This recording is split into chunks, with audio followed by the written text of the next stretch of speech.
All right, there is this little spider, just tiny little thing that's been running around the kitchen bench for a while. I'm trying to convince it to bugger off because it's weirdly distracting. And I'm trying not to squish you, little spider. But yep, it's annoying. Now it's like crawling up the cord on my laptop. Stupid spider. Hey, live from Melbourne. It's Saturday night. Yeah, how you all doing? God damn, Abigail. That seems like swings and roundabouts. Slept for 20 hours. Thanks to chronic pain. Yeah. So I assume had there been a bit of sleep deprivation prior to that marathon sleeping? I got my Facebook memories. Was 3 years ago that I fucked up my shoulder enough just by sleeping the wrong way. I fucked it up enough that I couldn't sleep from the pain. Very one off for me. Got some physio and it got much better. But yes, it was my tiny attempt to empathize with chronic pain. Actually, I have very mild but chronic pain in my knees. Nothing compared to what you have, Abigail, or what AIDzee has for that matter. But I can empathize a little from my small exposure to pain that very much affects your ability to function. So yes, not great. And of course, speaking of AIDzee, as it says in the title of the stream, he said he's going to join us. I did talk to him today. If he joins us, it probably won't be long. And if he forgets that he probably shouldn't be here for long, I might even have to remind him that he's not really on top of the world and should maybe take it a bit easy. I'm not sure when we will see him. I've emailed him the link to join the stream, which means he could be here anywhere from now to an hour from now, or possibly, if something's taken a turn for the worse, not at all. The sort of thing we have to accommodate. If he hasn't appeared, I don't know, in half an hour, I'll probably text him as well. Give him a chance to get it together and maybe join us. Raiders, good evening to you. Welcome to Saturday Night Live, Angry Aussie style. Which, yeah, smaller writing staff than Saturday Night Not Live, but possibly as many good jokes. You know, it just feels like an easy target to pick on Saturday Night Live. I never actually watch it. But yes, it seems to be a popular target for picking on as being not particularly hip and with it in the comedy world. So we'll see. You will notice I've got the fairy lights. Look, they're not... Look, the fairy lights aren't clumpy tonight. I actually got them to hang in close to individual strands. So that's a thing. And when I say... Well, no, actually, I did do the untangling. Mrs. Angry helped me hang them up there. But I what was I doing? Watching American Gods and untangling my fairy lights today. And they had this whole pansexual orgy in American Gods. So I was slightly festive for that because I had my fairy lights. But yes, it was a very colourful and diverse orgy scene. Which I'm sure upset some kids out there. Raiders, Saturday Night Live did okay for the last 4 years with an easy target. Oh yeah, Trump. And who was it? Was Alec Baldwin was their Trump? It'd be very funny. I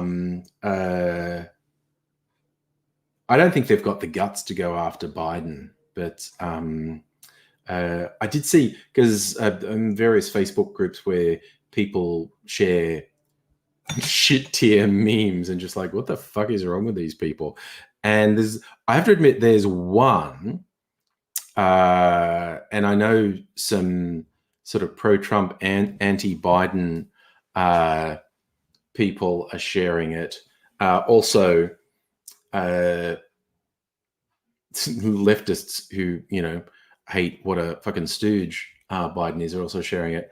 Well, there's kind of two variations on the same joke. One is a fake news article headline that says, Biden says 50% of bombs dropped on foreign countries will be sourced from black-owned businesses. And the other one has like a fighter bomber with a missile under its wing, and the missile has Black Lives Matter and trans flag on it, which I think is an actual really quite funny joke about the tokenism that you get from politicians who consider themselves progressive but do very fucking little to actually help people. I mean, mind you, Biden has done great things just by repealing some of Trump's fuckery. Safa and Jonathan, yeah, hello. I talked to AIDzee today, and he said he's gonna be here, at least for a while, to say hello. He's not great. So he will be back. How did I pull through? I was fine. I kind of know my limit. And Friday night and possibly tonight too, that's like my party night, and I tend to go, that's about as much as I want to drink. And the worst I get is maybe a mildly unsteady stomach during the day. Like I don't have a hangover. I don't feel sick. I don't have a headache. I mean, I take a headache tablet to avoid having a headache. But usually it's a long time since I've drunk enough to feel really bad the next day. Because I kind of learned that's not great. But I drink enough, so yeah. Like last night, I had a few drinks, and one or two more might have been a big mistake. So it's good. Right, it's why you don't drink. There's no limit till you fall asleep. That, well, yeah, by your own standards, is good. So if you're on the beers, why not indeedy? Actually, I'm test driving a drink that I intend to make for my cocktail channel. It's going to be for St. Patrick's Day, so it needs to be green. And I don't know. I'm basically going to make a martini and color it green. And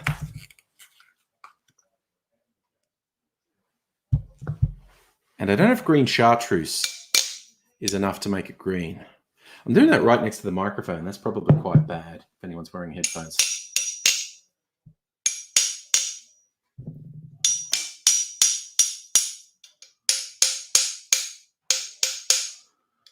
Come on, ice, crack. Yep, missed the glass. I'm so bad at cracking ice.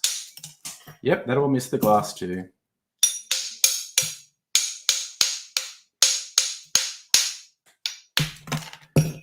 Half of that missed the glass.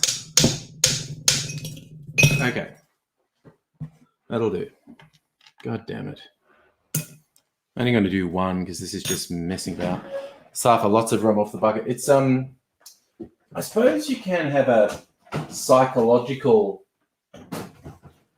reaction to particular alcohols because you've got a sense memory. But I kind of feel it's important to point out, people say, oh no, this one, if I drink that, I'll be sick. It's like, that isn't true.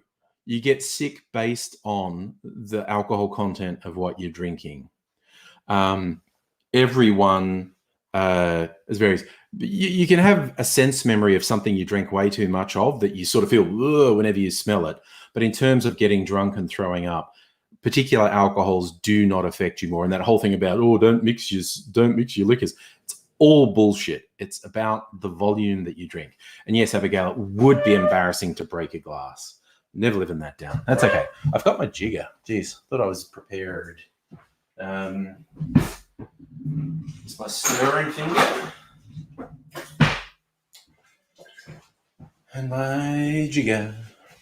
Where my jigger's at? Okay, so I've got a glass. So I'm going to make this with gin, but when I make it for the channel, it's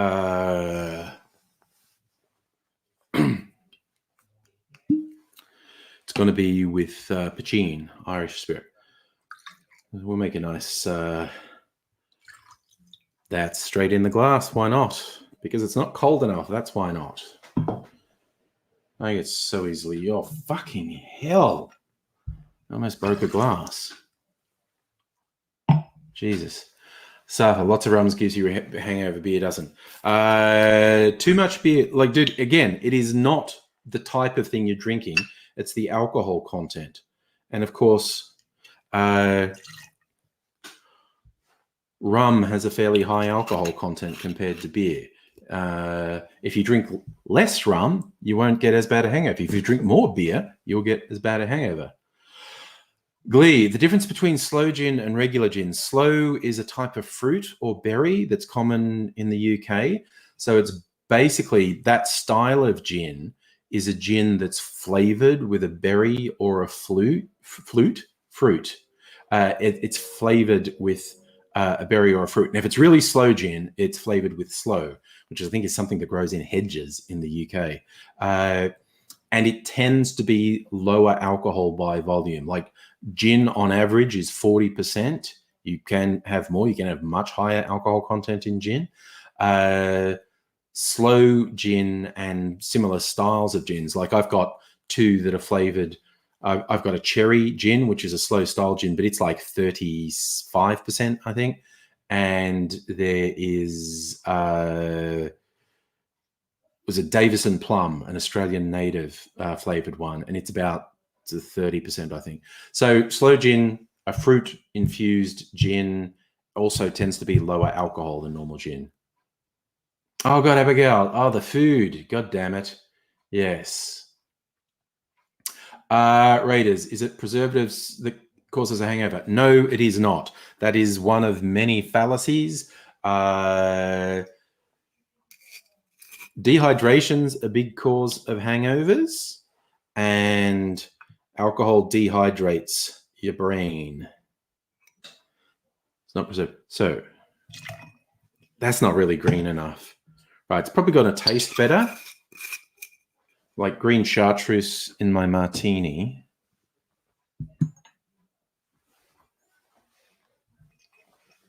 Yeah, that's not green enough. I think...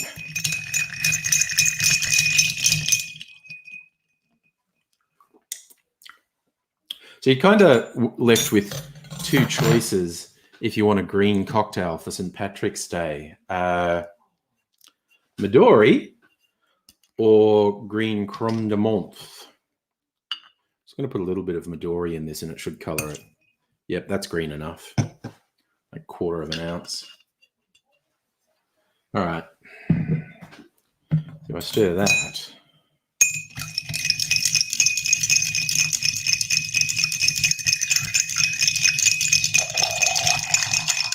Stirring that wrong. You're supposed to hold it about here.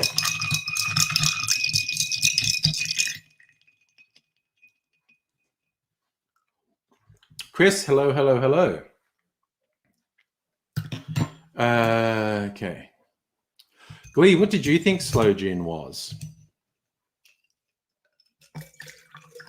All right, so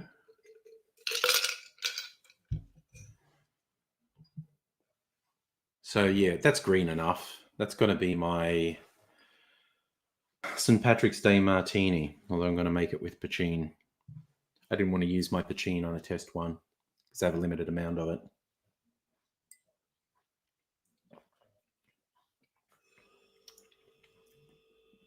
So it's a pretty good martini with a bit of green chartreuse for some more herbal elements, and Midori. Hello, Megaleech. Safa, wish your birthday wasn't on a public holiday. Oh, that's right. Yeah, we're talking on Facebook.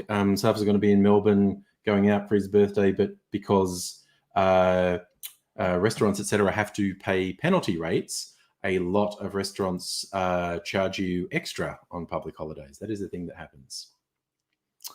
Nice. Chris, vaccines rolling out. State in phase 3 after a year. You're great at vegan hot dogs. You're waiting for vegan hot dogs?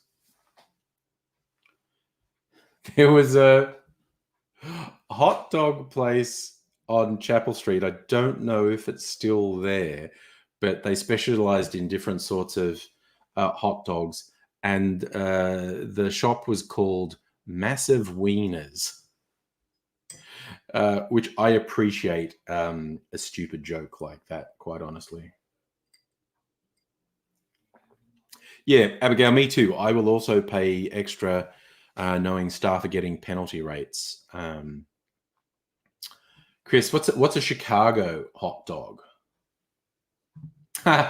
Oh, Glee. Okay, I used to think that too. That is really common when people hear slow gin.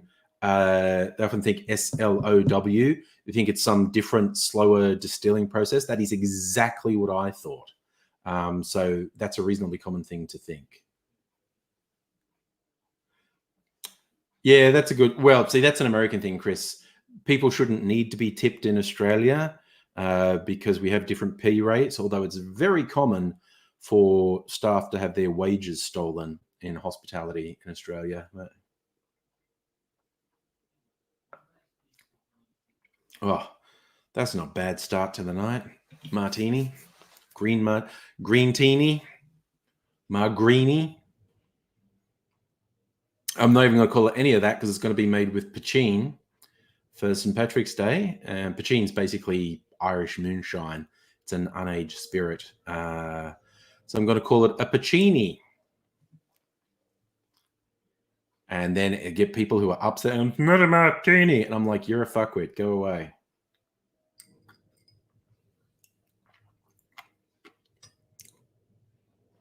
Glee, do I remember Chuck Burgers? I don't think I do. Actually. So for a Hulk teeny, that's not a bad one for a green martini. Good evening to you, Robot Man Greg. Oh, that's a fine start to the evening. A herbal martini. Yeah, I didn't get much of the Midori flavor from it. So I'm just gonna, when I make it, it'll just be, oh God, I've got this. I'm just going to use the straight poutine because I want it to be green. Because I've got some poutine that I steeped in with citrus peel to make it lemony. Oh yeah, Raiders. George Calombaris. What a fucking prick. What a fucking prick. Yeah, Glee. I will, if I like the people at the place, like the good. I actually will tip for good service, and hopefully the staff get it and it doesn't get stolen. So, Chris, Chicago hot dog, no ketchup, slice of tomato, relish, green onion, diced mustard, Frankfurter dog or veggie version on a poppy seed bun with a slice of dill pickle, optional hot pepper. Ooh. See, I'm not that big on that sort of thing. I'm a burger guy rather than a hot dog guy. Like rather than all the things on hot dogs, I prefer like just a sausage sandwich. And because sausages, as the ones I like, are quite different to the sort of wiener that goes in a hot dog. Yeah, I'm much more a burger guy than a hot dog guy. So I have real weakness for burgers, actually.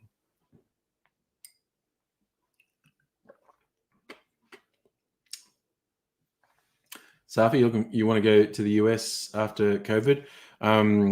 Yeah, I probably wouldn't recommend it before 2022. You'll probably be able to before 2022. Me personally, I'm being a little bit conservative, and I wouldn't do it till 2022 myself.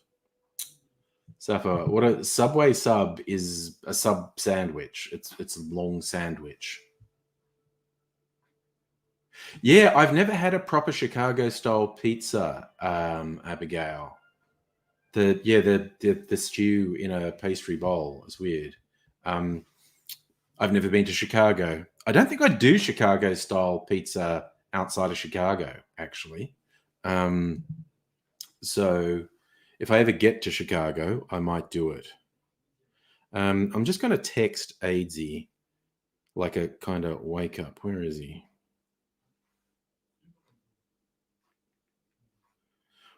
Auto-completes emailed you the link when I start typing it because I've sent that message to him 100 times. Abigail, your desire to travel to the US faded during the Bush era. Yeah,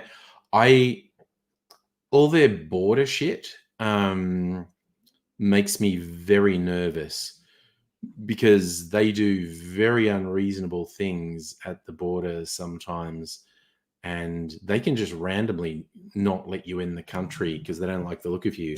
And fuck you if you paid for the trip and accommodation. You're not getting that back. They're just deporting you. So yeah, their whole border control thing makes me nervous because it's stupid and arbitrary. Chris, visit the US but don't live there. That's fair. Yeah, and he also lost interest in visiting during the Bush era. And hello, yes. Right, it's not certain of validity, but weren't customs checking people's social media allegiance during the Trump era? Yes, that was a thing that happened. They were demanding to see your social media. So if I could get away with a bit because I'm older. If I traveled to the US now, definitely during the Trump years, but if I traveled there now, I would not have a phone or laptop on me when I went through customs. They say, we want to see your social media. I just say, what do I look like, a teenager? I don't fucking do that stuff. What do they know? Because there's a lot of anti-American stuff on my social media.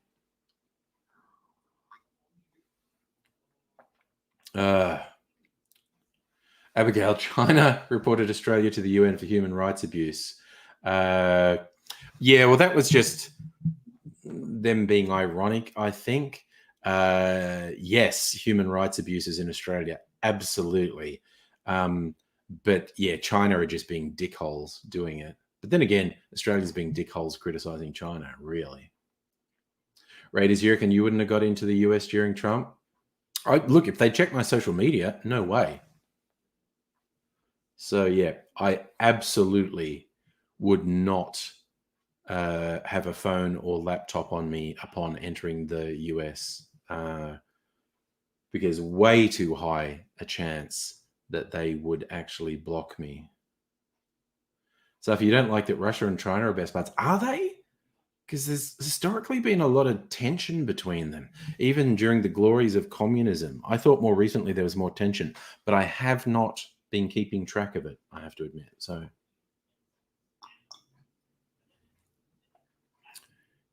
Chris, would you move to Moscow? I would not move to Russia. I would not move to Russia. I would probably not move to anywhere in Eastern Europe. In fact, I literally have no desire to live anywhere apart from Australia. I could holiday in a few places for sure. I would very much like to see some of Europe. I would very much like to see some of Europe. But I've got no real desire to live anywhere apart from Australia. Oh, nice. Yes, Justin, you have a US passport, so they can't stop you.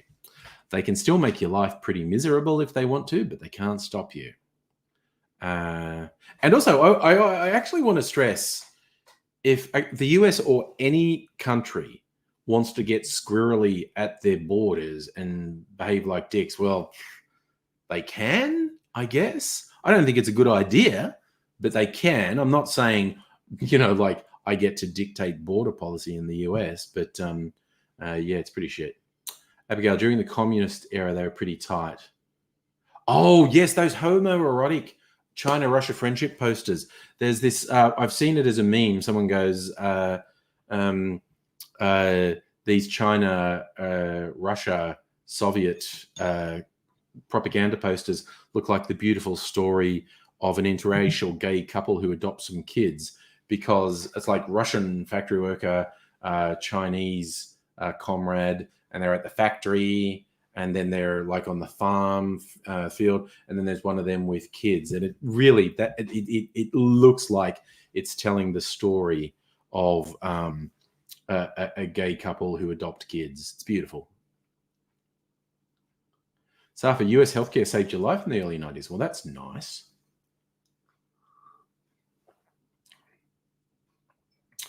Chris, you reckon? You see, I haven't been paying enough attention to how close or distant China and Russia are. I know it's gone back and forth over the years. Justin, I think going to the US at the moment because of COVID is a super bad idea. Or if you go to the US, it should be actually quite difficult for you to get back. Chris, you want to do the visit Siberian coast towns? And Safa, not born in a ghost town. I believe you. You're not a disincorporated spirit. Sure, that's exactly what a disincorporated spirit would say, though. Okay, I think AIDzee might have flaked out. The fact I haven't had any response to that text message, that was a really fucking good martini, actually. Again, martini purists were going, that's a martini. I was like, yes, okay, get off my fucking back. So, I call that a quality start to the evening. Glee, you're changing ISP. Can't get Wi-Fi if you live there. Lounge room. Yeah, well, that sucks. Yeah, I've got an extender halfway up the house, up the hall towards the bedrooms, because the Wi-Fi wouldn't travel up to the bedrooms. It's a party night, party night. I've been G'ing myself up with music today, playing Wham Rap, marveling at how young George Michael was in the Wham Rap video. Weird fact, like I actually bought Wham Rap on 7-inch vinyl when it came out, and I still have it. And I didn't realize, and this is fucking how thick I was as a teenager, I think.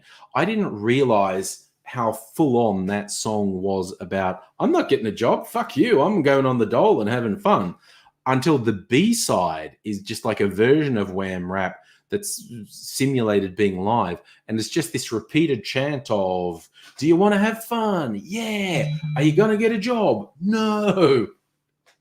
But the whole song, Wham Rap, is about, I'm not getting a fucking job. AIDzee just replied. What did he say?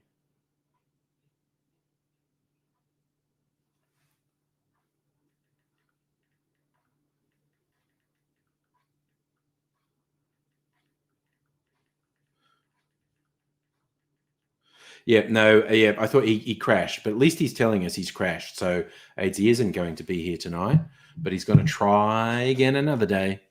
So yes. What have I been listening to? G myself up a lot of 80s music. The Mighty Wah Come Back, some fucking Glee, you have photos of me dancing on the bar. That would have been that first big YouTube event in Melbourne, I think. Yeah, possibly. Oh wow, Safa volunteering to be a tour guide around Ukraine. Nice. It's not going to happen anywhere in the near future, but that does sound cool. Getting to visit somewhere like Ukraine and get someone who's a local to show you around. It's pretty cool. Sorry, I love that stuff. Get a visa first, Chris. They don't like your kind in Eastern Europe. An American. All right, so AIDzee's not going to join. So I'm going to make a cocktail video. get 1 or 2 drinks under my belt, and then angry bunch it. I think nobody. Hello, my friend. How are you? I was actually a later one, Glee, with Chopper and Pete. Oh, fair enough. I don't remember how many bars I've danced on in the last 15 years at YouTube meetups. Clearly more than one, though. Oh, Justin, the WA election coverage, that's a foregone conclusion, is literally the only election I can recall in my entire life when the opposition party said weeks ahead of the poll, oh, we're definitely losing. No, just we don't have a chance. There's no way we win this election. That was wild. And the quite young guy who's the opposition leader, he's basically said he knows his seat's under threat. If he loses his seat, he's just leaving politics. Nobody got a drink in your system? Nice. Ooh, teacher's scotch. Nice. Nice.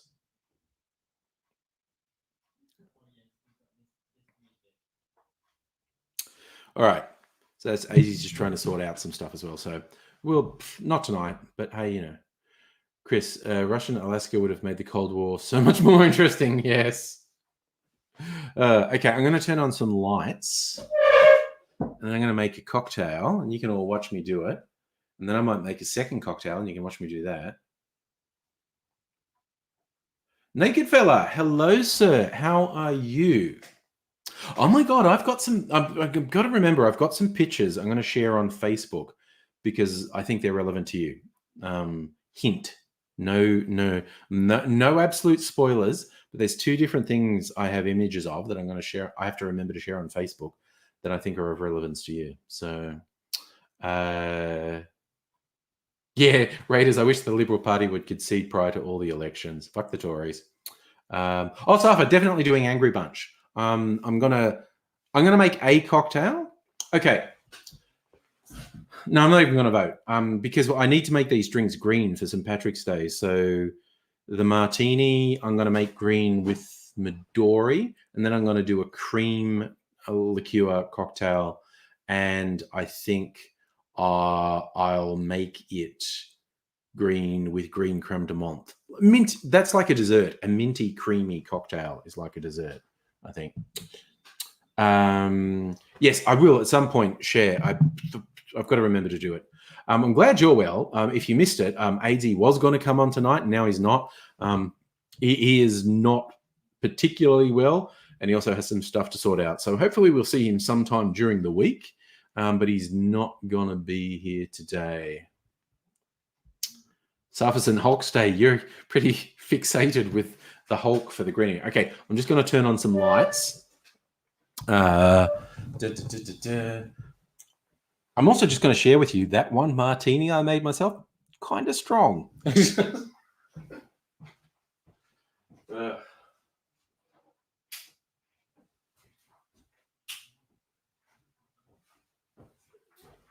So I'll put my chartreuse back. I'll put my gin back. I'm going to get my pachin. Okay, slow down. I think pachin's at the back. Is that pachin? Oof, the Dublin. Spirit of Dublin. Yeah, it's made by the Teeling Distillery, one of the more famous whiskey distilleries in Ireland. So that's everything I need. I think I'm going to rinse my martini glass and put it in the freezer to chill. Oh, it's a beautiful but delicate glass I've got to be very careful with.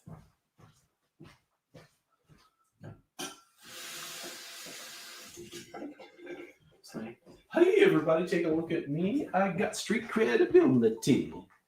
May not have a job, but I have a good time with the boys that I meet down on the line. All right, so chill that.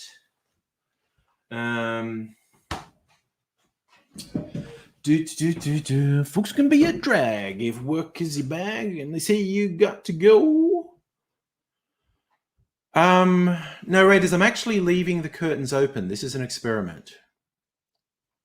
Yes. I detangled the fairy lights. This is an experiment.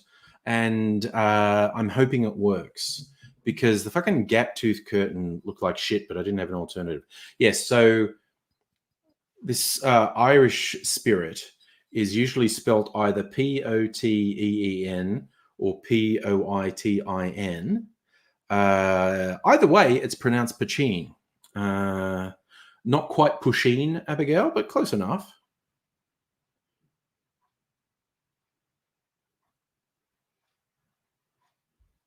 Triple distilled in traditional copper pot stills, made from the finest Irish barley. Basically, fucking moonshine. It's an unaged spirit. Like if you aged it, it would be a whiskey. And Teeling make Irish whiskey. So this is basically yes, Naked Fella. I think it's going to look good. I'm going to wait. I won't really know until I edit the video how it looks on a YouTube video. But I like it generally as a background. Fairy lights are great. I love fairy lights. So, got to make. All right, now I actually need to look up to make sure I get this right. The actual there's these guys in the YouTube cocktail community that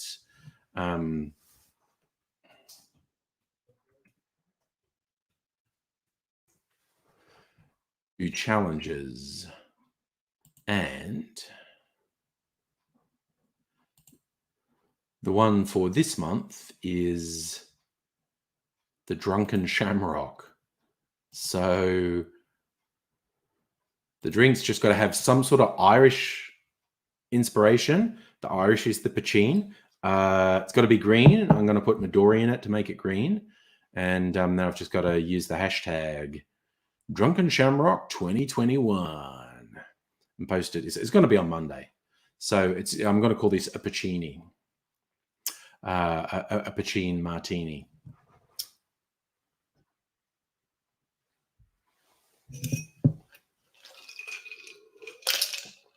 Oh, all right. I should add a bit of ice to my mixing glass while I think of it. Okay, you can close because I'm a hot mess when it comes to cracking ice. So we'll crack a couple of these big cubes. Maybe I'll crack one cube and then put some small ones in.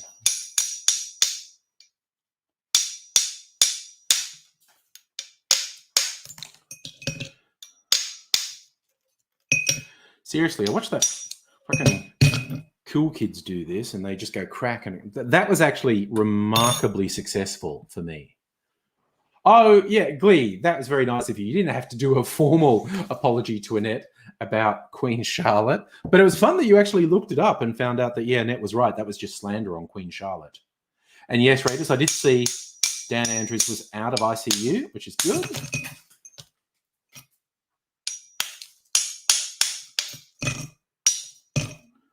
Okay, that's probably enough ice. Fuck off little chips of ice. Right, so I think I'm ready to go. I'll put this back in the freezer.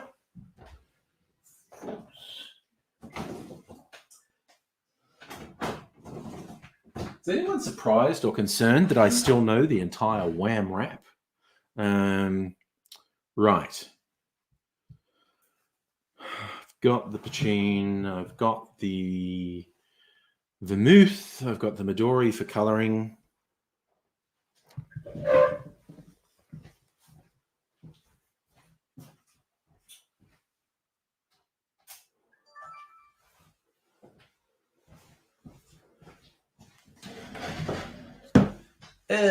Ooh, you want to see me while I do this. Oh, geez, that's a flattering angle, isn't it? Fucking hell. The tripod on the camera is up above my eye level, looking down, so it makes me put my chin out, so it's more flattering. This angle, super not flattering. That's okay. Okay. Oh, I don't have my fucking audio recorder. 1 second. I'm going to go get it.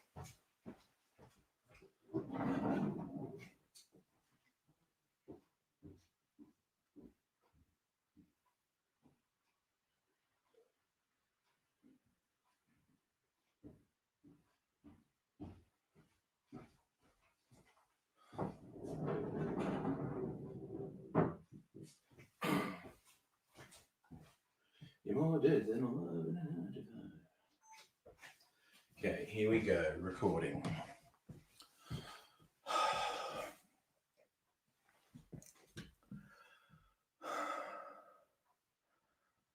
G'day, cocktail lovers. I hope you're keeping well. I hope you're ready for St. Patrick's Day. Yeah, pretty big day on the calendar for drinks, and green is the go for drinks for a lot of people on St. Patrick's Day, whether it's just green food coloring in the beer or you're coming up with some sort of green cocktail. And let's be honest, the only decision is what do you color it with? The two big ones are Midori, a melon liqueur from Japan, or someone else's melon liqueur, and a bit fruity and sweet, or a little bit minty, or a lot minty in the case of creme de menthe. So that's, I think when you're making, if I'm going to make a green drink, it's either going to be creme de menthe or a melon liqueur, or just green food coloring. Just don't mess about.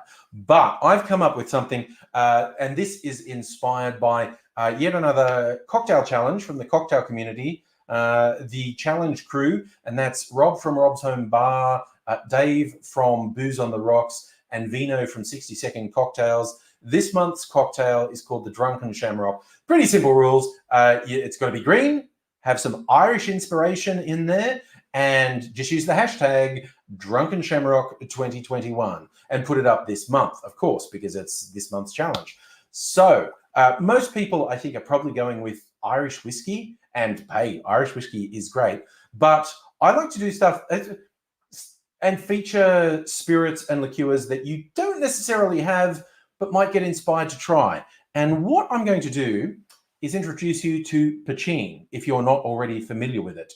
This is an Irish spirit. It's basically an unaged whiskey. If this went through the whole aging process, this would become Irish whiskey. But this is moonshine. This is Irish moonshine. It's usually spelt either P-O-T-E-E-N or P-O-I-T-I-N. Either way, it's pronounced poitín. A lot of people think it's pronounced poitín, but no, I have friends who are actually Irish and told me in Gaeilge it is poitín. That's how you say it. So that's a little factoid. You can get one up on your friends. It's not poitín, it's poitín. And this one is actually made by the Teeling Distillery. They're reasonably well known for their Irish whiskey. And as I said, it's moonshine. This is 52.5% alcohol. So that's 105 proof. So it's got a little bit of kick to it. In terms of taste, people often refer to poitín as being a bit earthy. So it's essentially this unrefined whiskey. It's got a bit of kick to it. So I thought what would be fun is to use poitín, and I tossed up a few different recipes to make it with. And I thought, you know what I'm going to do? I'm going to do like an Irish martini. Instead of gin, I'm going to use poitín, and I'm going to make it green as well. And I did toss a coin a little bit. Do I want it to be minty or a little bit fruity? I am going to go with the Midori for the green coloring in this, and I'm going to give it a go. And of course, it lends itself to its own name. So what I'm about to make for you is a poitín.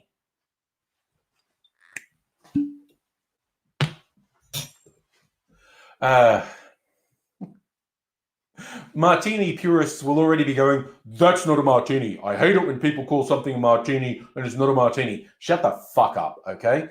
It's just, we're having fun here. I'm substituting a different spirit for the gin. But I will go purist and say it's not a martini if it's got vodka. It's got to be gin. But anyway, this one is going to be poitín, and I'm going to make this a somewhat dry martini or poitín, and I'm going to go with 2 ounces of my wonderful Irish moonshine.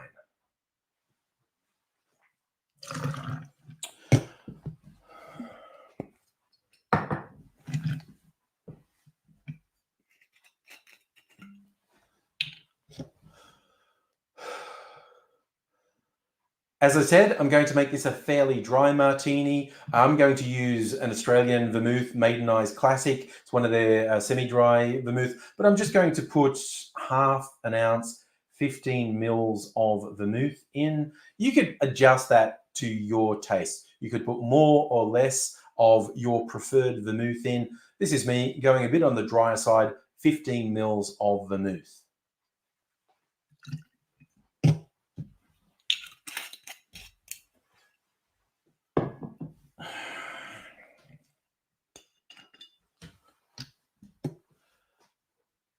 And we do have to make it green. St. Paddy's Day and the Drunken Shamrock Challenge. So as I said, I'm going to use Midori. Not a huge amount. Again, I'm just going to do half an ounce, 15 mils of Midori to get that green color in.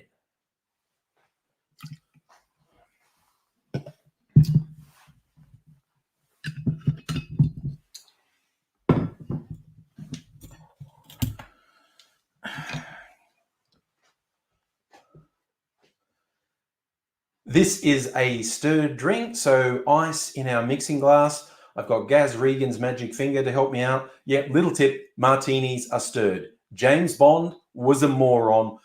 Don't listen to anyone who says to shake a martini. Stir it. If you want extra dilution, you just stir it for longer. It's as simple as that. But I'm going to give this a stir, 30 or 40 revolutions, and we'll see how we go.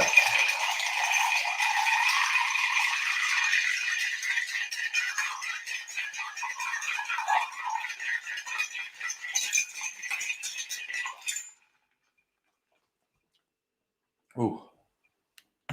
Ooh.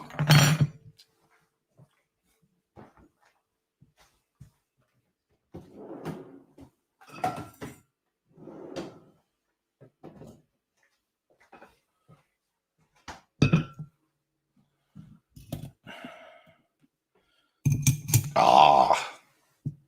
Oh, excuse me. I'll drop this. Now I'm going to use my Hawthorne strainer so we don't get big chunks of ice in the martini. Pour it into my martini glass, which has been chilling. This is a fairly voluminous martini glass, but it's very nice. So there we have. We've got that nice green shade coming in from our Midori. And I've literally never made this before. So here we go with a taste test. Does it have a particular aroma? Not really. Let's go for a taste. Ooh. Ooh, I like that. I like that. That's good. I have to admit, I've tried my Pachin straight before, and it's a bit goddamn fierce. So just those little introductions of a little bit of vermouth and the Midori. You don't need the Midori. I just did that for the green. Just a little bit of vermouth, and also stirring it down to dilute it a bit. It's Oh,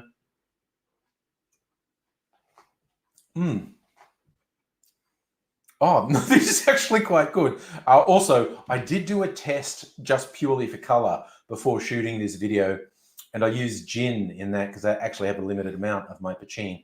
So I made a gin martini, and so I've got a quick comparison. The Pachin has less botanicals. It doesn't have the botanicals at all that a gin has, but it does have a really nice character. It's just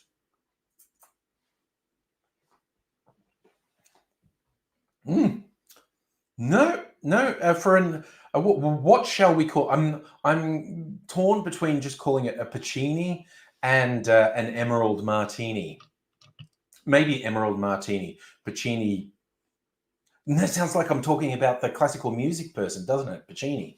Yeah, maybe I'll go with Emerald Martini because that sounds a bit sexier marketing-wise. But yeah, if you get the opportunity, it's not a very widely distributed spirit, but it is picking up. I can get a few different brands in Australia. But yeah, Ireland's moonshine, essentially. Pachin makes a thoroughly decent martini in my book. Wherever you are around the world, if you are celebrating on St. Patrick's Day, I hope you have a good time. Don't overdo it. Just have a good time. Whether you're in a place like I am where you can actually hang out with friends, if you're still in an area that has some strict lockdowns, maybe do some online sharing with friends and try your best to have a good time. Definitely, you got to look after yourself and do something nice for people around you as well. Do something nice for me. Subscribe to the channel if you're not already subscribed, and let me know what you have planned for St. Patrick's Day. Hopefully, I will see you again soon. I hope you do take care of yourself in the meantime. Until I see you again, I will just say cheers.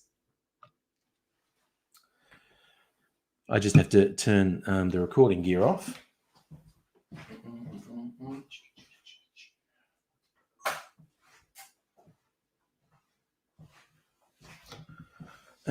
Just move my mixing glass. There we go. Oh. All right. Now I'm going to sit down. Oh, look. I look short all of a sudden. There we go. Okay. Hey, Shieldsy, by the way.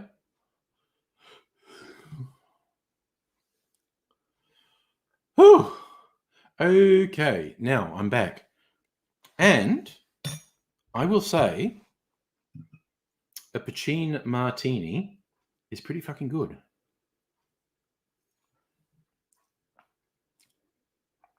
No, that's actually quite good. Brothers and sisters, I'm getting shit-faced tonight. Got to do a cream one next and then a third one. And I was thinking of just doing the Roman punch again because that was pretty good. I think I'm going to do a shamrock mudslide.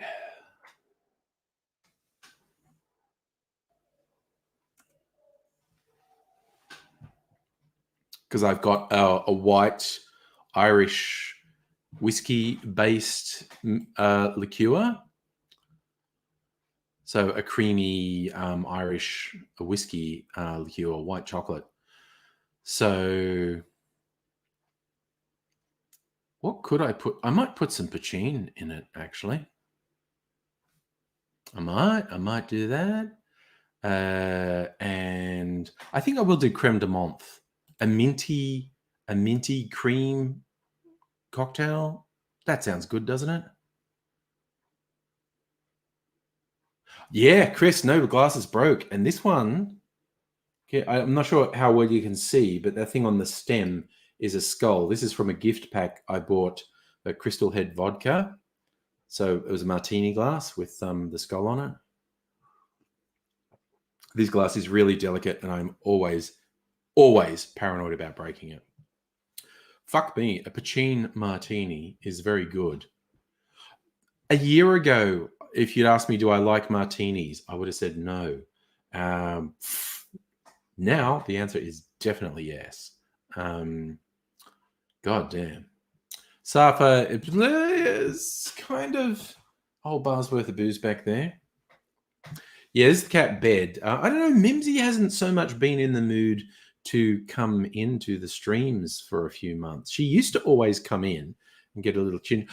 You know what it is? Mrs. Angry is on the lounge in the next room. She's either watching Star Trek or playing Assassin's Creed Valhalla. And Mimsy just sooks up and just sits right next to her and absorbs some warmth. Jim, you're a martini fan, my friend? Dude, we'll have to go out at some. We haven't. Jim is another Melbourne lad. We haven't been out for a while because last time you lived in the city. We should go out and fucking have martinis. Yeah, exactly, Abigail. Major nerding in this house. What was I watching to nerd out today? There's the animated series that you can get on Disney Plus. It's from one of the Rick and Morty creators. It's called Solar Opposites. I really like it. I think it's really funny. Another ding from AIDzee. What's AIDzee doing? New thought. Thought it was 8:30 a.m.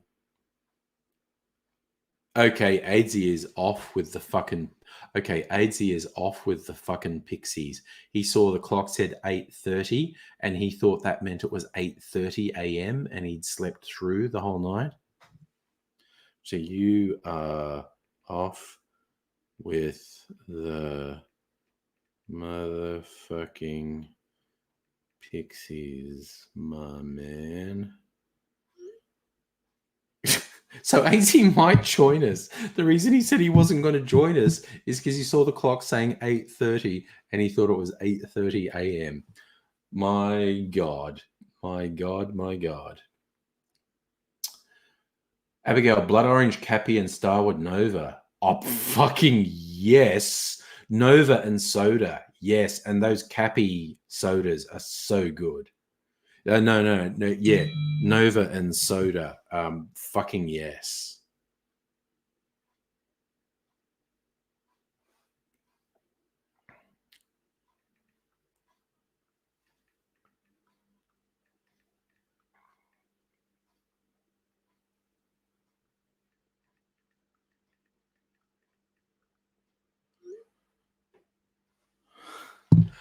That text from AIDzee was a reference to Pixies, the grunge pop band from the early 90s. Because I told him he's off with the Pixies. Robot Man Greg, you think I should do an AM stream? That would be a bit weird.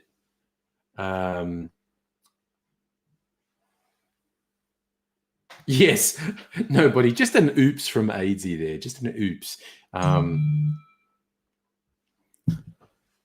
I told him that Fat Brank Flank still loves him. And he says, yes, I know. So, okay. So that kind of sounds like AIDzee is going to join us. So we'll see. I won't make another cocktail till AIDzee comes. Abigail, you saw your son's kitten crawling around inside your computer. Oh my God. It got inside behind the black glass panel. Oh, sorry. That's just so cute.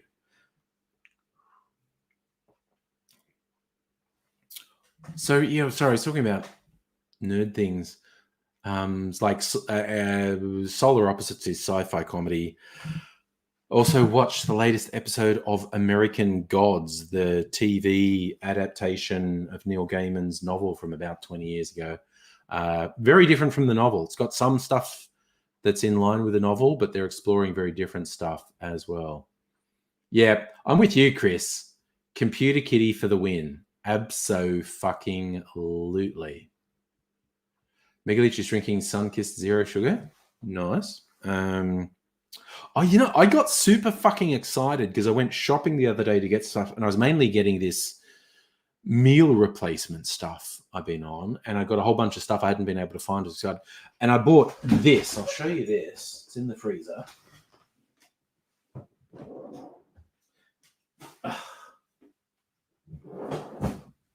It's a super big insulated drink thing that I'm turning to ice. You see how clear that is?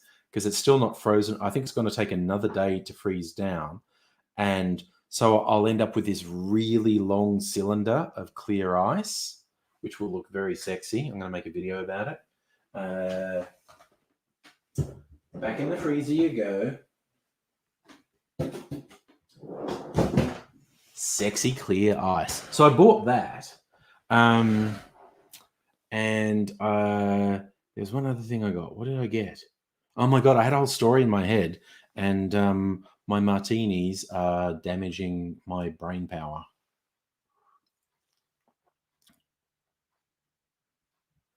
Ah, nice. Abigail took a photo of Computer Kitty. Share later.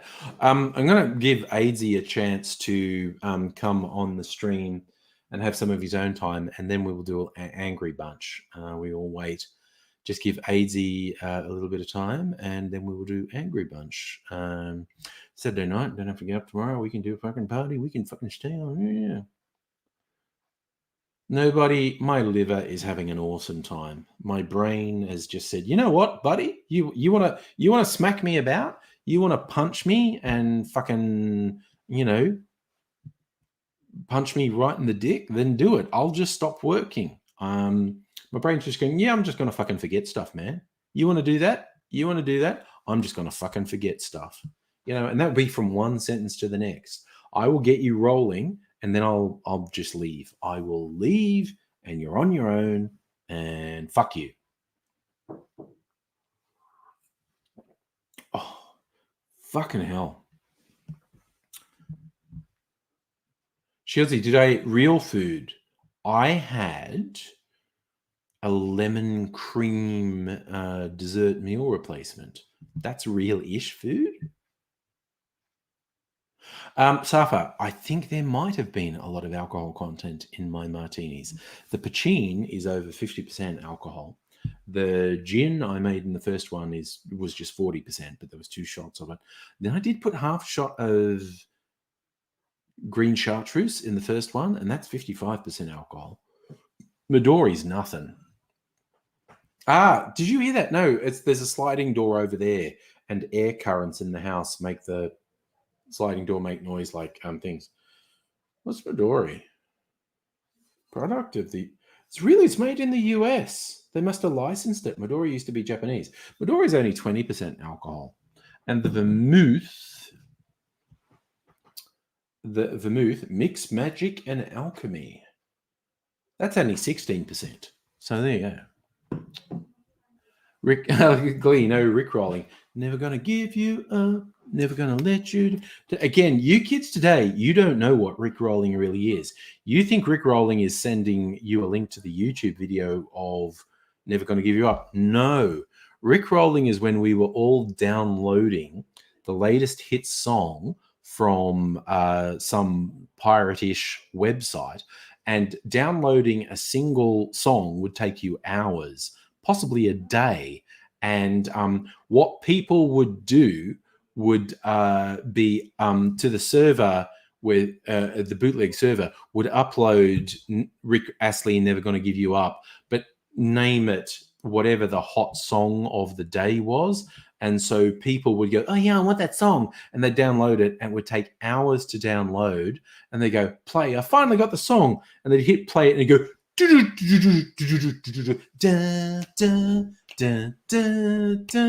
yes, Glee, LimeWire, Napster, all that shit.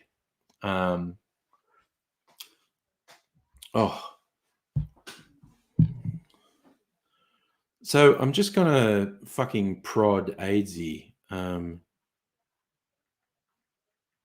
Are you joining the stream? Because otherwise I'm making another fucking drink. I've only had 2 drinks, but they've been really strong, and I am fucked. I am absolutely fucked at the moment. I'm going to make a cream drink. Oh, there is a beautiful spider out there. What is it doing? Sorry, you're just going to have to excuse me for a second. I want to see, what is this spider doing?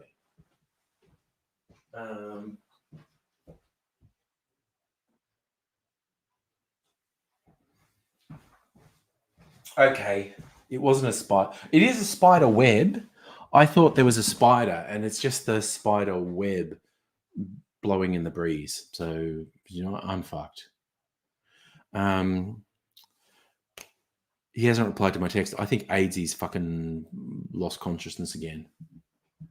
Shieldsy, I don't need to eat bread. You're not my mum, okay? Kind of look like... Sorry. I was just going to do weird Freudian shit and make Shieldsy uncomfortable and say, you kind of look like my mum, and when you're on the streams, it's like I'm talking to my mum. That would be unfair if I started to do weird mind games like that. So no, I'm fucking... Safa, do the ladies like clean cream drinks? Like, A, that's a little bit of a cliche. B, it's a little bit true. Also, I like to do the occasional cream drink. So I am going to do one with this Irish whiskey cream liqueur. I think I'm just going to do like a fuck ton of cream liqueur. No, actually, why not? I'm going to make it fucking killer. I'm going to do 2 ounces of the cream liqueur, 1 ounce of poutine, and 1 ounce of, no, maybe only half an ounce of creme de menthe, because creme de menthe is a bit upset.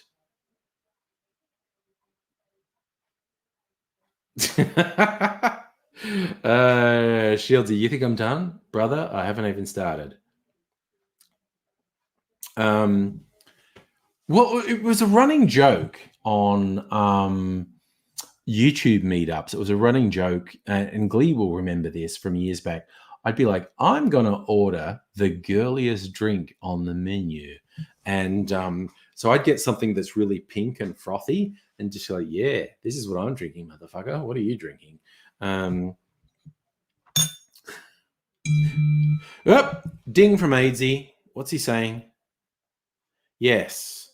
Joining the stream like a motherfucking freight train. Okay, so AIDzee saying he's going to join us. Cool. Ooh, wait. Sorry, I got my phone out going, if I go to my Simpsons tapped out, there's a thing I can do on there. Oh, cannot connect to server. Can you see the story they're doing at the moment is Marge's book where she has sexual fantasies about Flanders.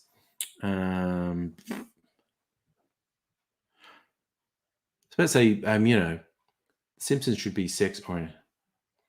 Glee, do I remember you and me and Pete and Chopper having a girly drinking competition? Clearly, the drinking competition was successful because I don't remember it. I do remember. Oh, what's that doing? Okay. So, is that ready? Yeah. No, I have to do a little thing. This is just going to take me a minute. That's full. Okay, so that, and this.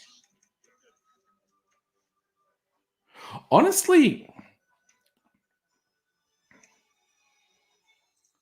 the writing for this game, this mobile game, Simpsons Tapped Out, the writing for this game is probably better than the writing for The Simpsons on TV. Look at this one. Where is it? Look, animation here. It's a Wicker Man. If I tap it, it catches on fire. Oh no. I'm drunk and trying to do stuff in. Oh fuck, what the fuck? Go away. No, fucking go away. All right. So you see the Wicker Man there. If I tap on it, no, it catches on fire. Oh, and there's a wicked goat down here. If I tap on the wicked goat, okay, fuck that. AIDzee's there. AIDzee's there. AIDzee's there. AIDzee's back again. Hi, how you doing? Can I Brother, how are Boss you? of the house is a cockhead. Boss of the house, if this is audible to you, I'm on your side. AIDzee's garbage. You're the best. So fuck you, man. Fuck you. Learning which side of the screen is which. Yeah. Yeah, he's a cockhead. He's not even in the room because he's gone for. Oh, okay. Oh, okay. He's not even in the room. Okay. No, fuck him then. I just thought he might be able to hear. I just thought he might be able to hear. So I had to say something nice. But if he's not there, no, fuck him. Yeah, no. Fuck him. He'll be back though. And when he's back, I'll still call him a cockhead. And don't worry if I say things like nigglu. It's not anything you need to worry about. I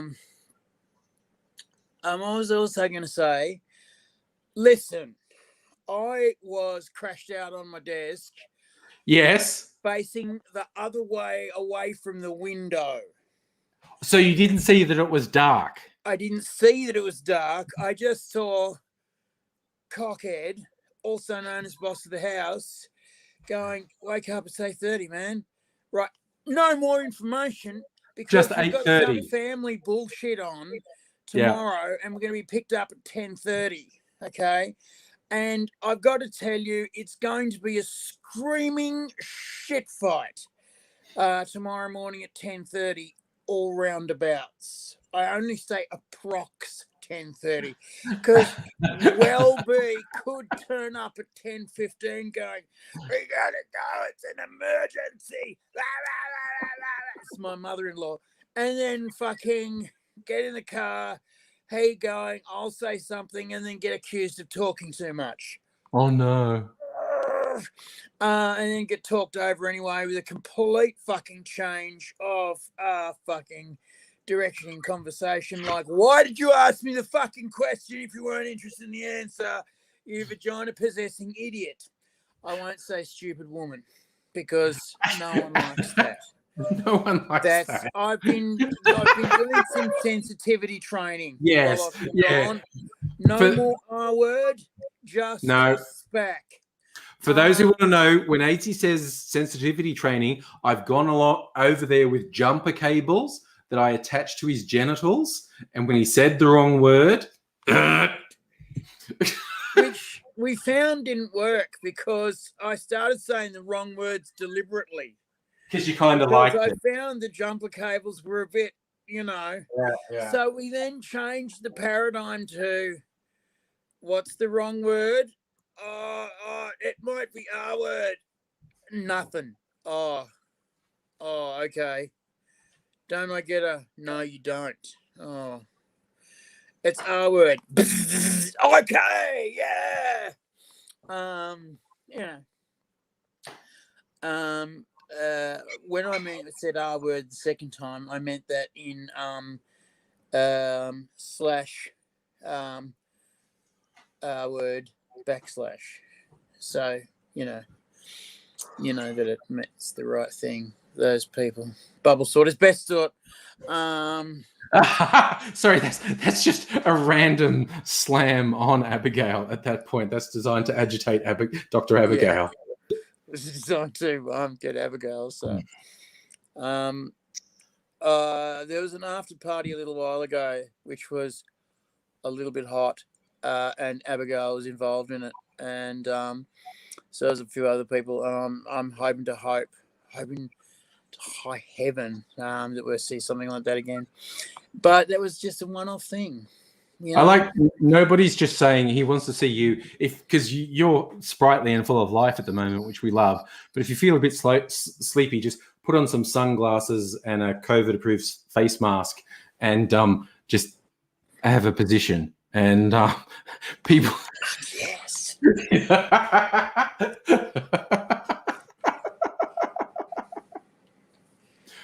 Oh, everyone fucking loves that one though. Jesus, that is so cool. Everyone loves that one, as in they've seen it on me or they've seen. Yeah, no, you've had it on the stream before, and everyone was like, "Where do I get one of them?" That is so good. I randomly got it at my fucking chemist. Oh, that'll do. Fuck, maybe I should wear these more often because it's fucking bright out there. I look like I'm about to fucking commit a crime, don't I? That looks so good. I look like I'm about to fucking do something really heinous. Absolutely. Hey, little girl, do you want to come down the alley with me? Oh, God. Question. Yeah. I've got to wipe these glasses because they're full.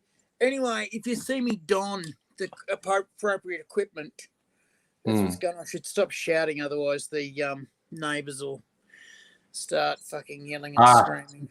I also have to be somewhat aware of the rest of my house. Yes, that's right. No, you don't, because you're fucking boss of the house in your place. I'm not boss of the house where I am. Boss of the house has just come back after fucking downing whatever drugs that he's not sharing with me. Don't you think I don't know what you're doing? Fail slapper. So you notice I call it an igloo then? How nice am I? I'm being considerate. Do you want me to inspect your feet?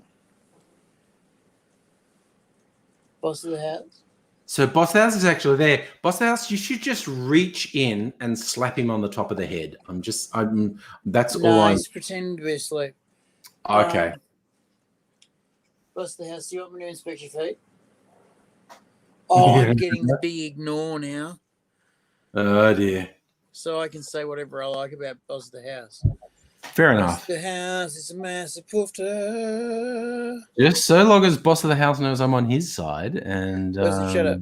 Boss of the house is a massive poofter. Oh, dear. Boss of the house, it's broken meats. Do you know what happened to Boss of the house the other day? What? He's such a tight ass. He goes to the manky salads immediately in the supermarket. You know, the marked down for sale yesterday. Okay. So do I. So fuck you. But keep going. Fuck you. Fuck you. I've got a compromised immune system, so that means I'm buying these salads for me, and you can go get fucked. So that's what you're saying as well. And so he goes and buys these Naked Fella production. Mask is too shiny, AIDzee looks like a house burglar who forgot mask. He's wearing ladies' nightwear on his face. Naked Fella, I'm not saying anything negative towards you because I want you to do me a favour. Yeah. And but also, I have worn ladies' night things on my face before. Oh, who hasn't? Who hasn't? And it was for sniff reasons. I'm not saying it wasn't, and I was doing crimes at the time. Anyway, the seal slapper. I was gonna say something else against him too.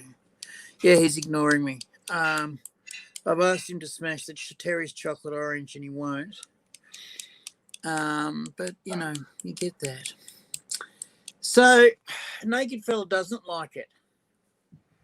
No, I think it's pretty good myself. Well, it does have a lingerie vibe to it. At the same fucking, I do look like a burglar with the fucking jail glasses on. That's fucking Chopper level sort of it's look. It's Chopper level stuff, isn't it? Yeah, yeah. You know, can I have some change, please? No, you really can't. I don't want to get in within arm's length of you. Yeah. I got it randomly at my chemist that I go to when I go and get my liquid handcuffs every morning, because it was a thing. The new normal was you have to wear a mask. And of course, I'm not getting those fucking paper masks which you have to throw away, because I won't, and I'll get sick from it. And I wear them far too long. Yeah. No? I wear the paper ones far too long. Like when I'm at, I stick it on the rear view mirror in my car for going to the supermarket. And like some people say, you only wear them once. I wear them like 20 times. That's what I'm saying. That's what I do. Yeah. And I go, you can actually see where I've tried to vape through them, and they get a hole. Just sticking your vape stick through the mask. I do. And people look at me vaping in my... Well, remember when we had to wear masks outside? Yes. I was vaping through the mask outside, and people were looking at me going, oh, no. And I was going, what? A mask on? Yeah. Because you can, even without putting a hole in the mask, you could vape through one of those paper masks or any mask without putting a hole in the mask. Well, yeah, except for a paper mask, eventually you do put the hole in the mask. Yeah, you would eventually put the hole in there, yes. With these. Do it. I want to see it. Yeah.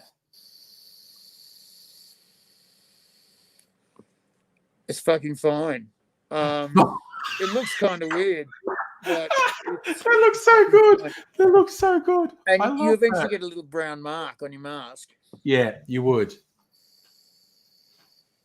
But they're washable. So it really just doesn't matter.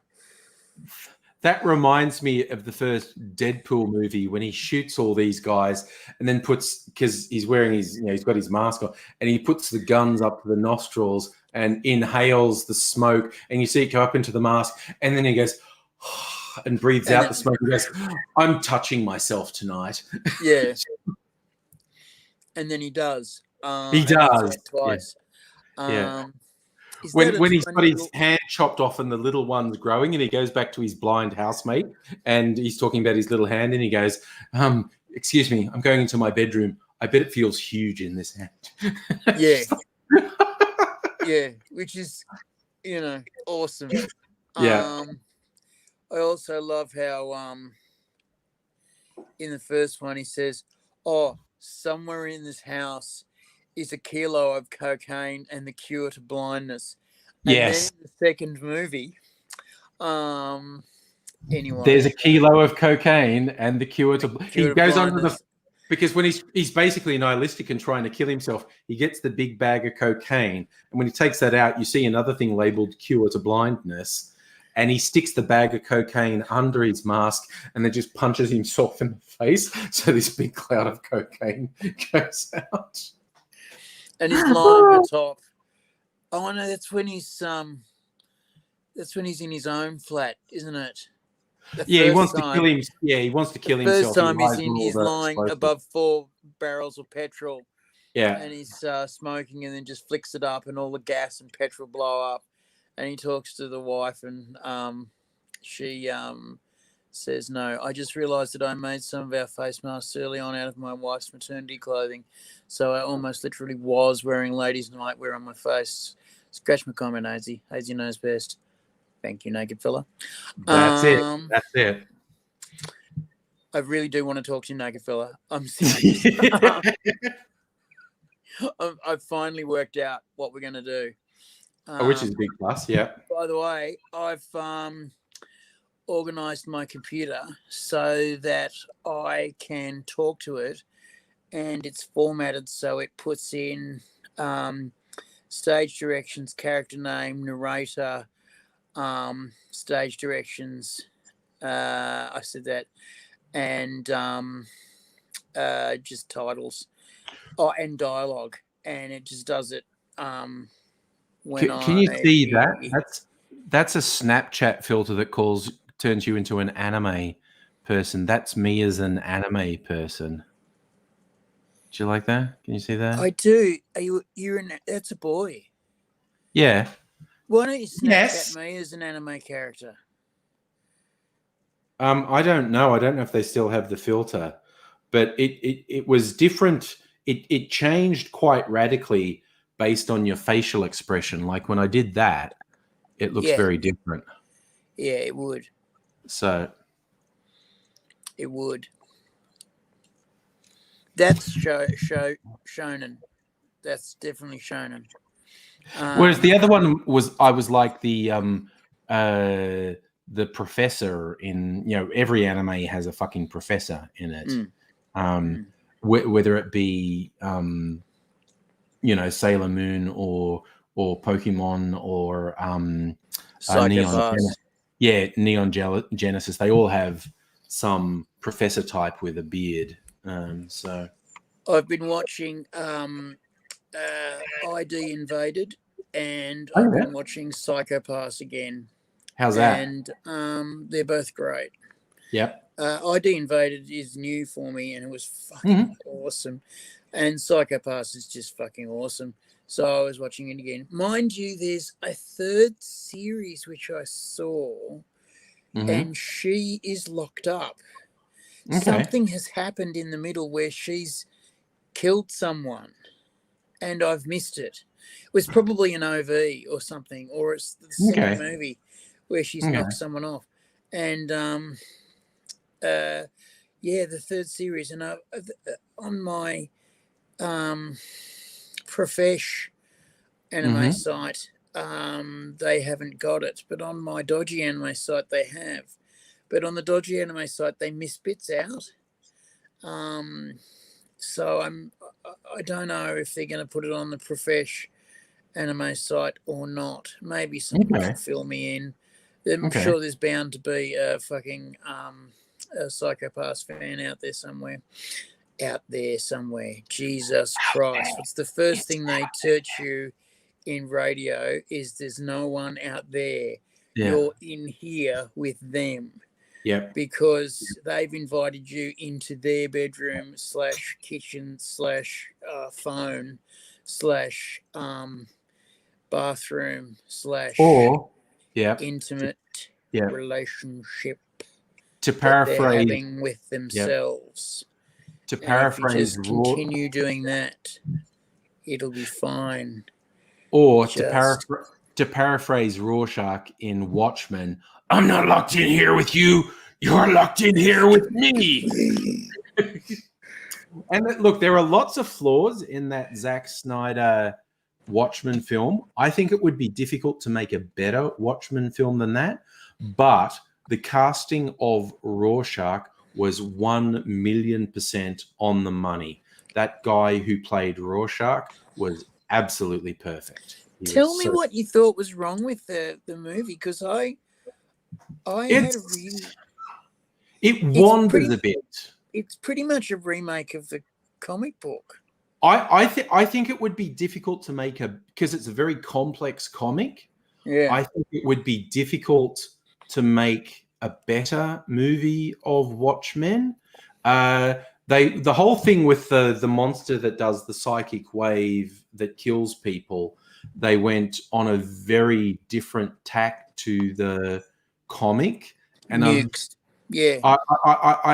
kind of missed the fact that Ozymandias, when he was coming up with his bullshit, hired a bunch of writers and movie makers and creatives to come up with a scary monster. That then he put with the wrongness. I kind of miss that.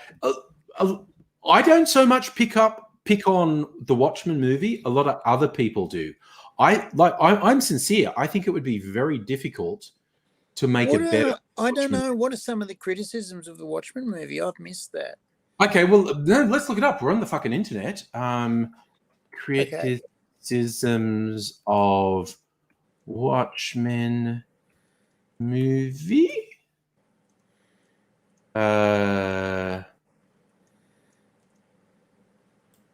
Roger Ebert was still alive when it came out. What did he say about it? After the revelation of Dark Knight, here's Watchmen. World is America. What? Okay, what is it? He rates it 4 stars. Roger Ebert fucking loved it. No, it's just some people don't like it. I like it. I saw on one of the streaming services, I just noticed it the other day. It was like Watchmen, the ultimate cut. I'm going to have to watch it because that probably means they put some deleted scenes back in. I imagine that would have been one of the problems is they deleted some stuff because it's a really sprawling comic. If you put every single bit in, it'll go for 4 hours.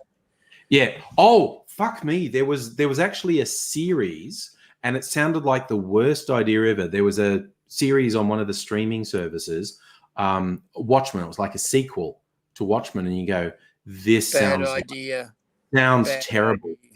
It was fucking brilliant. It was so good because essentially they brought race into the story, and because there was that whole eugenics thing going on. Yes. In the first Watchmen, which they cut out of the movie because it was too nuanced to put in. It was too subtly nuanced. Yeah. And if you notice the first movie, there are very few black and very minimal gay folk in the first Watchmen. You get an impression that they're genetically being wiped out. Yeah. Sorry, just really quickly, Catherine's chimed in with saying, she didn't really understand either the Watchmen comic or movie. But I just want to say hello, Catherine. I feel like you haven't been in the stream for a while, and I want to say hello. It is so good to see you. So, Abigail, watching the Watchmen, that was actually the name of Watchmen came from a U.S. Senate inquiry into, I think it was like the CIA or the FBI, where the tagline was essentially "Who watches the Watchmen?"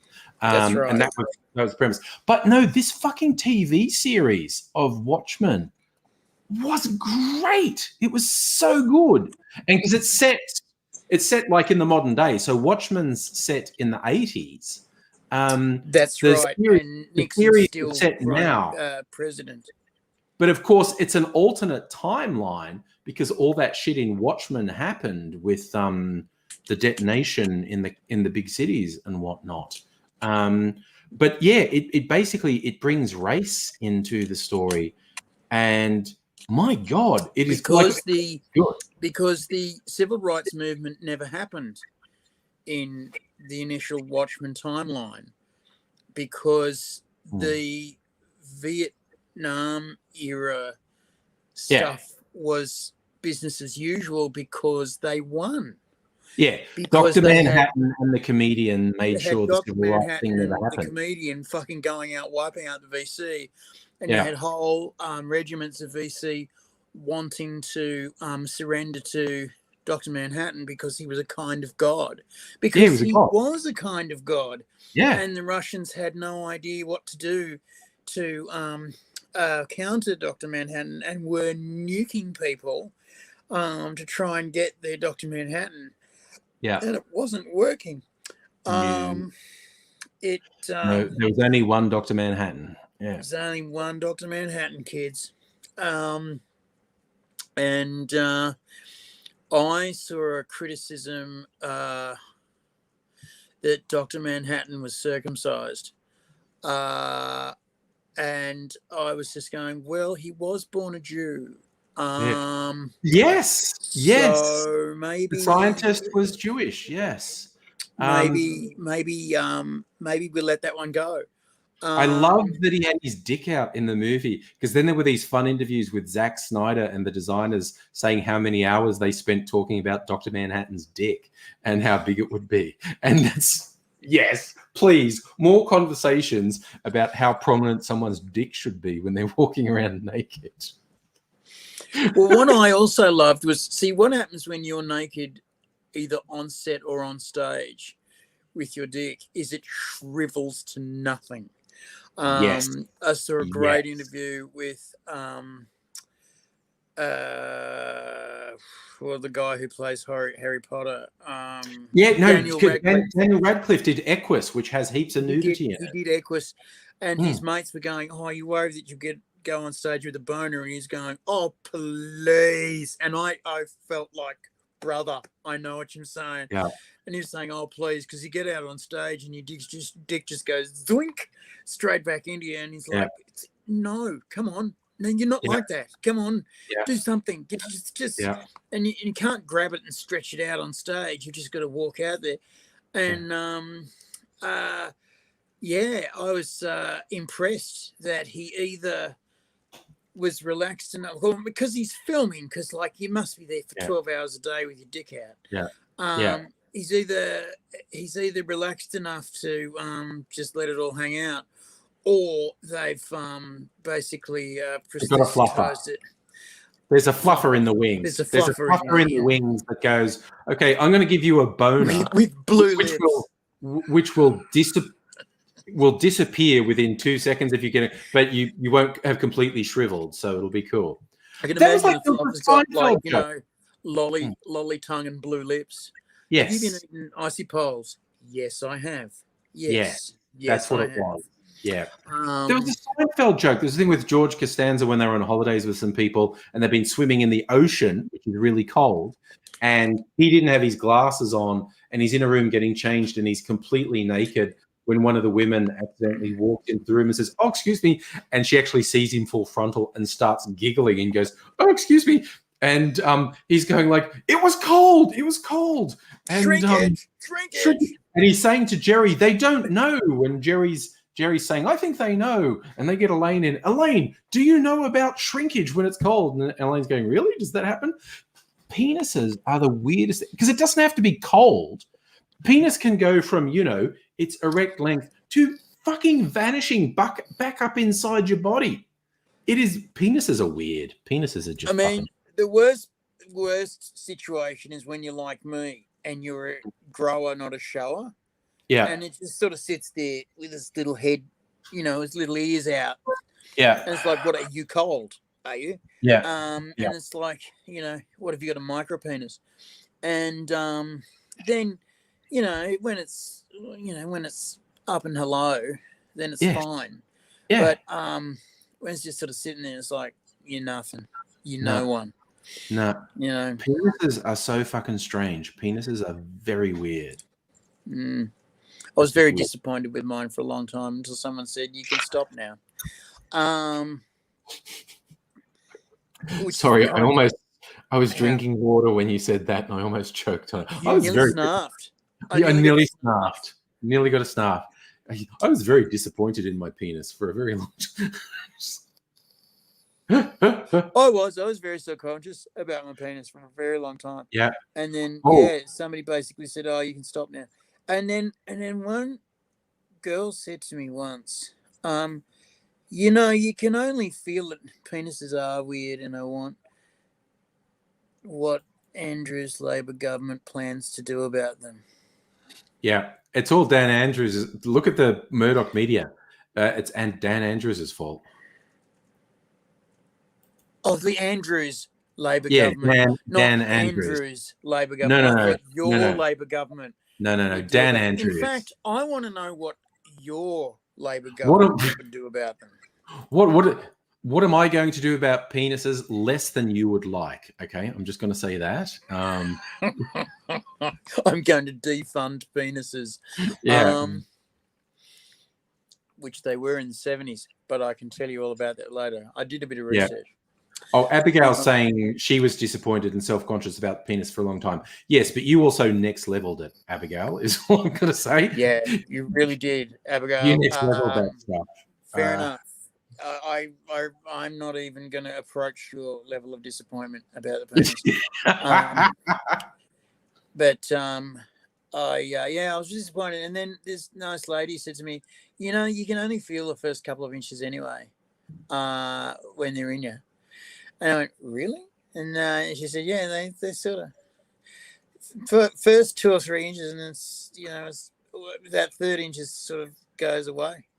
Yeah, it's the motion. It's the motion in the ocean, not the thing. No, there's nothing there. You Yeah. feel it. There's no. It's all at the beginning and gone. Okay. As a minor corrective, an ex of mine did have an experience of a guy with like a bizarrely big dick, and she was like, "Oh no, it was like a pap smear. It was not great. It was like, okay, that's still going then. Okay, fuck, what the fuck." Well, I once hit cervix when I was slamming away, and there were screams of pain and lots of unhappy. And I did that 3 times, 3 different women, and first one wasn't an accident; it was just thoughtlessness, and the second 2 was an accident. And you read all this thing about slamming up against the cervix. No. Read, how old are we? No. No, don't do that. Don't do that. Because that elicits not good. And it's the end of sex for tonight.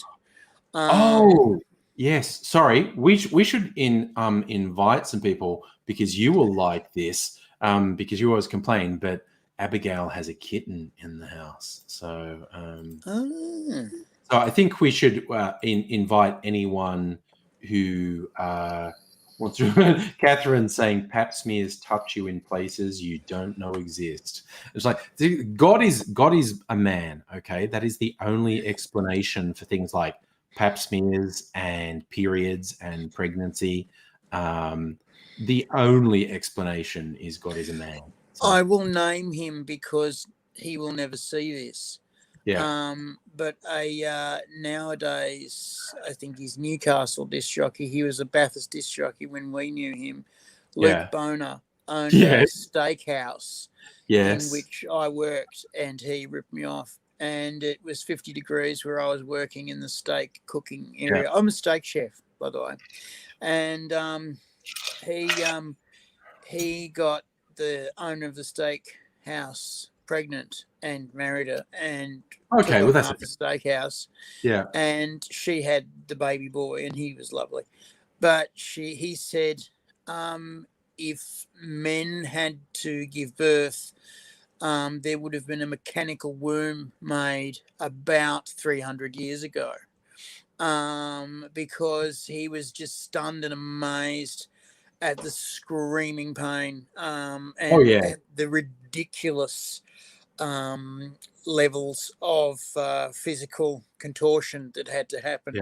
Now, when I laid hyperterm... Sorry, really quickly, I just want to say good night to Nobody. He says he has to start preparing himself for sleep. So did you want to wish him a fond good evening? Guys, haven't ghosted you. Gonna talk to you soon. Do it. Okay. Dr. Abigail is joining us to show off the kitty. It's a baby kitty bedtime. But bedtime for kitty. I'm looking after the kitty this weekend. It's my son's new kitten. Her name is Kitten.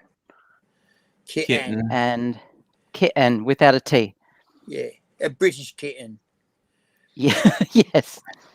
And she's very bitey and very kittens are usually bitey. Yeah. Because they're exploring the world like little babies. I'm going to put that in my mouth. Ow, it hurts. I'm going to put that in my mouth. Okay, don't bite the toaster again. Discovered her inside my computer today. Oh, just before. But this is the This is Sleepy Kitty because right. she's not trying to run away or bite Gotta me. go to bed. So Yeah. I'm going to put her to bed and I'll be back in a sec. All right. Okay, Dr. Abigail, see you in a minute. So Very Catherine wants to upgrade her laptop before she does Angry Bunch again. But anyone else who's in the mood, and no compulsion, we're quite happy to sit here. Not kidding.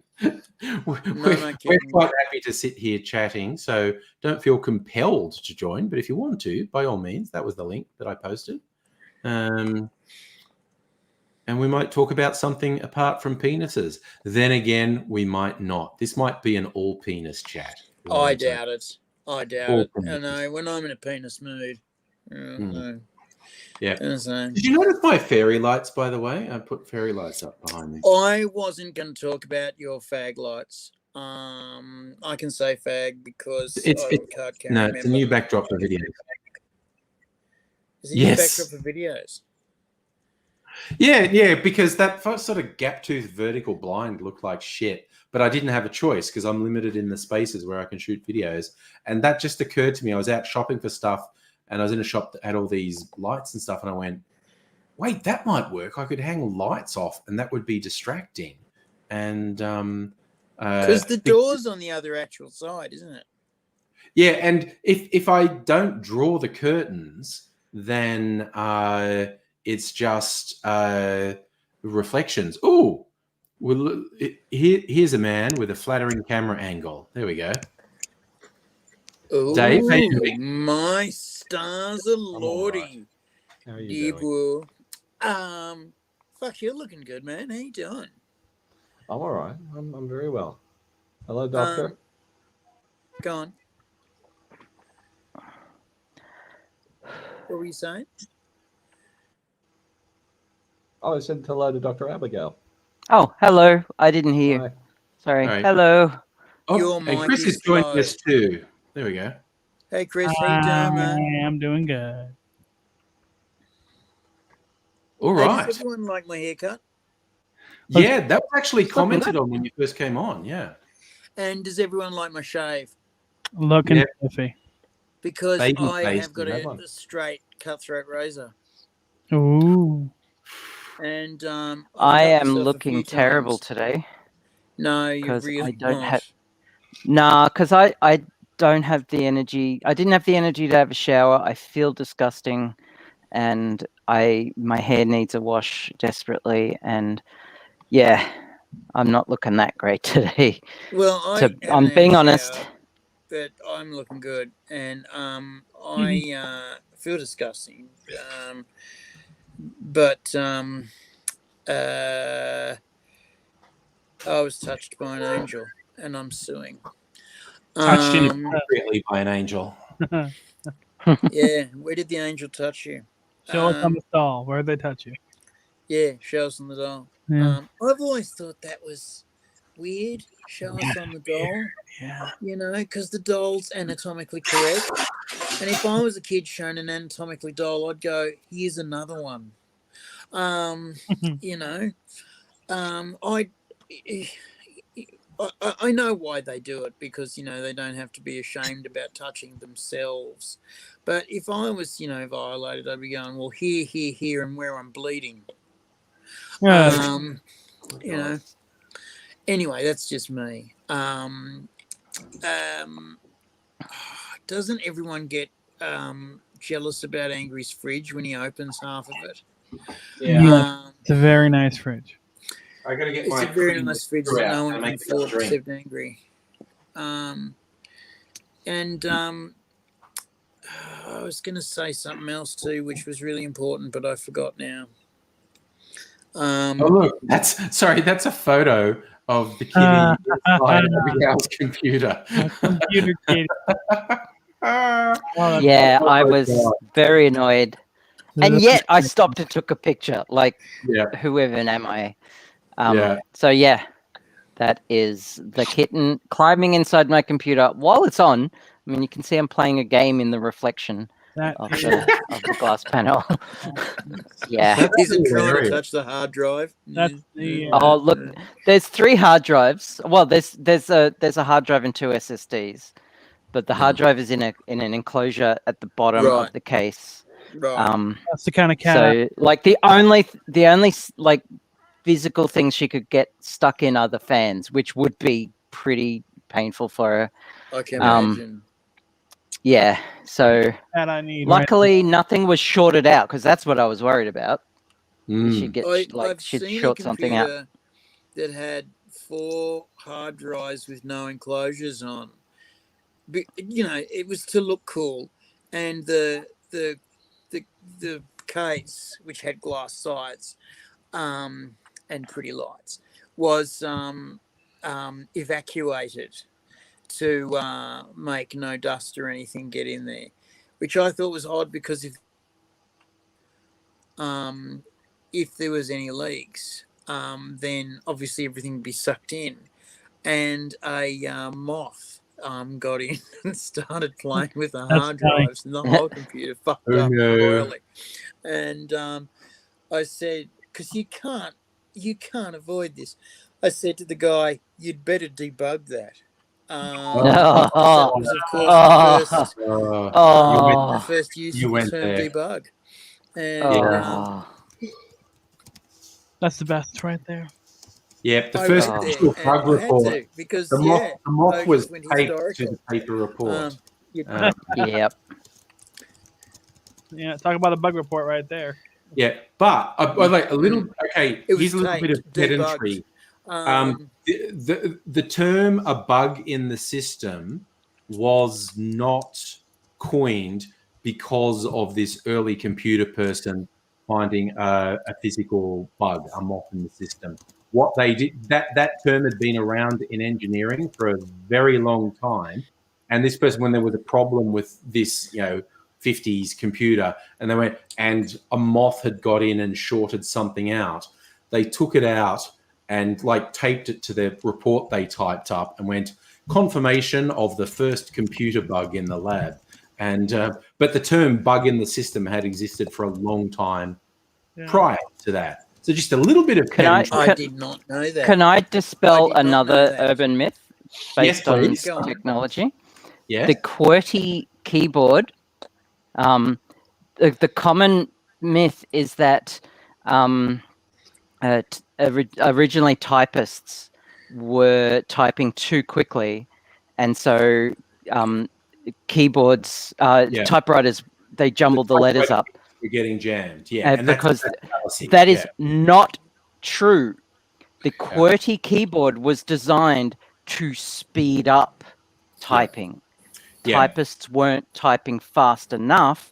So the guy who made it, I don't even remember his name, he went through like 2 or 3 years of development to come up with this specific arrangement. And so it optimizes the most used keys under your fingers. Yeah. Right. So why is E? No, it's a whole thing. It's to do with being a touch typist. People worked out if you're a touch typist, and because the old keyboards required some degree of physical force to push the keys down. That's right. E is an easy key to get to. E is just So it's right above D as well. So ED is a common combination. Yeah. So it's not just common letters, but common combinations as well. Yeah. It's, as Abigail said, there was an enormous amount of experimentation to refine the keyboard to have the placement to work the quickest. I've always been a shit typist, and I, when I got arthritis, was an even more shit typist. And for years later, every now and again, I go, I should do some touch typing because that'd be good. And there's always 2 problems. A, I get into it, and then 5 minutes later, I go, my fingers are killing me. And B, I'm still dyslexic. Yeah, so it's still not working. What I found is it's much, much easier to turn on voice control and go, well, there was a time when I had a massive penis and I had to throw that schlong around in a bar in Munich. and they said it's all right in Berlin, my friend. But if Do you've you got have to speak like an upper crust typing, Englishman for it to work? it's best to what? Do you have to speak like an upper crust Englishman for that to work? Yeah, Yeah. Yeah. It doesn't understand because you I if was you talk in an talking Aussie Prussian accent. German Ah. I was at the time. I was lucky enough to learn how to touch type when I was a teenager at school. Okay. Which was really great for my career as a programmer, even though I Yeah. wasn't going into programming at high school, because like Well, no late one knew there was 80s, we programming were in still high school. using. I actually did on my own, but there were no classes for it. Me and this other guy were programming, writing games but on there was Apple no IIes job. and shit. Back when we were kids, there was no job. You know, you do it There for were your tons of jobs. games. They were There were just tons. really, no one knew about They were them. really Until niche they and hard were- to find. Yeah. But like we had word processors. You know, remember the successor to Yes. typewriters with electronic word processors? We had Yeah. those. Yeah. And a typing class, and like traditionally only the girls did them, but like I was presenting mail at the time, and because computers were a thing, suddenly an influx of all these guys started doing the typing class, because it was like one of the only computer classes at the school at the time. Yeah. Hey, I did I'm gonna, sorry, just really quickly, I'm going to leave you all to chat. I'm going to make another cocktail. You all continue. Sure. Right. Is my It is off at the moment. No, Yes. yeah, it sounds great. Can he hear us? Can you hear us? Oh, I'm sure he can hear us. Sure, Oh, can hear us for sure. Okay, because yes, I can. So reckon, I can watch it. So okay, I was about to call you a cunt, but You know what, buddy? we all know that. Yeah. I should get my dick out something fierce, and just start wobbling it around. Yep, he's not I'll stretch it out. Funny. But anyway, That typing class. I did 3 weeks of touch typing because I was trying to entertain the class. I got asked to come in because I was a clown, and then I got asked to leave by the teacher. And there was a heap of guys in the class because it was Canberra, and everyone was going into the public service. And in the public service, there was these horrible computers that were terminals to a main computer. Yeah. And you had to get this paper, and you had to type on forms. And as you typed on these forms, you could do a week's work in the morning and then fuck around for the rest of the week. And they did. So these guys learned to touch type. And a heap of girls learned to touch type because they were going to be a secretary for an architect. Oh, Mr. Kelly. Yeah. Mr. Kelly, don't be under 14.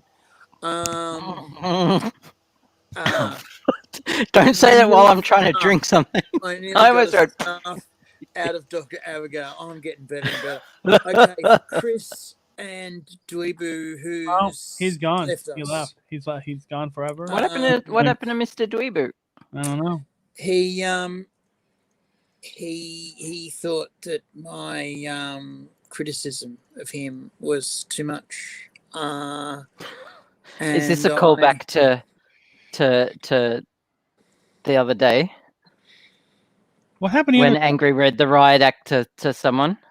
No, to me? Who? Fucking didn't I get it too? I got more of it later. Oh man. Oh. I took typing classes. I think they started in elementary school, and like after like 3 weeks of like the middle school typing class, the teacher's like, "We should really put you in a different class." I'm like, "Why?" Because you just can't fucking type. That's harsh. Well, no, because for 3 weeks, 2 hours a day, I just couldn't type. I can't. To this day, I still can't type worth shit.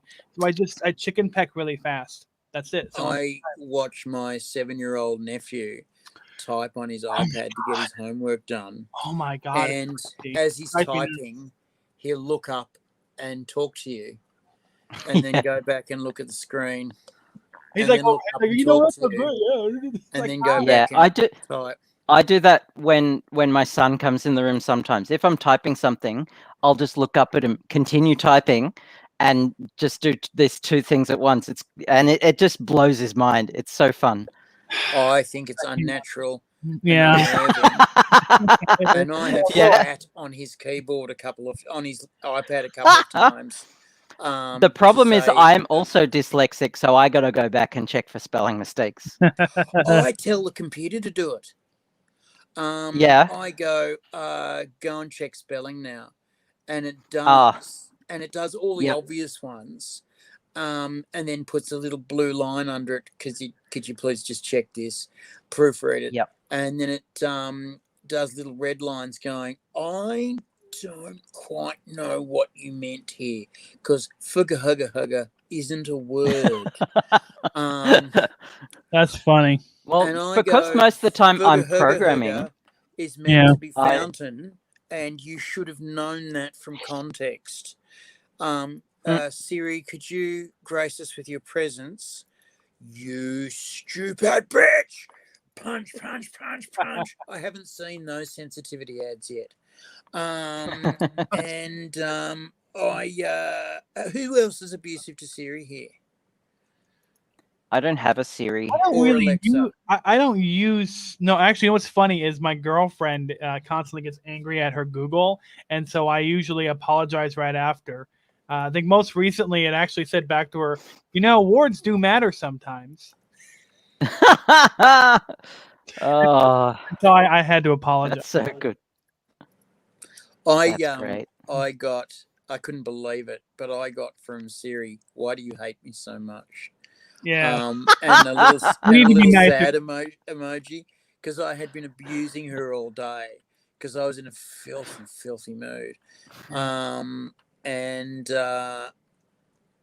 When you say fuck you to Siri, she goes, I can't do that. When you say something, and she goes, I can't do that. And we go, oh, you're righto. And when Siri does something, I'll go, okay, thanks. And she's worked out that means cancel, piss off. And she's very clear. She learns. Yeah, I'm sure Alexa does too. But yeah, I say, okay, thanks. They all do. And she'll bail. Excuse me a moment. That's funny. It's serious. Like, please stop being mean to me. I angry. Yep, Google. That's funny. I always believe that these computers that can talk back to us, one day they're gonna come for us. They're just gonna grow legs and they're just gonna start marching towards you. Your little home speaker starts coming at you. Tell me to fuck off one more time, Timmy. One more time. Like Woody from the first Toy Story. I haven't watched Toy Story. Oh, it's a great film. But yeah, is it? Yeah, at the end of the movie, take your word for it. At the end of the movie, all the toys rise up, and it's funny because there's this one kid like beats the crap out of the toys, and so one of the lessons of the movie is you should be nice to your things because they may not like that you're mean to them, and so at the end of the movie, the main character is all like he fully comes to life in front of the kid, and he's all like, "Now play nice," and of course the kid goes nuts. That's crazy, but it reminds me of that. One day, all the the series Googles are all coming. The rise of the toys. Yep. Skynet's here. It's coming. That looks frothy up there. That looks like a shake to me. That doesn't even... That's what she said. I mean, get some shake with that fries up there, you know what I'm saying? But that is looking like a frothy drink up there. I don't know about what Angry's made there. I don't know. I don't think I'd drink all of it. I'd drink a couple of teaspoons of it, but I wouldn't drink all of it. And it'd be straight down the back of the throat. Yeah.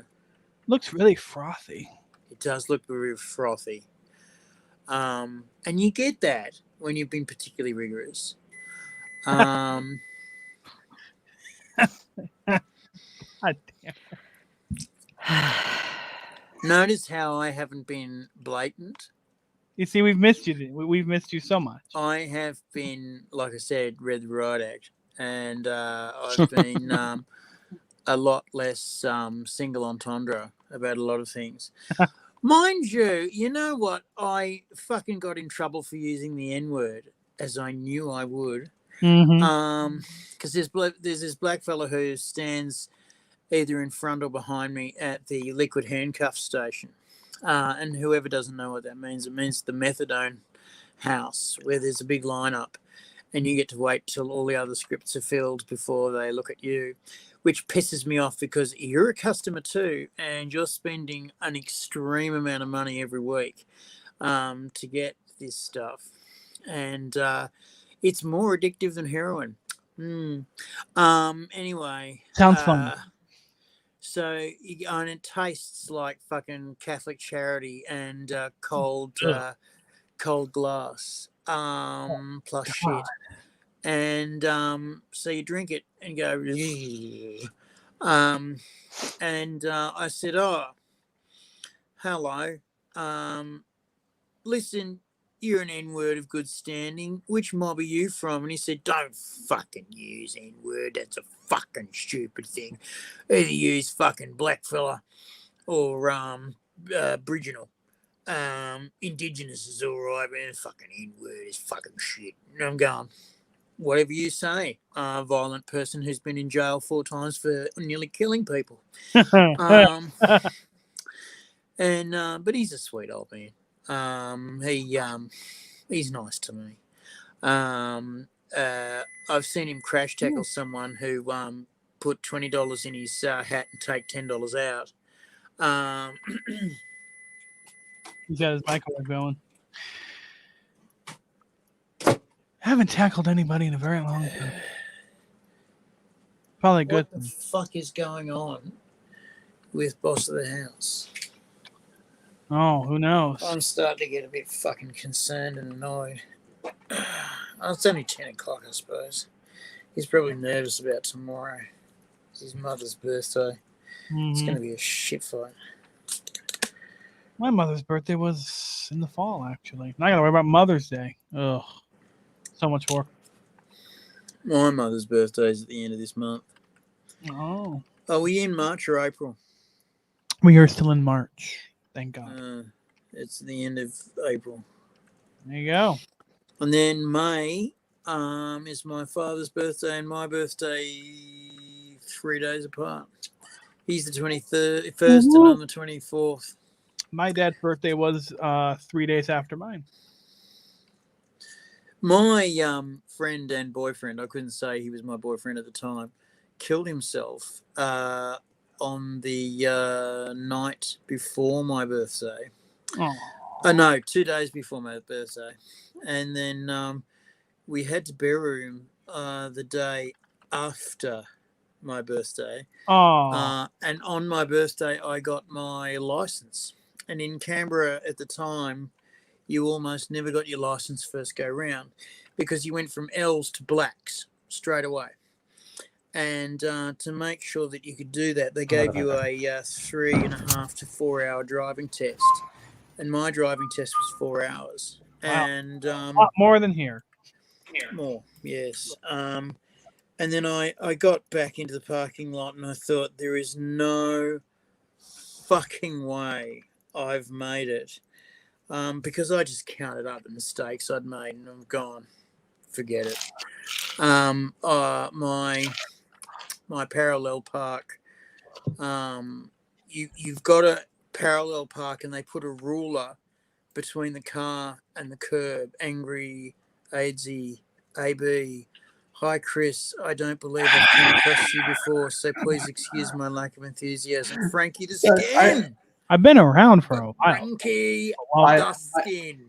Well, Frankie's in London, so his time zone is not always amenable to joining. So you two, Chris, crossed over. But Frankie By the way. Yeah? Oh, sorry. Go on about Frankie. No, Sorry, I'm just going to say Frankie's one of my old school YouTube friends. Yeah. G'day, Frankie. This It's is fucking good to the see you, last man. of my Nova, and it's the last bottle of blood orange Cappy. Yeah, and it was. I mean, the first taste was a bit, but then it really grew on me, and now it's It does really nice. it, But doesn't it? I'm out of whiskey now, so. What are you got there, Angry? It looks frothy. This one, this is. I don't think the color's coming very well on my thing. This is a very. I'm calling this an emerald mudslide. I used this cream liqueur, which is an Irish whiskey-based white cream liqueur. I added a little bit of Pachin, Irish moonshine, 50-odd% to beef it up a bit, and then a little bit of creme de menthe just to make it green because it's for St. Patrick's Day. That's right. Thick. Oh, yeah, it's St. Patrick's It's really Day. nice. It's really nice. Oh, we will be by the time you show it. Right, get you. Because St. Patrick's Day is next week, so I've made 2 green cocktails for St. Patrick's Day. Already, Patrick's Day, Jesus. Yeah, Wednesday is St. Patrick's Day. Oh, God, man, what happened? Yeah, It's The slow, inexorable march of time. Yeah. I'm getting all these Facebook memories from a year ago because everything went to shit a year ago now. Everything started getting shut down a year ago. So all these Facebook memories of me saying, there was one that really caught my eye in the last day or two, was me saying, like, I still can't handle people who don't understand how serious this shit's going to get. One of my recent Facebook memories was the last day I worked, which was March 15th, 2020. I haven't worked for going on a year. Sucks. Sorry, I'm just really enjoying my drink. I've got a real weakness for cream liqueurs. It sounds delicious. I've got 4 different cream liqueurs in the fridge because I just really fucking love them. This is really good. Sorry, I'm just gonna like drink it and just sort of touch myself as I drink it. So that's good. Oh, that's nice. I don't know if that's allowed on YouTube, but that's nice. Maybe Twitch. I don't know. Well, but it's out of camera shot. Touching myself out of camera. It's all good. Yeah. Yeah, I mean, I'm not wearing pants, so. Yeah. Does anyone remember there was a story? This was a real thing. So people, I think they were all from the New York Times. They were having a team meeting, like the Zoom meeting, and they took a break, but the Zoom thing was still running. Yeah. And one of the guys clearly had a porn site on another window. Oh, yeah. And he started jacking it, and everyone's coming back like, what the fuck? Dude, we're still here. Because he was looking. A few of those. Yeah. But this was a guy who was a writer for the New York Times who jacked it. Yeah. I mean, the talent. My favorite one was when a guy who was the host of the meeting, he just said, "I have to go, everyone," and there were like I've got 10 people in this Zoom call. I have to go. I'll see you later. And then he forgot to turn his camera off or even log out of the meeting. But he obviously gone to another screen and just got a bunch of tissues and some moisturizer and just started going at it. And the look of shock on his workmates' faces as he started beating it.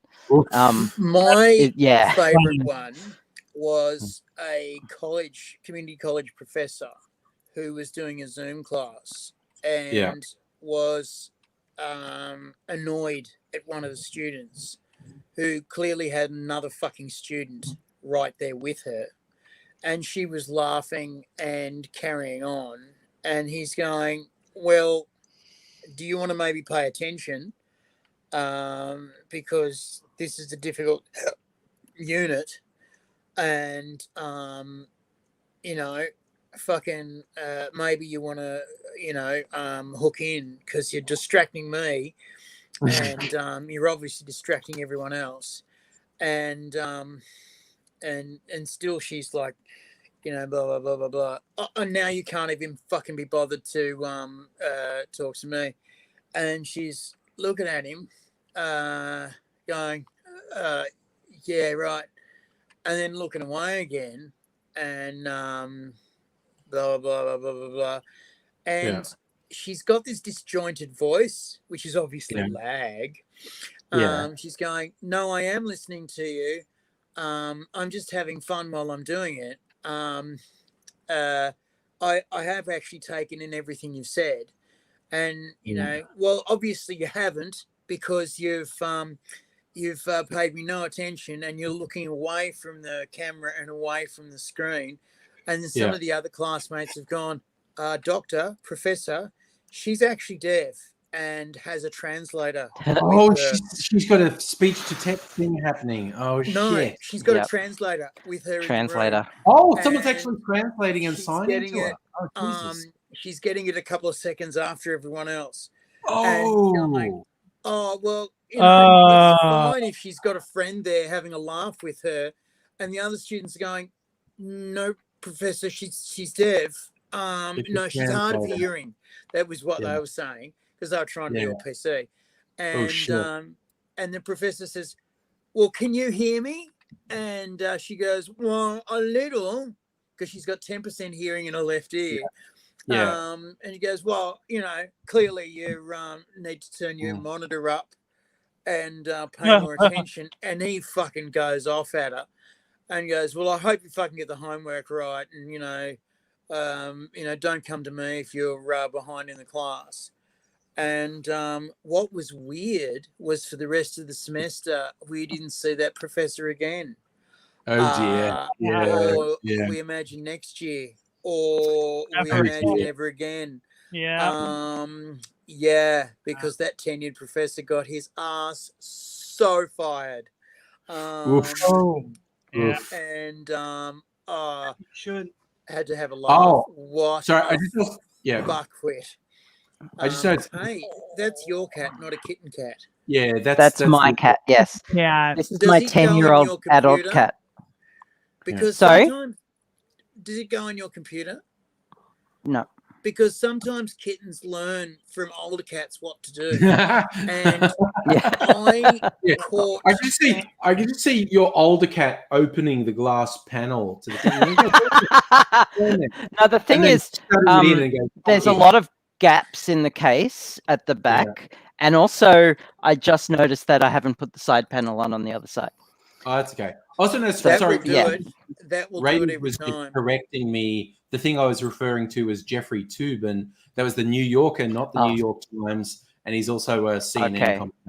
And Safa, yes, he got fired. Yeah. People were like, no, dude. No. Not downhill. There. And also, AIDzee, I want to share this one with you from Frankie again. As yesterday, there was a misogynist prick who seemed a bit fixated on my ding-dong, but then blocked me when I suggested he might have interests that I don't share. What's your expert take? If people are obsessed about genitalia, are they telling more about themselves than they think they are? They are, but you can usually use that to your own sexual advantage. Yeah. Do you remember the Invader Zim cartoon? Oh my God! There's one, and I don't remember. I don't know if it was actually from a Zim cartoon or if someone just recaptioned it.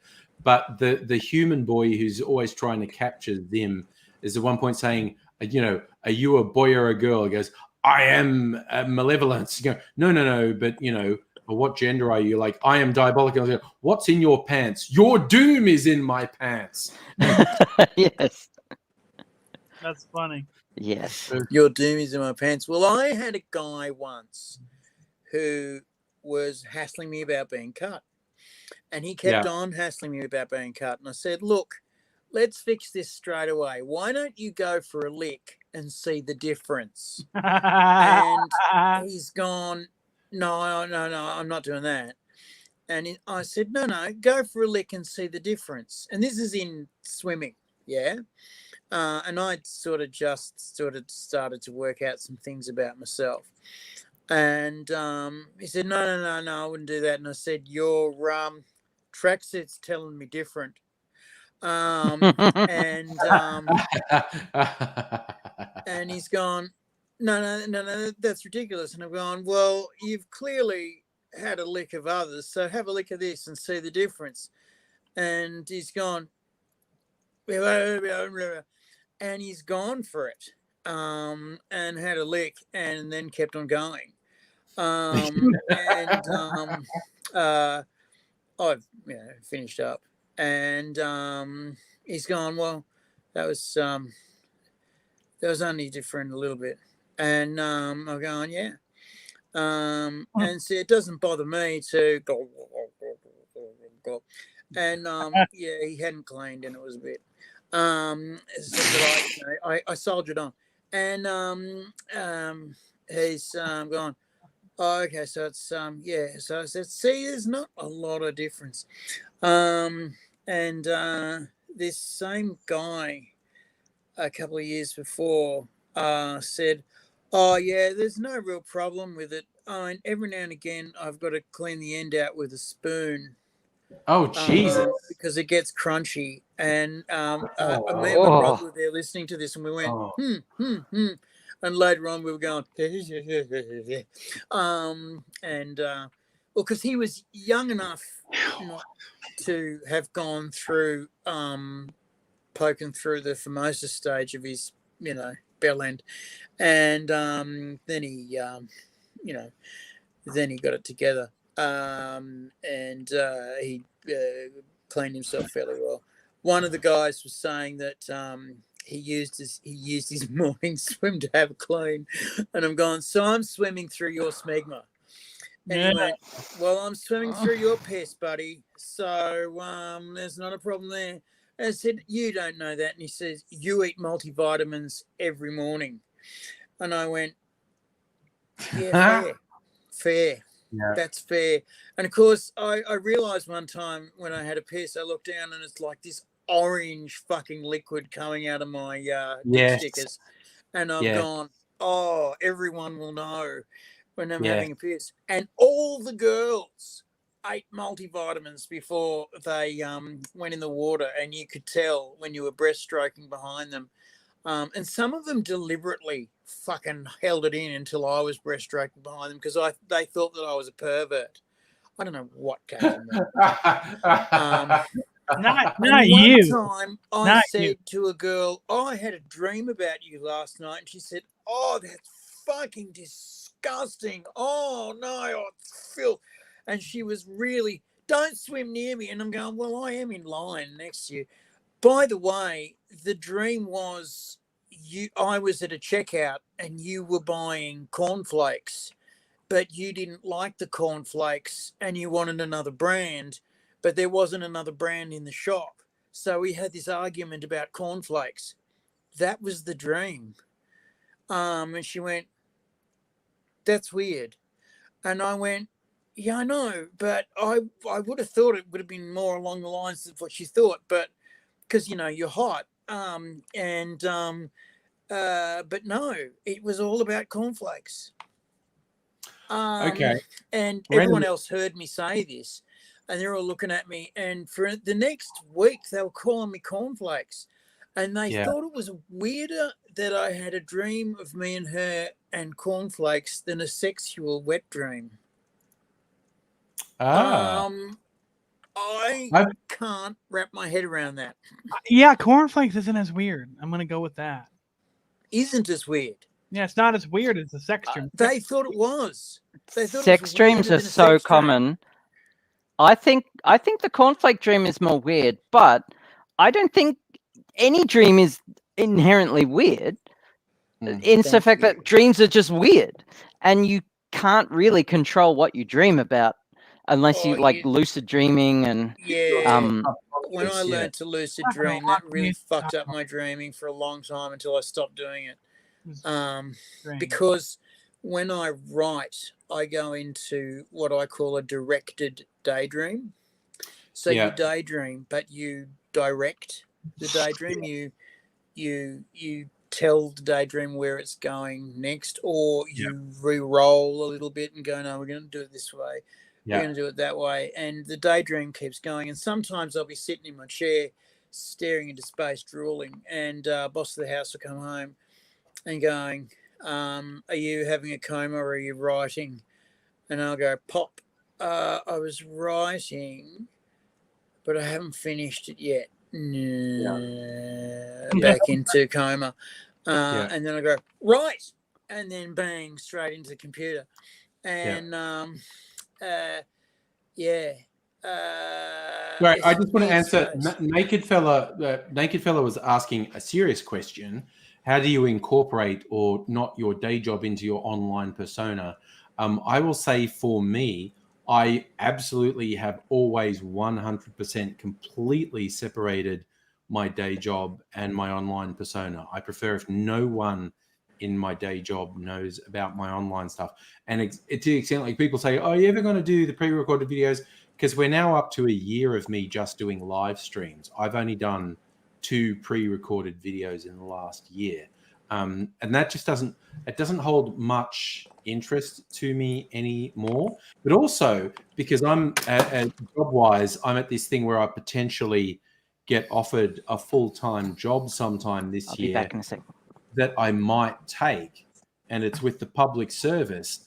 And the way these things work, it's a conceivable thing that somebody could, if I'm working with them and I'm in some sort of conflict with them and they know about the Angry Aussie stuff, they could say, "Oh, that stuff where he shouts and is abusive on the internet," which I never do in my day job, but he does that on the internet and that makes me feel threatened and unsafe. And I think he should be fired because he makes me feel unsafe. That's an actual real thing I might have to deal with. So for me, online and day job are absolutely separated. I mean, like for me, a lot of my job has been like through the internet, like, you know, and I have found clients through my social medias. So yeah, it's pretty hard to disconnect those things, but there isn't really anything on there. It's just like, I'm a lefty. That's it. It's just like, and also if they have a problem with that, I don't really want to work with them anyway. Yeah. But I mean, I also, your point is you have a very valid point that people could just be annoyed that you yell. Because I'm quite extreme with the yelling and the abuse and the whatnot. And I, depending on context, I wouldn't necessarily completely hold it against someone as well. Yeah. Because it's like, no, that guy actually seems scary. I'm scared to be around him. Yeah. I don't know. So, it depends. Like, I mean, like, you watch the whole video, it's not that bad. None of your videos are that bad. I don't think so. And like for me, you know, I mean, there really isn't anything much out there. You know, I'm like some social justice warrior leftist person. Like, it's pretty hard to be offended by me unless you're some kind of, you know, jerk, I guess, that doesn't like other people. And as Frankie points out, the mask stuff from the early days breaker was 100%. I am having a lot of trouble with lag. Yeah, you are going to jump out. Yep. And jump back in again. It's probably a good idea. Good idea. Try that. Yeah, because you're at like 1 frame a second from what I can see. So try that. Just slowly. It's like the 70s $6 million man going. Oh my God! Yes, that show. I love that. Me and my girlfriend joke about that show all the time because she remembers it, and we just joke. I'm just anytime she has any knee problem, whatever. I'm like, you know, we have the technology. Yes, we have the capability to rebuild. Yeah, we can make you the $6 million woman. Oh my God, that's such a great show. My mom was watching it the other day, and I was joking with her about that sound effect from that show. It's so good. It's I love a cheesy old TV show. I really do. Yeah, I was so into the $6 Million Man when it was on TV. I was into 24, the TV show, and you know what? I still watch the first 2 seasons all the time. Yeah. Crazy TV show, but I have to admit the episode of The Simpsons when they did the 24 crossover and Kiefer Sutherland was actually in it. Yeah, really funny where he abandoned all his stuff just to try and find out who the fuck Bart Simpson was. So the terrorist plot went ahead and a bomb went off in the background. Yes, that's funny. That's funny. You know, it's fun actually. I watched season 2 again. It's the only one I own on DVD, and I was watching it, and the whole point of that whole season is that the main terrorist they're going after this like mosque, and they're going after this Islamic guy and all this stuff. It's a white lady. Yeah. That's the thing that cracked me up the most. I'm like, well, you know what? Okay, not a bad take. Yeah. Bad take. It's weird. It's kind of like, have you seen the movie? It's a sequel, Day of the Soldado. Oh my God, I've had too much to drink. The original movie. It's about Sicario? Yeah, Sicario 2, Day of the Soldado, which is very weak compared to the original Sicario. Not as good. In fact, it's so not as good, I forgot about it till just now. Yeah. So I think we got. AIDzee's just having big dramas. Maybe he should try a microphone. That might work for him. But yeah, Sicario 2, Day of the Soldado, some okay stuff, but it starts off and there's this weird shit where it perpetuates this sort of Trumpy lie that Islamic extremists were coming up through the Mexican border.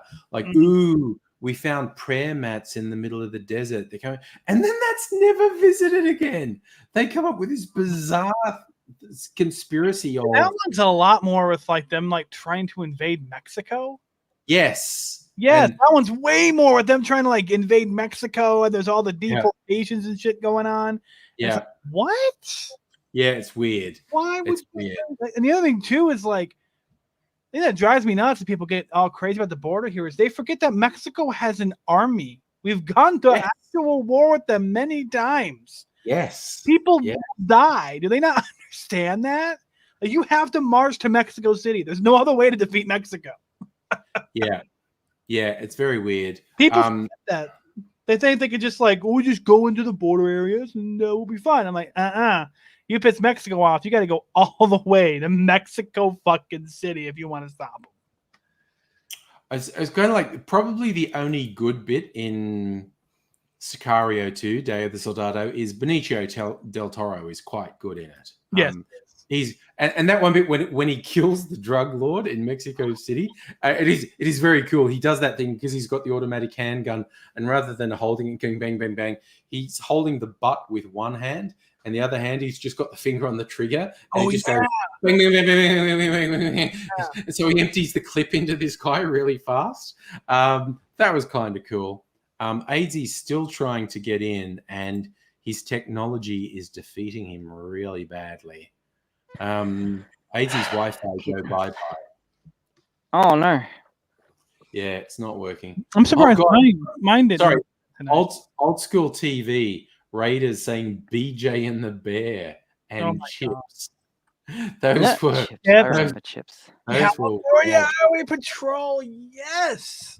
In fact, I think I brought up this movie before, National Lampoon's Lethal Weapon 1. There is a cameo with the original Chips actors in that movie. They're in a shootout in the hallway, and their motorcycles are in the hallway. Yes. They're taking cover behind them. Yeah. Like, no, this is not the shootout you want. The shootout you want's upstairs. Oh my God, that's a good movie, good TV show. Oh my God, sorry. I just noticed in the chat, Raiders was saying, Robot Man Greg was saying the Libs are getting pasted in the WA election, which is what I expected. I just looked at the okay. You need 30 seats to form government. The ALP has the ABC is confirming the ALP has won 44 seats. So they're saying they're only confirming 2 seats to the Liberal Party, 2 seats to the National Coalition's got 4, and 11 seats in doubt. So the absolute best case scenario for the Conservatives is 44 seats to Labor and 15 seats to the Conservatives. That's the absolute best case scenario. The real scenario is probably going to be even worse than that. No, not political parties having to compromise with each other to come up with policy. Oh no. Yeah, it's like, no, Labor is just sweeping in and it's like, yep, we crush you like bugs, you guys. It's just like, we'll just laugh at you. Like, the Conservatives could have less than 10 seats in the parliament That's with awesome. the ALP having over 50 seats in the parliament. I love seeing the Liberal Party get their ass whipped. It's just so cathartic. Yeah, it is very good. And the next Victorian state election, almost certainly the Conservatives are going to get fucking pasted. Actually, speaking of liberals getting fucked over, in the state of Nevada, Democratic Socialists have pretty much won every seat in the state. And so the chair people of the Nevada Democratic Party quit. Oh, wow. So much for unity. Yeah. So now we just need a green wave. Yeah. Oh, my God. Yeah. Wave, let's go. I just noticed Frankie in the chat saying he's talked to Naked Fella for the first time. In fact, for anyone who knows the thumbnail for this one, which was a caricature of me and AIDzee, that was actually done by Naked Fella, and he's also done some animations that AIDzee and I have done voice work on. And Naked Fella is promising Frankie that he's not actually naked at the moment. I don't believe him. No, he's definitely naked. So in my Elite Dangerous group that in the guild I play with, the Hutton Orbital Truckers, we have a guy in there. His commander name is Buck Naked. He's from Texas, and he has like this giant hat he wears, and his gimmick is he doesn't wear a shirt, so it like looks like he's naked. Yes, absolutely. He's not. He's wearing pants, but the gag is he's wearing nothing. Yeah, nice. Oh, look, he's back. Fucking believable. Excellent. I was having so much trouble with lag. And I couldn't work it out. And this fucking ad was trying to fucking bump its way in and put a... Oh, shit. Yep. Oh, now your mic's cut out, man. Oh, no. Still lag. Yeah. I don't know if it's the lag or just his mic got muted. Yeah. Something happened. Having so much fuck. Oh, it's technology is not your friend tonight, AIDzee. I'm gonna fucking... You're gonna do something. I heard you're gonna fucking, and then there was silence. Oh, maybe I'm back. Maybe it's happy. You might be back. It fucking breaks out again, and then I'll do something radical. That's fair. This is series. I mean, I think it's pants off time, really. Yeah. You know, that was the name of this sporting life book, Pants Off. It was just Pants Off. Roy and HG saying, "Fuck, I miss this sporting life. I miss the ones that they did for the Olympics. Crazy Legs Dutch went flatback. Yeah. That was some of the best comedy I've ever seen in my life. It was so good.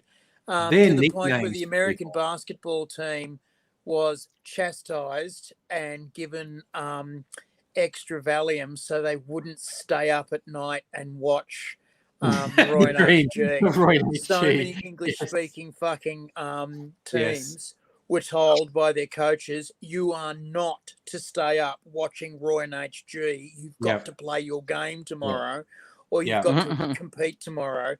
And the Australians were all told, watch Roy and HG. Don't fucking worry about it. We'll give you a Valium afterwards. Yeah. And then they played up and fucked up the last Olympics and got in trouble for it. So many other people, all the swimmers got in trouble, and not one official got in trouble. That pissed me right off. Pissed me right off. It's like, where were the minders? Were you off getting pissed again? Yeah. One of the traditions of the Australian Olympic team is they get a celebrity, either sports person, speaker, or an Australian celebrity like a prime minister, who swears like a sailor and revs them up for the Olympics, and they do a great fucking job. I've managed to be snuck a sequence that was recorded on a phone by a swimmer and it was Kevin Rudd, who fucking did a great job of going, listen, I hate to tell you, but the Paralympics is pissing all over you. They are outstanding. I've got a Paralympian here, and you know the swimmer with one arm. I can never remember his name.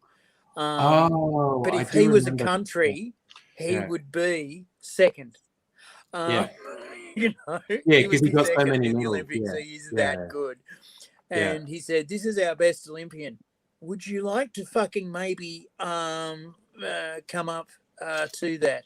And I'd like to introduce you to Australian Paralympian rugby player.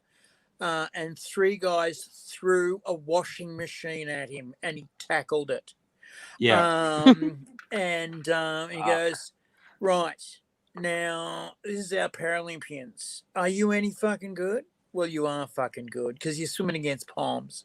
And you're swimming against Americans." And he yacked in front of the team. Fuck Americans. It That was was terrible. just awesome, this fucking speech. And by the end of it, the team is screaming and yelling. And he's going, "Righto, now that you're calm, go to sleep." Fuck off. And then he got out of there, and the team's just fucking going nuts.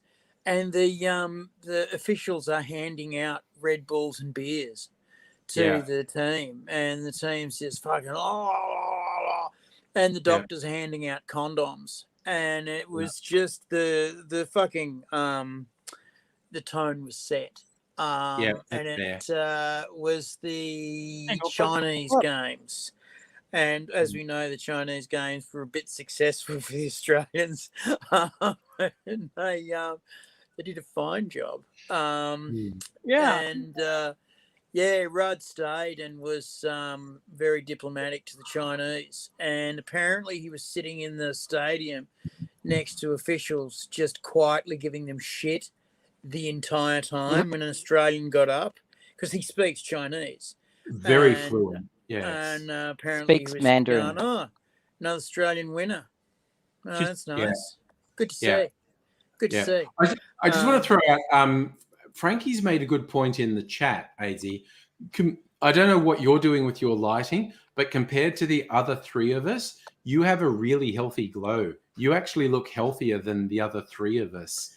The reason I'm lit by a computer that I have a shaded lamp, and it is basically turned down. It's yellow lamp.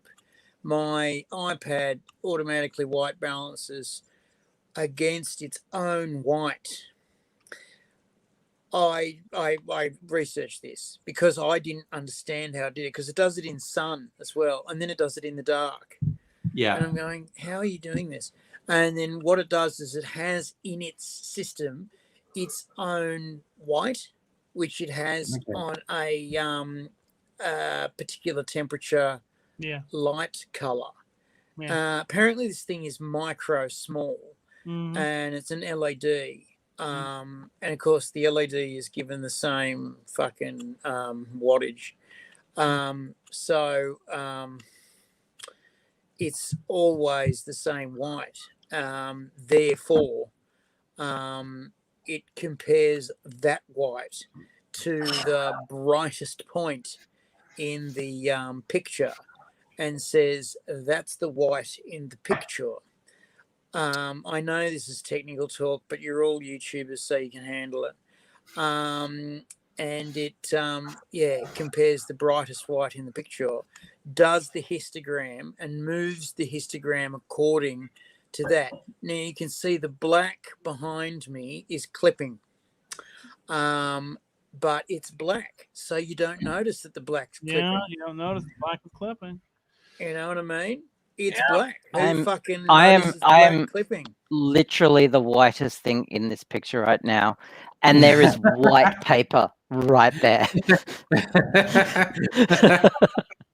Abigail, you know that my people basically lust after your people.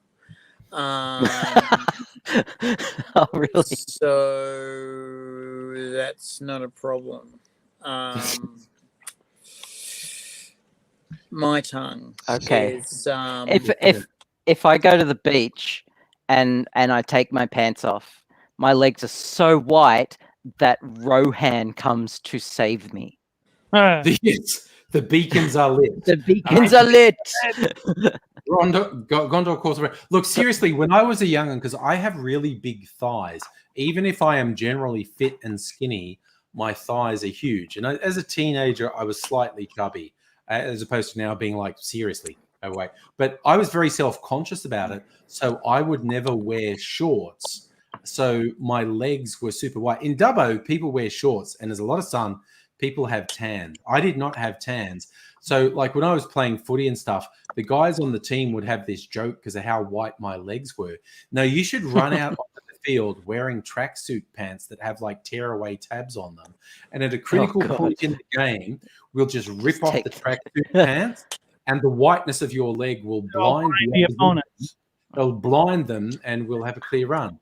So, yeah. Kitty's still not going to sleep. Nah, she had a nap for like 20 minutes, which is what she does, and then woke up. And my cat came out and they growled. Well, she growled at Kitty, and Kitty just like backed away. And now she's awake, and she was biting my feet, which she does. And so I picked her up, and now she's biting my hand, which is annoying because she's got spears for teeth and swords for claws. Yeah. They don't know how to draw the claws in at that age. Yeah. So my wife's cat was this foundling that was abused as a kitten and had its back broken by nasty children. And she cared for this thing in a pillowcase for 3 months. It was until its back got better again and has a kink in its tail and had a kink in its tail. Anyway, we had this thing for years and years and years, and it was aggressive and it hated men and it hated me. And I was in this house for 6 years before finally we attacked a dog and a spider together.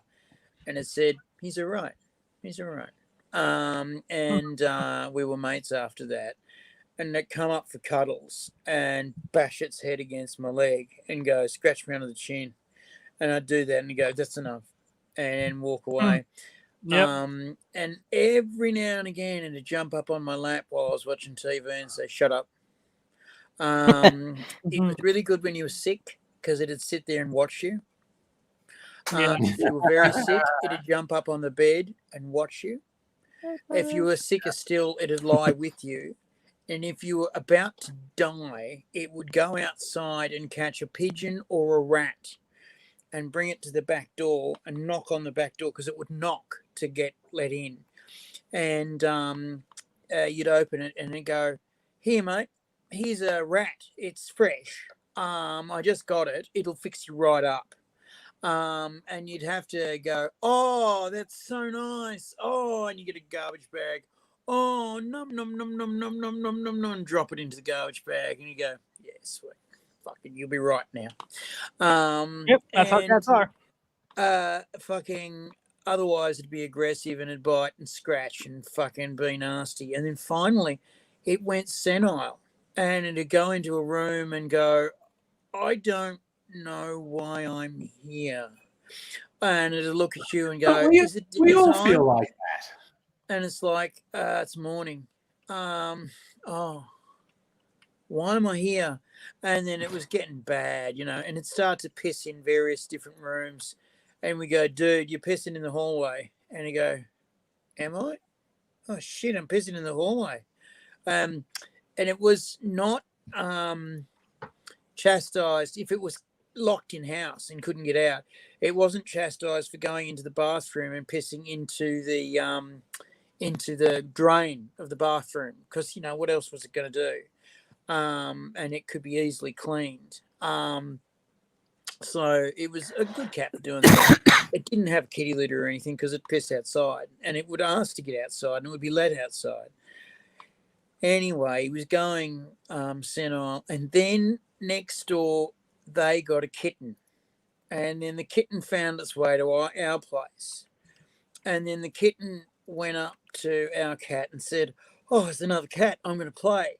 And the kitten came up and went, "Hi, play, grab," and our cat went, "Boosh," and this cat got thrown like fucking 10 meters, roll, smash into the fence, and went, "Best game ever."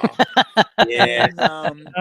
And then just kept on attacking the cat, and the cat's gone, "You just don't get it, do you?" And the cat's gone, "No." And then the little cat worked out death from above, and it'd hide badly on a ledge or something and go, "Piss, and the cat would go, "Yes, here I go, walking along, and I don't know what's going to happen." And the cat would like, "No, death from above." And occasionally the cat would like get out of the way and go, "Oh, splat." Or the cat would like actually land on its back and go, "I am king of the world. Why is the cat flipped and now on top of me and scratching the shit out of me?" Anyway, what was beautiful was that finally our senile cat had to start thinking tactically again, and had to start thinking strategically again, and it got its fucking shit back together. And it was wonderful to watch the new life in our cat and its evil apprentice. And he taught him the worst habits of any cat. And they owned the hexagon of their fucking suburb. And if any other cat joined in, because they'd lie in the front yard going, "Yeah, man," and shoot the shit. And then a cat would turn up and they'd go, "Do you want this one? I thought you might like it. Should we both?" "Yeah, let's." And they'd fucking either pincer movement this cat, or they'd chase it into a corner, and that was horrific to see it chase it into a corner, because the cat couldn't go anywhere, and they'd like just walk in as this cat's going, I can't get out of the corner, and it would try and jump up the corner, and it was a shed, so it was like, fucking Zinc-a-loom, and you can't climb on Zinc-a-loom, and then it'd go down, and they'd like go, "It's time for you to get the shit scratched out of you and maybe lose an eye." And it was evil but cool to watch. And it's the best thing to have a tiny little kitten and an old cat that will teach it bad tricks. Anyway, I saw the little cat, the young cat, and it was just sort of coming into its manhood. It was like starting to fucking muscle up and starting to get a chest and starting to get a little bit, "She's all right, eh?" And the big cat would go, "Yep, I'm spayed, but you might want to fucking go for that." And it would, because it didn't have its back wheels cut off. And we kept on saying to the neighbours, "You might want to chop off its back wheels because it's going to start making a bit of ill." And so anyway, this dog come up and had a go at its girlfriend. And the young cat went, "I don't think so."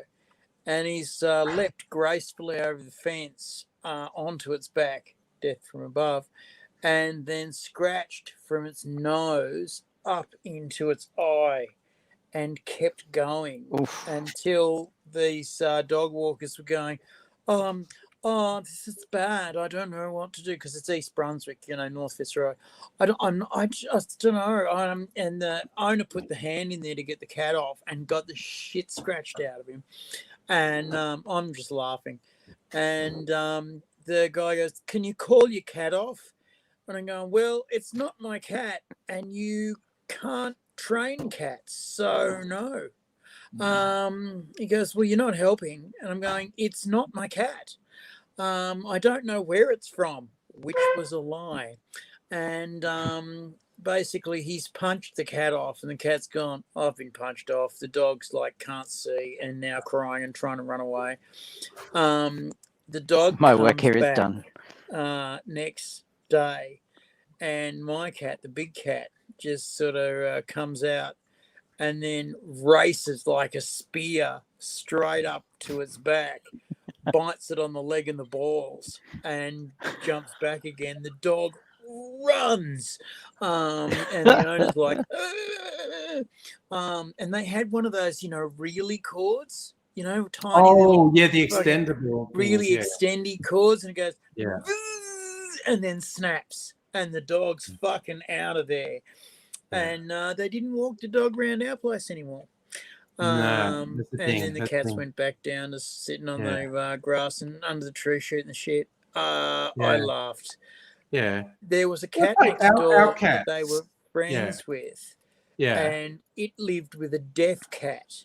And it would crawl across the roof and go, "Hey guys, how you doing?" It's like, "Oh yeah, man, how you doing?" "I'm going out the back to get some rats." "Yeah, man, it's good to see you." And then the deaf cat would come, ba-boom, ba-boom, ba-boom, ba-boom, on this carport, and with the other cat. And the first cat from next door is going, I didn't invite him. I don't know who he is." And they're going, "He's your neighbour, dude." And our cats would look at him going, and it would look over the carport going, "Hi, you didn't know I was here, but I'm here." And they'll go, "Oh, yeah, hi, dude. How you doing?" Yeah. "Can fuck off when you're ready." Yeah. And it was just, watching this deaf cat do its thing, because it couldn't hear shit, so it would watch the shadow of things coming across. And what was kind of nice was the pigeons would work out it was deaf too. And you go, "Oh, he's deaf. It's really not a problem." And then they would fly away. And as they were flying away, they wouldn't notice this cat leap and catch them mid-flight. And that, watching a pigeon be startled is an amazing thing. Because, as a pigeon flies, it knows it's safe. But it's only like half a meter off the ground before the cat's fucking got it, and it's heading straight to the ground going, "This was not the plan." So a little cat and a big cat is a great combo.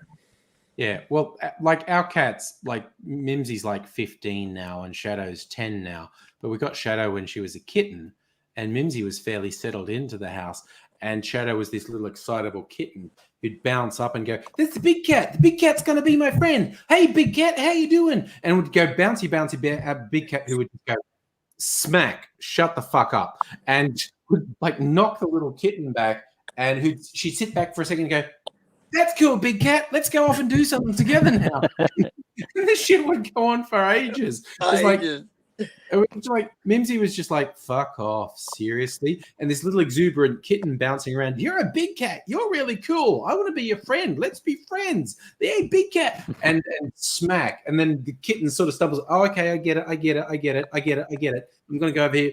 No, let's hang out again, big cat. Let's do it." And it's just like, oh my God. Jesus, you two, what the fuck? The problem with Bella, my cat, is that when she was a kitten, she was in a home with children there was a washing machine incident, so Bella does not like children. Like children, she can't stand them. Now that my son's grown up, he's not a child anymore, and she doesn't run away from him. Her last home, there were other cats there, and they used to beat her up, and so now she hates other cats. Just hates them. It was all right when she was just by herself. I did have another cat come in a couple of years ago because I was dating someone, and I had to segregate them because she was just not handling it at all. And this other cat was just a dumb male cat who just wanted to be friends and didn't get the hint at all. And now with this kitten, at least the kitten is like not in her face. Right. Bella will hiss at her, and then she'll stop and back up. And like if the kitten's asleep on the couch, Bella will come in and not hiss. But if the kitten's awake and walking around, she'll hiss and they don't get close. Thank goodness. Because Bella would probably maim that kitten. Yeah, probably. Kitten. before we even moved into the house that I'm talking of, we had a comedian friend who would come over and visit us and then hit and play with the cat, but hit its face. Oh no. And hit its legs, and we would go, don't do that, because that works him up, and he gets a bit fucking agitated for the rest of the night. And you go, oh no, he likes it, and we go, no, he doesn't. Don't do that, because he gets agitated, and you don't have to be here when he's running around the house breaking things. Anyway, he kept on doing it until we told him, no, you've got to stop that.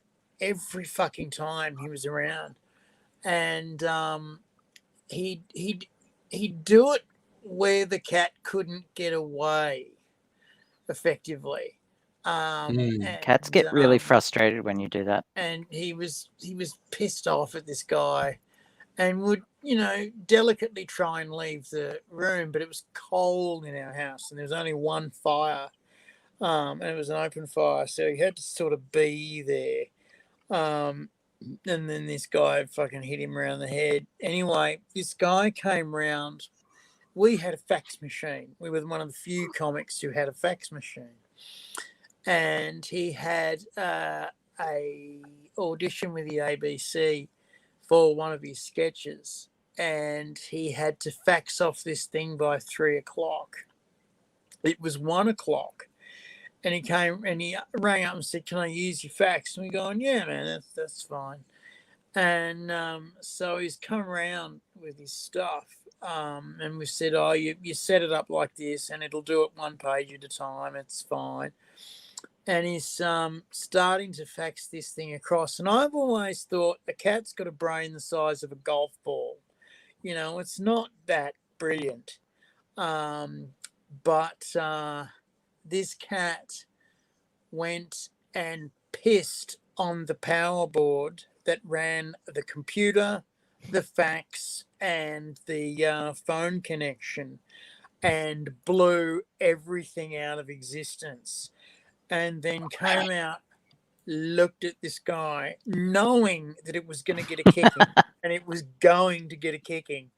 Looked at this guy, going, and then fucked off out of the house and gone for the rest of the day.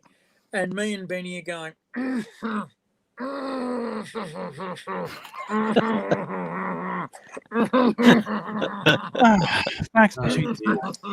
because he fucking deserved it. And then we're going, look, the post office, which was like 4 doors down, does faxes as well. It will cost, but it'll get you done in time.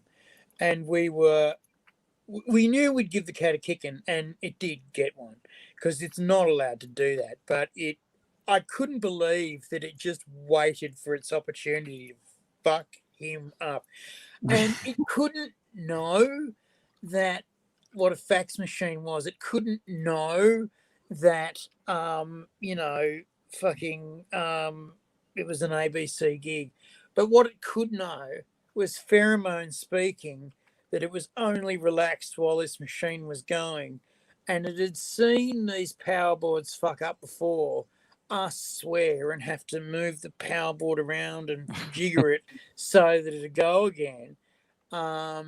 It had seen electrical stuff not work when it was wet. And so pissing on the power board was a really effective way to fuck up everything on that desk. There was no chance of anything going, and we didn't laugh. We really didn't laugh until he left, and then we shat ourselves, going, "Oh, he fucked you, buddy. He fucked you hard."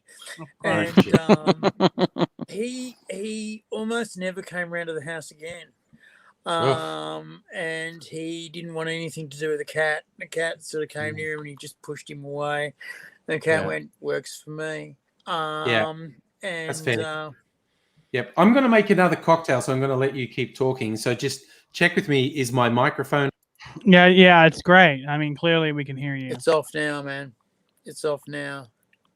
Loud and quiet. Are you pointing at Dr. Abigail's tits? Because that's not, that's actually pretty cool. I actually That's funny. do enjoy Dr. Abigail's tits.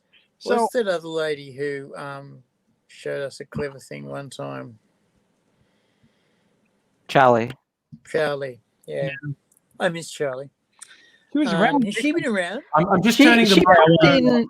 Calm down, AIDzee. That's okay. And now I'm going again. She popped into the stream like last week. Yeah, she's been around. She's in the chat most. Yeah, she's in the chat a lot. Yeah.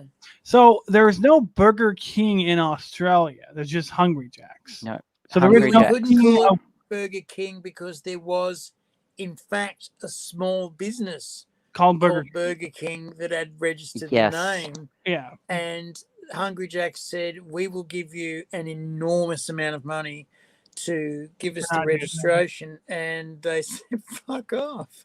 Yeah. Because it's ours now. Because when you register a name in Australia, you've got to pay X amount of dollars and then more, and then more, and then more, and then more, and then it's yours. Okay. And it's the same with copyright. You've got to pay more and more and more and more every time it comes round. You've got to pay more and more and more and more and more, and then it's yours. And if you're not making a gazillion bucks, you virtually run out. Yeah. Oh, that's a good. But it's actually aimed at drugs. It's actually aimed at drugs. Oh yeah, because then you can make generic versions of drugs because they don't have copyright anymore. You can produce them in Australia for cheaper. However, you mean pharmaceuticals? Sorry. Same thing. Yes. Dr. Abigail, pharmaceuticals. Because I thought you meant drugs. Some are a little bit more regulated. Some aren't. It's all the same. Yeah. Well, actually, Australia has this thing where it does deals with pharmaceutical companies. Mm-hmm. And pharmaceutical companies say, okay, this is $2,000 a shot. And the Australian government goes, no, it's $300 a shot. And the pharmaceutical companies go, you missed that first line, didn't you? Yeah. And the Australian government goes, no, what you're going to get is volume, and you're going to get more volume than you get out of your initial price. Yeah. And no one's going to go away crying. Mm-hmm. And they sort of hammer that pretty hard. And then the smarter pharmaceutical companies go, the Australian government's not actually going to rip us off. And they go, look, why don't you make it $350 and we'll take a good markup then. And the Australian government usually goes, yeah, you know what? That's cool. Good enough. It's good enough. Nice. And what happens is if the pharmaceutical company digs its heels in, they go, well, you've had to post your formula on the public forums and internet. Mm-hmm. So if you don't give us this our price, we're going to make our own illegally, and we're going to sell it to Africa no cost at all. And Africa is a fucking huge market. Oh yeah, they're it's one of the biggest growing markets in the world. Yeah. And of course they have no money, but if you can get volume out of Africa, which is one of the things that we do, we actually broker deals with Africa. So if they want $2,000 a shot, we broker a deal with Africa for $100 a shot, and they make so much volume that the pharmaceutical companies get more out of Africa than they do out of half the world. So rather than do that deal themselves, they just let us do it. And so if they don't come down on price, we basically steal it. And it's one of the things, because of software as well, it's one of the things that they call us White Mexico, because we steal software and we steal drugs. Good. As you should. And effectively, and you know what the ridiculous thing is we don't actually make the drugs ourselves. We do have some capacity to make drugs, And because of the pandemic, that's been changed. We're going to get a full-on drug factory. Oh, that's good. I worked at a drug factory here in Australia. There's a few, but not enough. Many years ago, in the laboratory there. But I worked at a pharmaceutical production factory, and it wasn't small. It was huge. It was huge, but they closed most of them down. They did, yeah. And basically now they get them from overseas. But since the pandemic, they've turned around and said, you know what? Yeah, we got to open those. We couldn't get a lot of the drugs we needed, the pharmaceuticals we needed. And America turned around and said, sorry, guys, all the pharmaceuticals belong to me.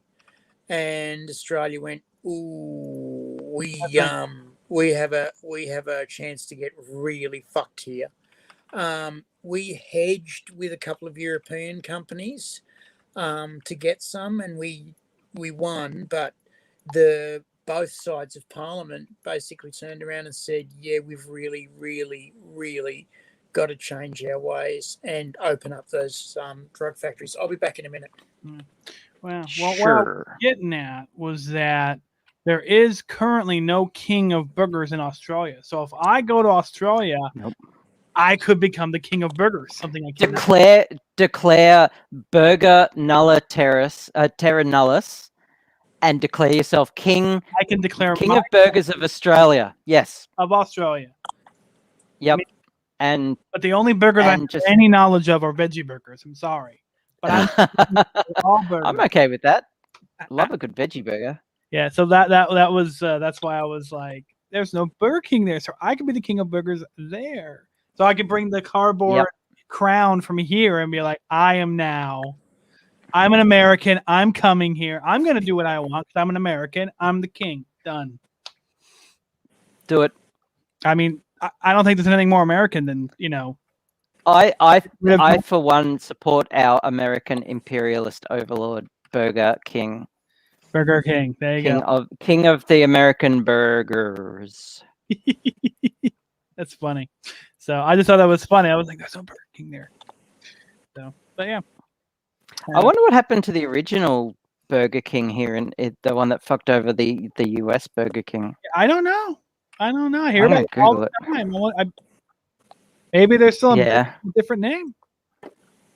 I do know that when I looked up earlier this year, or actually last year, because I saw Hungry Jacks all over the NBL, and I was watching some NBL games back in the day, and before pre-pandemic, and the website for Hungry Jacks is like identical to the Burger King website. It's the same website, just with a different address, some different menu items. Yeah, and I was all like, "That's kind of neat." I think that's neat. Yeah, it's just interesting. So, yeah.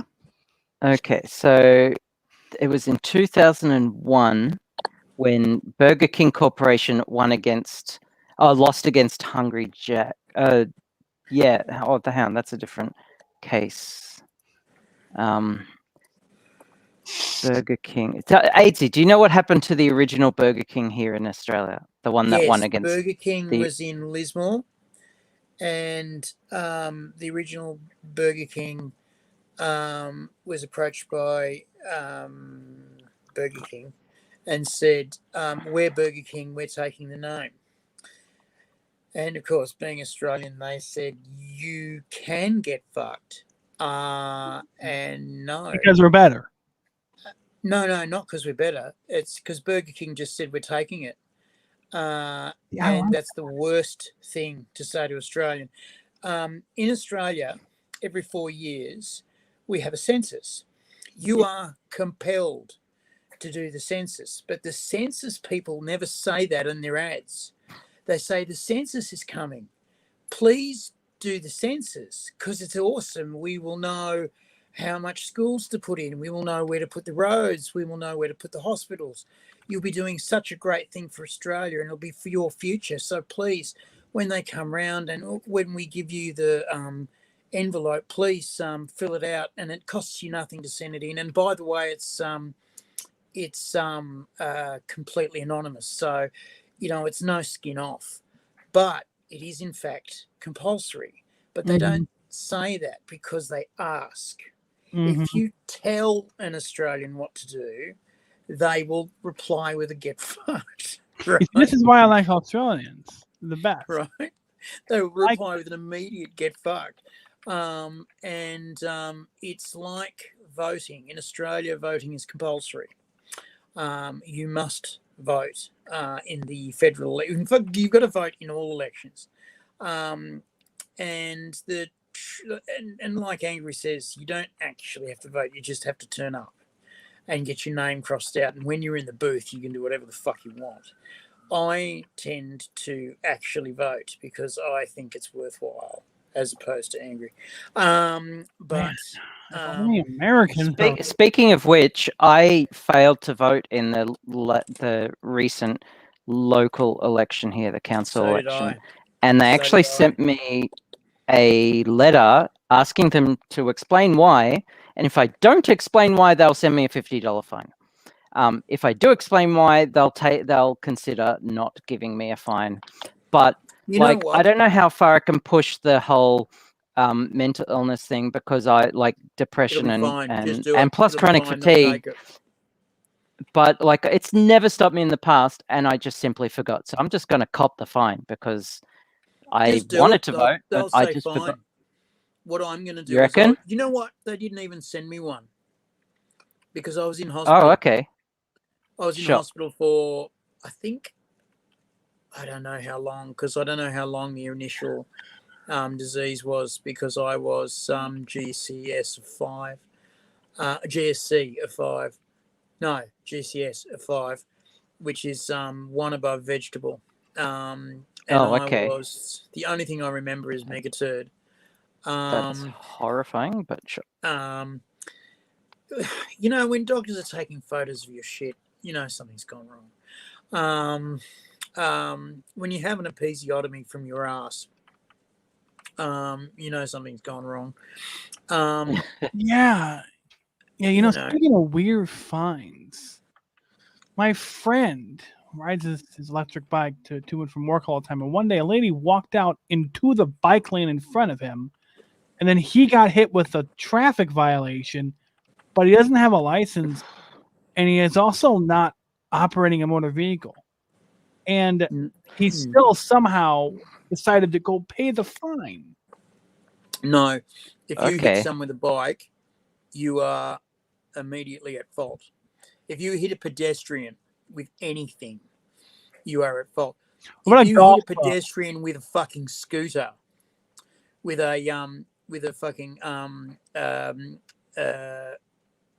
a disabled scooter, you will be hit with a fine in Australia. Here it's really strange because like you can get like a what's it called, like a disturbing the peace type of violation. They can't actually give you a traffic violation if you're on a bicycle, but because he was on a electric bike, the cop classified his electric bike wrongly as a car, and so he went and paid a fine that will go on his driving record, which he doesn't have. So figure that one out. No, it's here. It's very, very simple. You may not fucking hit pedestrians under any circumstances. The bitch of it is that most times this happens, pedestrians simply walk straight out in front of the vehicle, and you just can't stop. I saw once, oh Jesus, a blind girl walk in front of a car, and this guy fucking skidded and swerved his vehicle to not hit her, and he was visibly shaken and in shock because he was a young guy. He was clearly on his break from the public service, and young guy, maybe first or second year out of high school, and he was shaking, and he got his smoke and lit it and was there, and the cops were 2 cars behind, and they came up and they knocked on the window, and instead of going growl, because they'd basically seen, everyone had seen, and this girl, you know, taps away, not probably oblivious, but she didn't get hit. The cops knocked on the window, and I was, ears open for this because I was going to go, come on, guys. And they went, matey, are you okay? Are you all right? And he was, and they said, listen, just pull up over here, pop out, we'll have a cigarette and a chat. And he did, and he'd pissed himself. The year 12 boys that we all were, instead of going, yeah, he pissed himself, we're all going, Jesus, I would. Jesus, I'd do that. Yeah. Fucking hell, because it was close. He was maybe 20 centimeters away from hitting her. And the reaction time on this guy was sensational. Yeah. He was, he knew he was 20 centimeters away from killing a blind girl. Yeah. How does that go down for your life? I mean, that's jail. That is jail. Mm-hmm. Sorry, Chris, you're trying to say something, Chris. Here it depends. If it's an accident, you're probably not going to serve jail time. You'll probably just end up with a fine, maybe some parole time if it's an accident and it's proven to be an accident. If it's proven to be malicious or that you were clearly doing something wrong, then it can be jail time. Yeah. But no. So the whole thing was that he ended up telling me, he's all like, yeah, it's leaving my driving record forever, and I'm like, you don't have a driver's license. Yeah. And so the whole thing was that the cop had ticketed him. So he paid a fine that's going to go on a record that doesn't exist. So therefore, he still doesn't have any record of the accident. Yeah. And he's the only person I've ever known in my life that paid for bike insurance and used it for an accident involving a pedestrian in the bike lane at 15 miles an hour, mind you. Shit. Yeah, okay. My mate got a traffic fine on his bicycle for traveling 48 kilometers per hour in a 40 zone. And instead of getting the shits, he said, give me the ticket. Give me the fucking ticket, because I want to show everyone how fucking fast I was going down Research Station Drive. Because he was fucking booking it down Research Station Drive, and they did the zap, and they stopped him and said, yeah, you're getting a fine because you were going too fast. And he said, how fast was it going? 48 kilometers an hour. And he said, 2 more kilometers and I was going 50. Can you say 50? And they went, it's an extra $500. And he said, it's almost worth it. He's like, you can't stop me from riding a bike. Yeah. Sorry, I also just want to, in the chat, McKeechanita is dropped in on Twitch. Hello. And hi, Alexander Dale. I don't think it's hello. Also, this drink is this is the Roman Punch. I think people with good memories might remember I made this on the stream last Friday night. This is 1 1/4 ounces of Benedictine, 1 1/4 ounces of brandy, and then 3/4 of an ounce of overproof rum. So this is serious. Oh, damn. There are a few standard drinks in here. With the last of my blood orange cuppy, I mixed it with because I didn't have any gin, any whiskey left. I mixed it with some blackberry gin that I've got, and it's delicious. It's so good. Nice. Well, great combo. When I bring my computer over for you to fix, Abigail, and bring some whiskey over as payment for fixing the computer, with the one I found, because the dude because we visited the Patient Wolf distillery, and he said, this fruity gin, 50-50 with whiskey and topped with soda. And I thought, that sounds weird. Snosberry fizz, yeah. And we called it a Snosberry fizz when we made it. It was really good. And speaking of snosberries, Grasshopper's joining us. Grasshopper! Really? Dude, I've got to do arbitrary links when someone joins. It's just like, whatever. You're lucky we weren't talking about pedophiles before you joined. That's all I'm saying. Yeah, that would be a introduction I could definitely do without. AIDzee, glad to see you, buddy. How you doing? Mate, I'm maybe 80%. So, and isn't it good to see him though? We haven't seen you for weeks, and you are full of life. It is fucking great to see you. It might be a put on. But that's okay. A bit of an act. You can be in a fake it till you make it. What's the thing over the ears? Like, is that like a mask that's gone down over your chin, or? Well, we decided if I start to go to sleep, we're gonna give it a little bit of. No, I'm good. I'm good. No, I'm good. I'm good. How good is that? He could just stay there for a couple of hours like that, and we'd never know the difference. Yeah. We would never know. Just need to do that. Just need to do that thing where they draw the eyes on your eyelids. You know. Yes, the Homer Simpson thing. Or get the glasses with with the eye. Yep, that's all that's required. That's all that's required.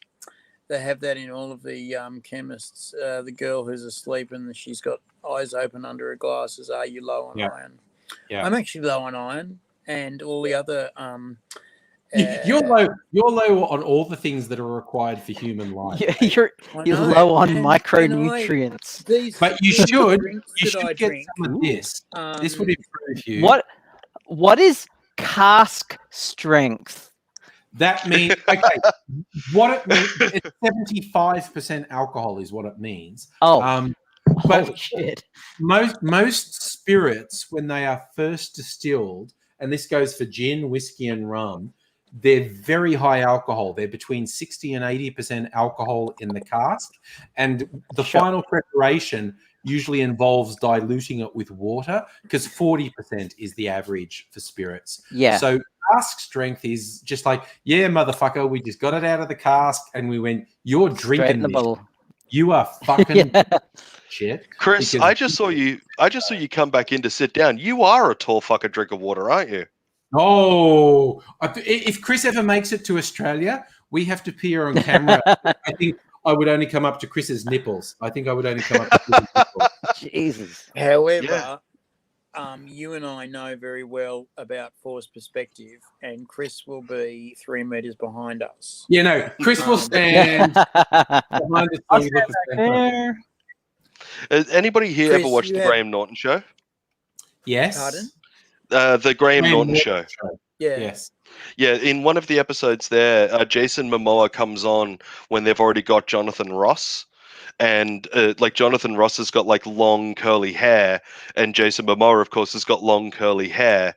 And it turns out that they like take the same size jacket because they're both fairly broad-shouldered and whatnot. And at one point there, Jonathan Ross turns around and he goes, "This is what you would look like if you got chopped off at the knees and never hit the gym."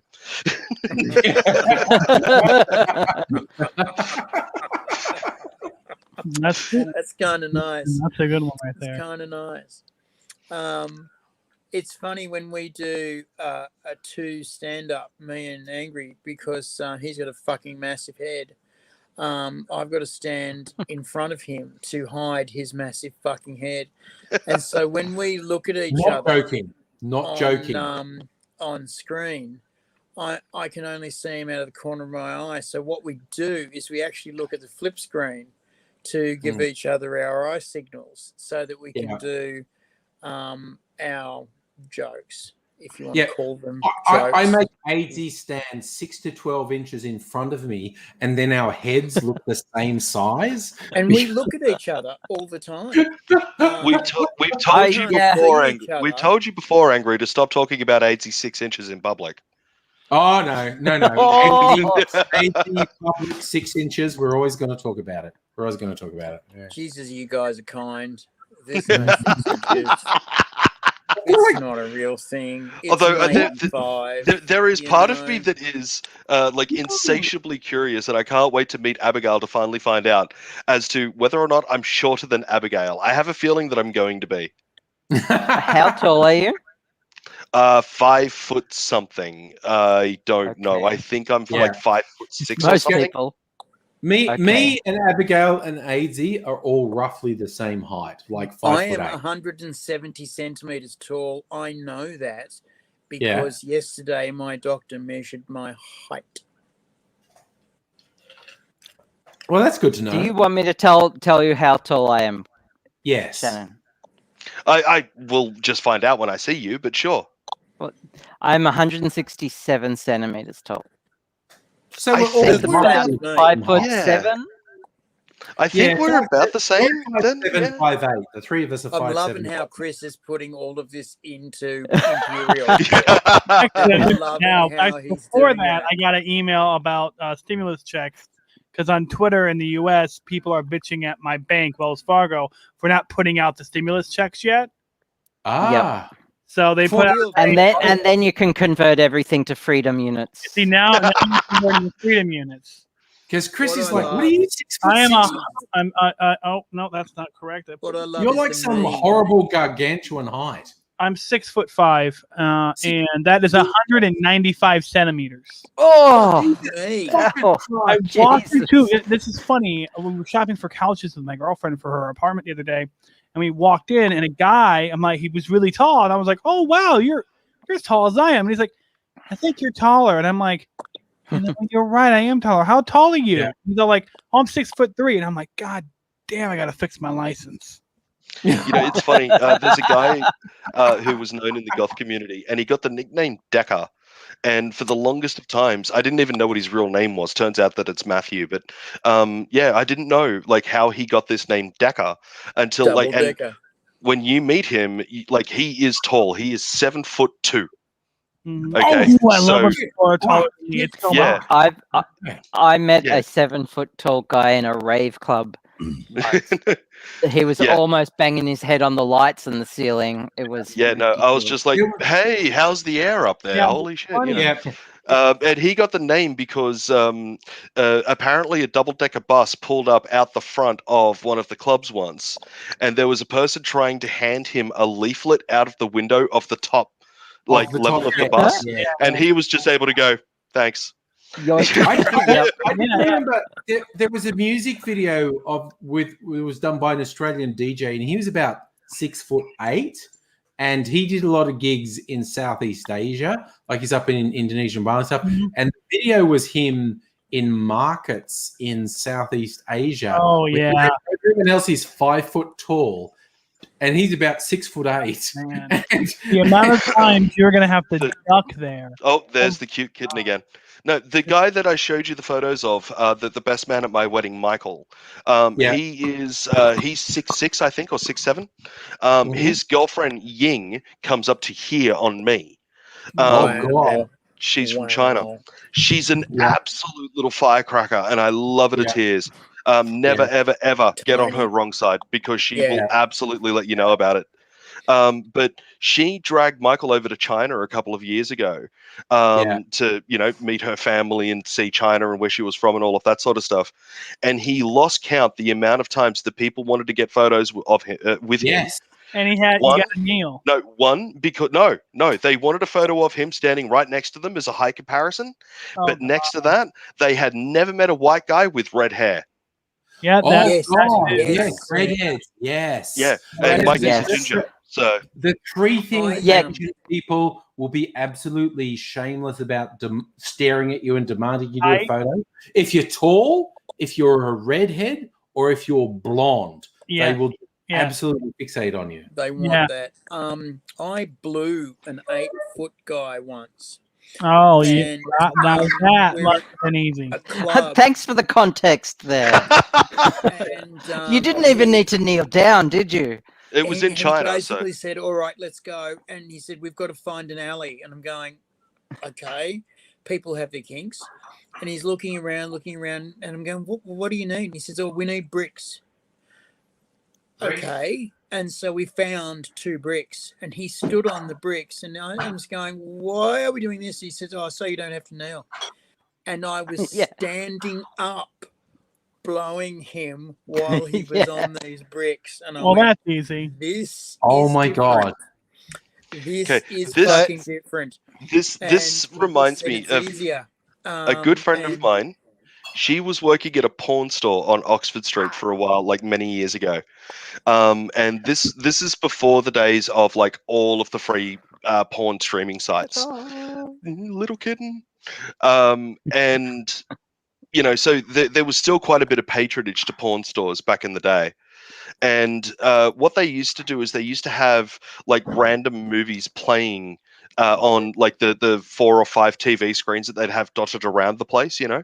Yeah. And I've gone in there to say hello to her and all of that, and I was going to give her a lift home that night. So I've arrived at like about 11:30 because the store closed at like 1. And so we're just there, we're talking, and she is going through this new load of porn movies that they've just released, and she's, you know, price tagging them and getting them ready to go out on the shelves and whatnot. And there was one that caught my attention and I couldn't look away, and it was something named something like, you know, Midget Whores 3 or something like that. But it was definitely midget porn. I had never seen. Ed was wildly curious. Yeah. So I was like, can you put this onto, like, you know, your TV screens type thing? Because I need to know. See. You know, this is, I just need to see this. And she was like, yeah, sure. So she plugs it in. And I won't go into all of the details, but the first scene, and this still gets me to this day. It starts off as normal as midget porn does. It's a normal sized guy and a midget girl. As normal midget porn starts, yeah. So, you know, it's him standing up and getting a blowjob, of course, and, you know, that's all fine. And then, you know, a couple of other things happen, but then the penetration needs to happen. And so, of all of the places that he could have chosen, the kitchen table or the bench, a bed, whatever, you know, none of that. For some reason, he picks her up and puts her into the kitchen sink. And bends her over.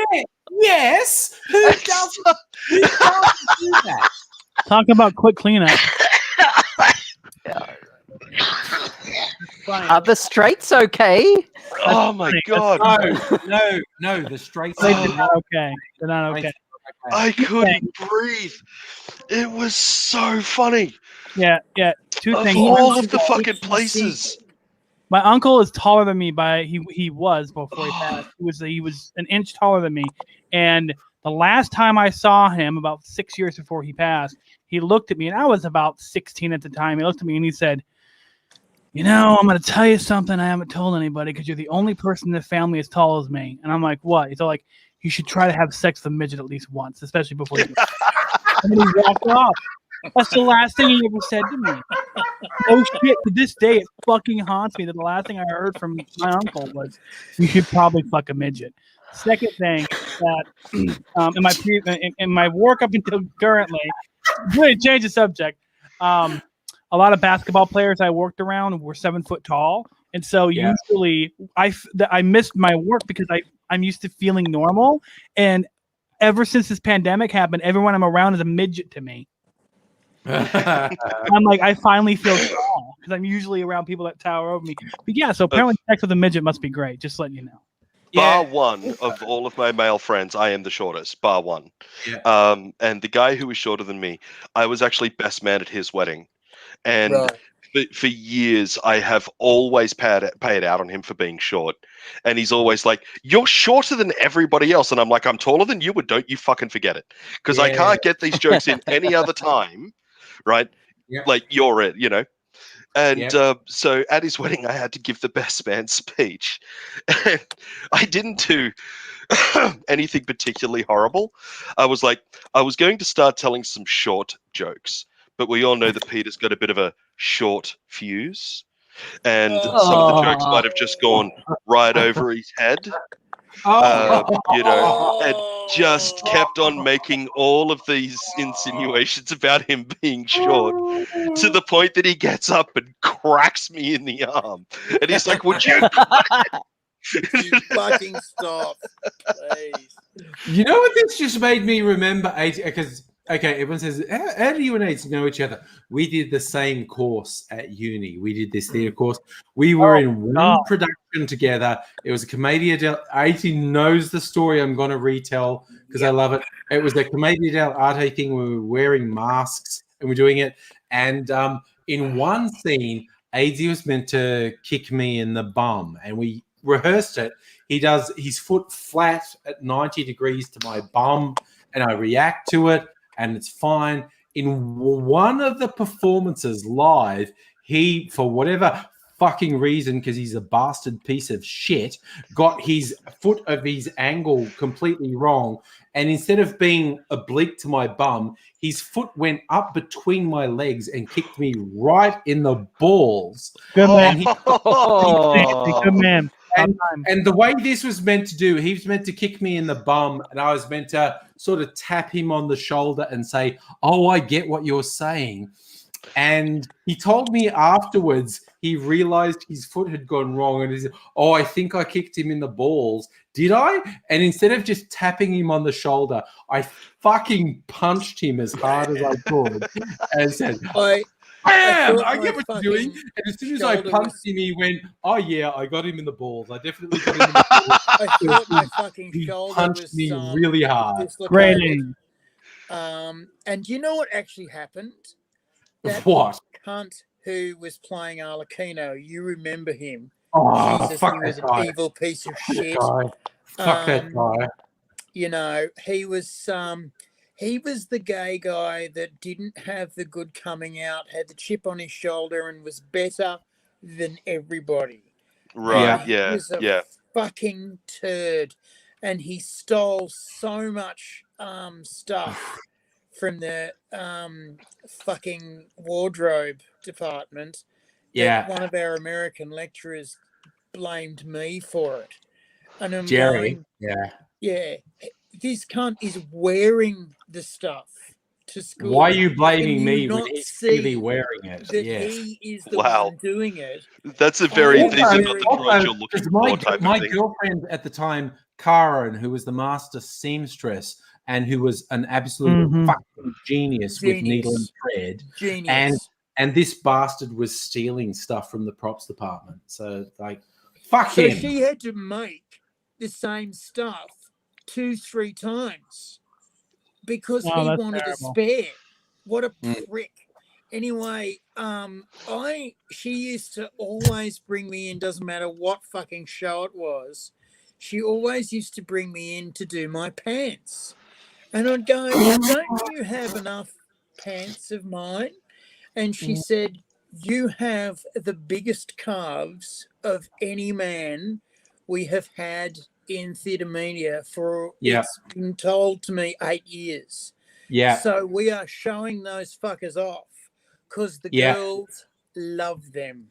Yeah.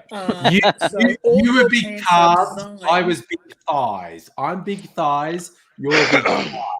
And my calves. Just sharing it for the kids watching it. If you want to fantasize about our body parts, AIDzee, attractive calves, me, very big thighs. So, you know, it's all down to what. This one for later. And I also had the very wide shoulders because I'd just come out of swimming and I just lost the weight because I put on a lot of weight when I finished swimming because I was still eating and I fucking stopped exercising. So I put on a lot of weight and I was a fat. Because we also, AIDzee and I, we did a lot of acrobatics. Both of us were, when you're talking about acrobatics, we're the understander.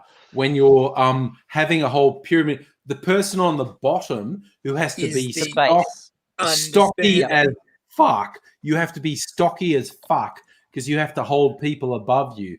That AIDzee and I were both the understander. And I dated someone who was the base. They did.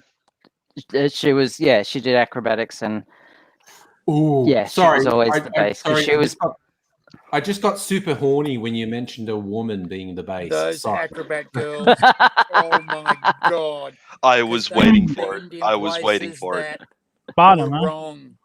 Sorry, a woman with those strong thighs because she's going to be the base in acrobatics. Hello. I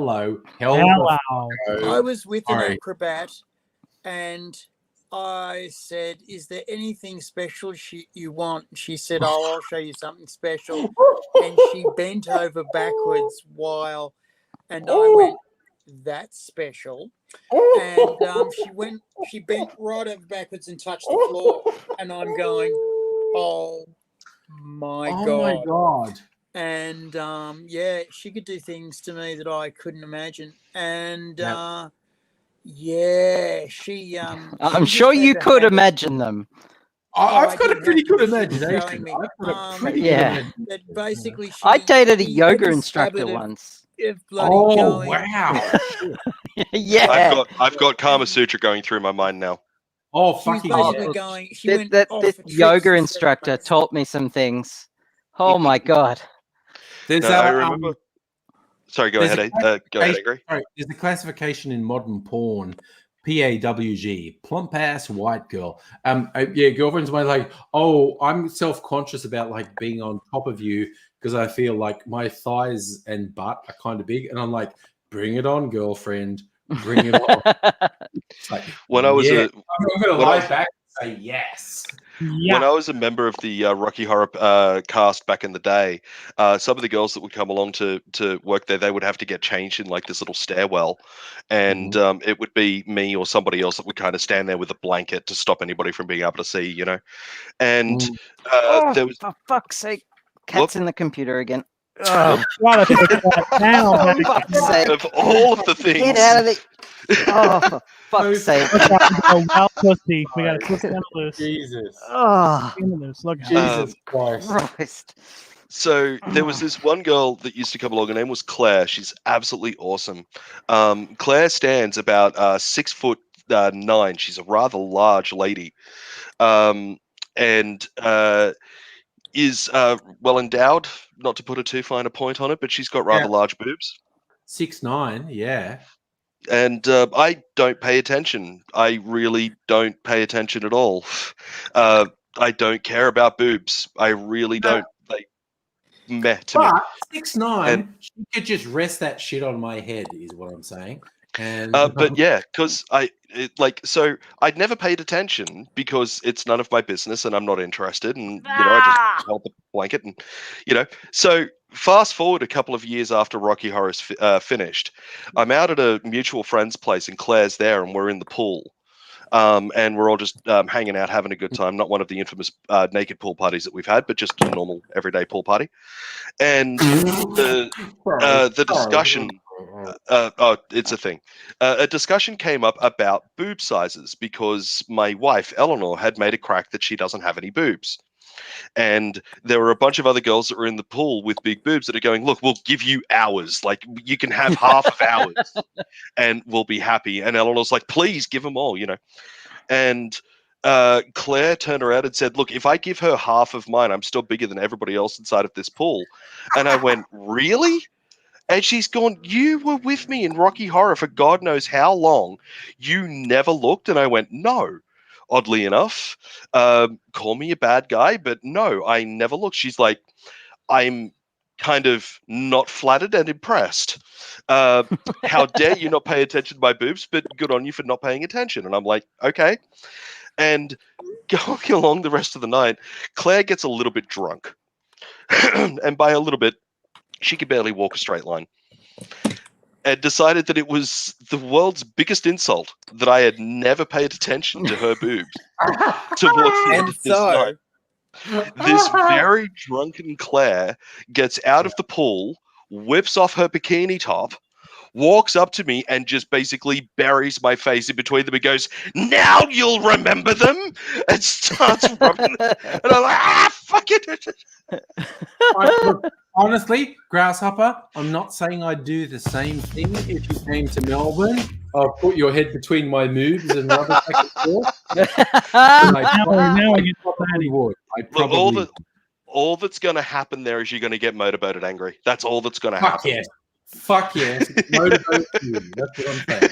Bloody, when we were in theatre media, me and Angry, we didn't have a girls' changing room and a boys' changing room. We had a changing room. It was a little We're theatre. pretty egalitarian. Yeah. And basically, you had to get your gear off and get your gear on, and usually pretty quick because we were often playing duo, triple roles. And you didn't fuck around. You had to get moving, and the makeup girls had to move. So you had to get ready. You had to get your Abigail's putting the sides on a case. Yeah. What's that? Yeah. Sorry, Abigail's just putting on the sides of a computer case. I just found that funny. Left wide open. Sorry, talking about our old days, AIDzee, you remember Damien? Yeah. He was like he was telling us again. There was this guy who was very much into his fucking image and whatnot. And the funniest thing I ever saw was during one of the live streams, because he was also a drug dealer, and he was second year, and one of the first years is trying to buy some speed from him, and he's doing this weird shit in the dressing room of looking at himself in the mirror, and he's got a knife in his hand, sort of threatening the reflection, saying, "I'll cut you, motherfucker." And the first year he's trying to buy speed from him, he's freaking out. And one of the girls walked up behind him and just slapped him across the back of the head, like hard, really fucking hard. And just went, "Stop being such a cockhead." And he went, "Okay, fair."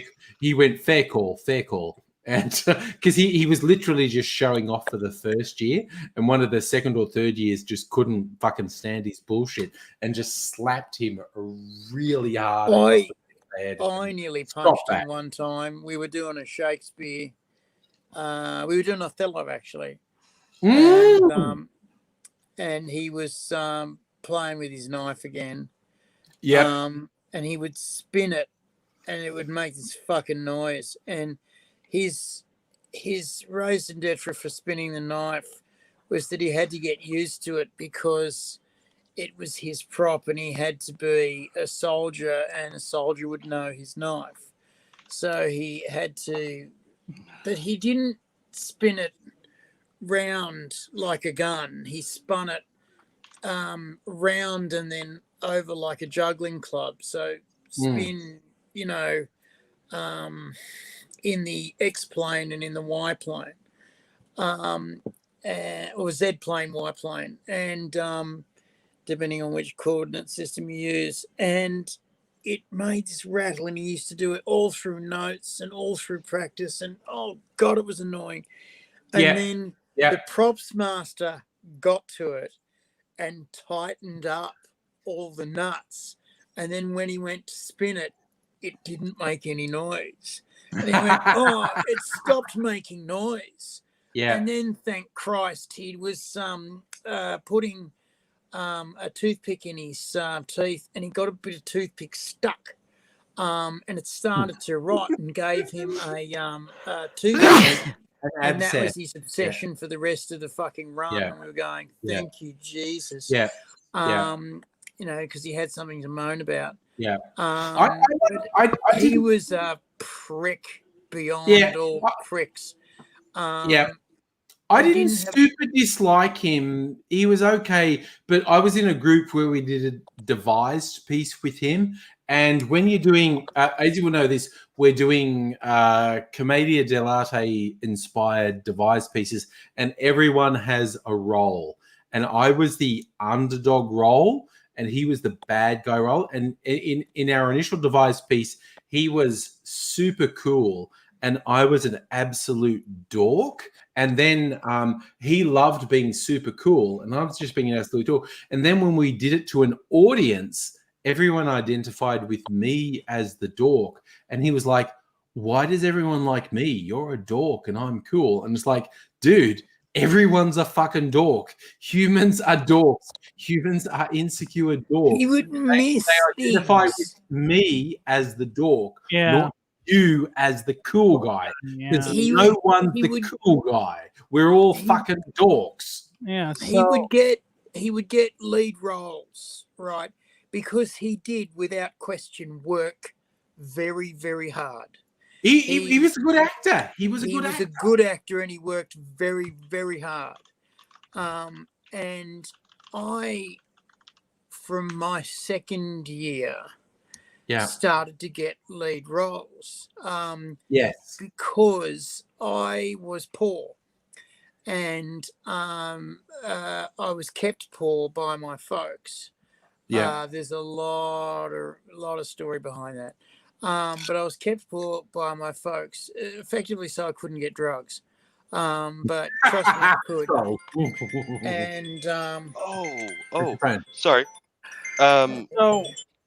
Don't know if anybody's been paying attention, but we just had a state election over in WA. Oh, the fucking libs got fucking butt fucked beyond Didn't belief. they ever? WA Oh, Labor, yes. 331,137 votes to the Libs 121,000. That's sorry. with preferences. They got trounced. Yeah. Sorry, there's also Frankie in the chat saying, apologies to AIDzee, failed to grab the camera quick enough to catch a shot of the naked man in the back garden. Muscles. Oh, God, Frankie's had some naked muscle man in his back garden. So I, for one, am jealous. But Me too. God, AIDzee, sorry, because we're talking about this guy that no one else has any idea who the fuck I'm talking about. But I swear to God, I would love for him to actually reconnect with this dude. And I 30 years later, I'd love to know what he's like. But Yeah. anyway. Well, I can tell you what he's doing. What? He's teaching PE. How Ah! about that? So Grasshopper has acted. I've acted. You two have acted. I don't think Abigail has done any acting. Abigail, have you done any acting? I'm not sure. I've done voice acting. Oh well, then That's everybody done voice here. acting. Everybody here is an actor. Yeah. Who'd have thought? Well, I mean, I did drama in high school, and I was. You can very briefly see my elbow in the original Matrix movie. That's acting. That is amazing. That's fucking awesome. I'm not saying I'm going to suck your dick, but seriously, your elbows. Suck his elbow. I'm going to suck your. So in the Can I get a scene, signature from that elbow? in the scene where Neo meets up with what's her name? Can never remember her name in the movie. Carrie Ann Moss. Anyway, Yeah, Trinity. That's her. Yeah. The club. Yep. The club that he meets her in. That's actually the old Hellfire Club in Sydney. Oh yeah. Yes. And I was a frequent flyer of the Hellfire Club in Sydney back in the day. And we were there when the people came in and said, look, we're looking for some extras to be dressed in leather and sparkly stuff. It won't take us all night. But, we'd like to have you here. We're not guaranteeing that you'll be in the movie. You won't be credited. But you'll get to see how a movie's made. And if you play your cards right, you might actually get to meet Keanu Reeves. Yeah, pretty much everybody was like, fuck yeah, no, I'm all for that. So I didn't actually get to meet Keanu Reeves or Carrie Ann Moss. But very, very, very briefly at one point there, you get to see the back of my elbow because I knew exactly where I was. And every time that I watch that movie with my friends, I pause it and go, that's my elbow. That's my elbow. Could you show us? I would write that shit till I was in the fucking grave. Yeah. I would write that shit till I was in the fucking grave. Did you actually want me to show you, Abigail? I'll find the clip on YouTube and I'll bring it up. If all right, I'll freeze anyone Give me a second. watches the Matrix trilogy and couldn't guess that the Wachowski siblings were looking to be trans. Whoa, you're echoing through. Oh my God! Everything in the fucking Matrix is a trans fucking metaphor. Everything in the Matrix. The trans metaphor. My God. Yep. The red pill. Come on. Yep. Come yeah. on. And also who's echoing? Switch, the character Switch, was meant to represent in one world as male and in the other as female, but the studio wouldn't go along with it. But seriously, just the name. The character was fucking called Switch. The character was called Switch. I watched a lot of the making of, and I saw the Wachowski siblings. Moving the extras around in the various different club scenes, and I'm going, yeah, you're really looking to change. You're allowed to say the Wachowski sisters. Yes, the Wachowski sisters, because their first feature film was the lesbian bondage film, and which was, I think it's called Bound. But it's a lesbian bondage film. Then they did The Matrix. And then there was this period after The Matrix movies where they would show up at parties and they were wearing fetish gear and people were going, the Wachowskis. They're kind of different, aren't they?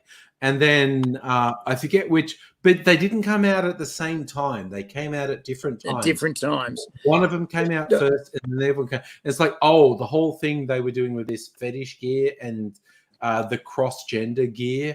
It's because they were saying, I'm transgender. Dr. Abigail, the reason I'm calling them the Wachowski siblings is that initially, see, when you're in Hollywood, you get a name, and that's your legal stage name. It's a big deal. Wachowskis. You can't change it. And the Wachowskis were called the Wachowski brothers, like the Coen brothers. And also, then they changed it to the Wachowski siblings when the first one changed to trans. Lana. Yeah, Lana was the first one came out. Yes. The word was the other one was going to come out as well. And so they changed it to the siblings because they didn't want to make waves, but they wanted to respect their change. So it was a big deal to change the name. And so I think they still call them the Wachowski siblings because it's a big deal. The Wachowskis, because where Hollywood is particularly pedantic is about directors and producers. They're very pedantic about what you call directors. It's incredibly hard to have more than one person credited as a director on a movie. The Wachowskis were very early, and the early one, and I think if you get it now on a digital platform, it doesn't say the Wachowski brothers anymore. It says the Wachowskis. But it's incredibly hard under Hollywood rules to have more than one person credited as the director because there are really specific rules. The Wachowskis were one of the first people to have more than one person credited as and director. The Coen brothers. Yeah. The Coen brothers were another one. Also, completely non-sibling related. In Sin City, oh god, what's the dude who was fucking Tarantino's mate, the Mexican guy? Robert Rodriguez. What? Sorry, what was that, Chris? Robert Rodriguez, because with Sin City, he wanted Frank Miller co-credited as director, and the Hollywood Directors Guild said no. And he kind of said, fuck you, I can't make this film without Frank Miller. And so he wanted to himself and Frank Miller co-credited as directors. So he is actually not part of the Hollywood Director or Producer Guild because he disagrees with their rules. Robert Rodriguez absolutely disagrees with their rules. And personally, I'm not saying I would go out and really give Robert Rodriguez a hand job, but I'd probably give Robert Rodriguez. I really like what he does, and I love the fact that he kind of has his whole own.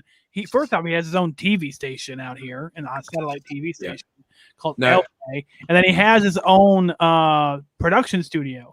So when Robert Rodriguez wants to make a movie, or if Tarantino wants to make a movie, or if Kevin Smith, another director that works with them, wants to make a movie, they just go to him and make it. They don't even bother with Hollywood unless they absolutely have to. If you look at Sin City, which is a Rodriguez-directed film, first bit that has, and I'm super fucking drunk, so I can't fucking remember anyone's name. But the first you're also slurring a lot, but... Oh yeah, no, absolutely. I'm probably going. We were joking about AIDzee with the face mask and the sunglasses. I absolutely need that because I think I'm going to go face down. But Rodriguez does the stuff for the Sin City movie. The opening scene with the actor Josh, whatever his fucking name is, he did that as a show reel for everyone else that's involved in the Sin City movie. He got Josh Hartnett, that's his name, Josh Hartnett. He said, hey, Josh, come and fucking hang out with me for a couple of weeks.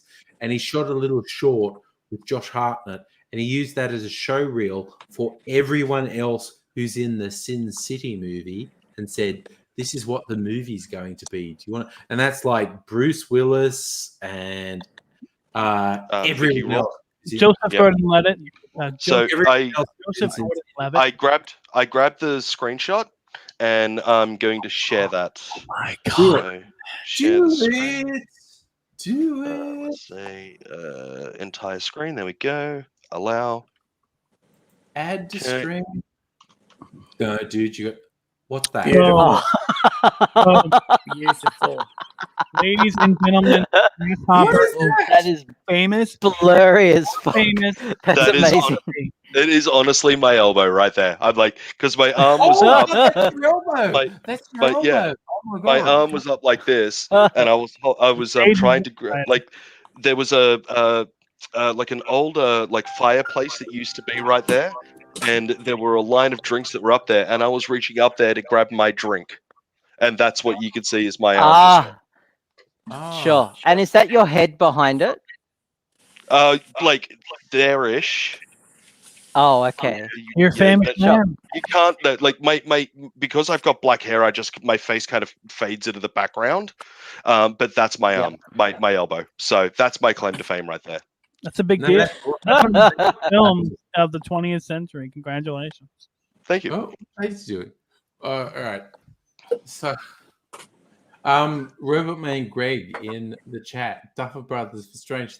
That's true. It is brothers who did the Stranger Things series. Is there going to be another Stranger Things series? I kind of. I haven't even watched series 3 yet. It's good. Stranger Things is good. All the seasons. Justin Underwood says in the YouTube chat.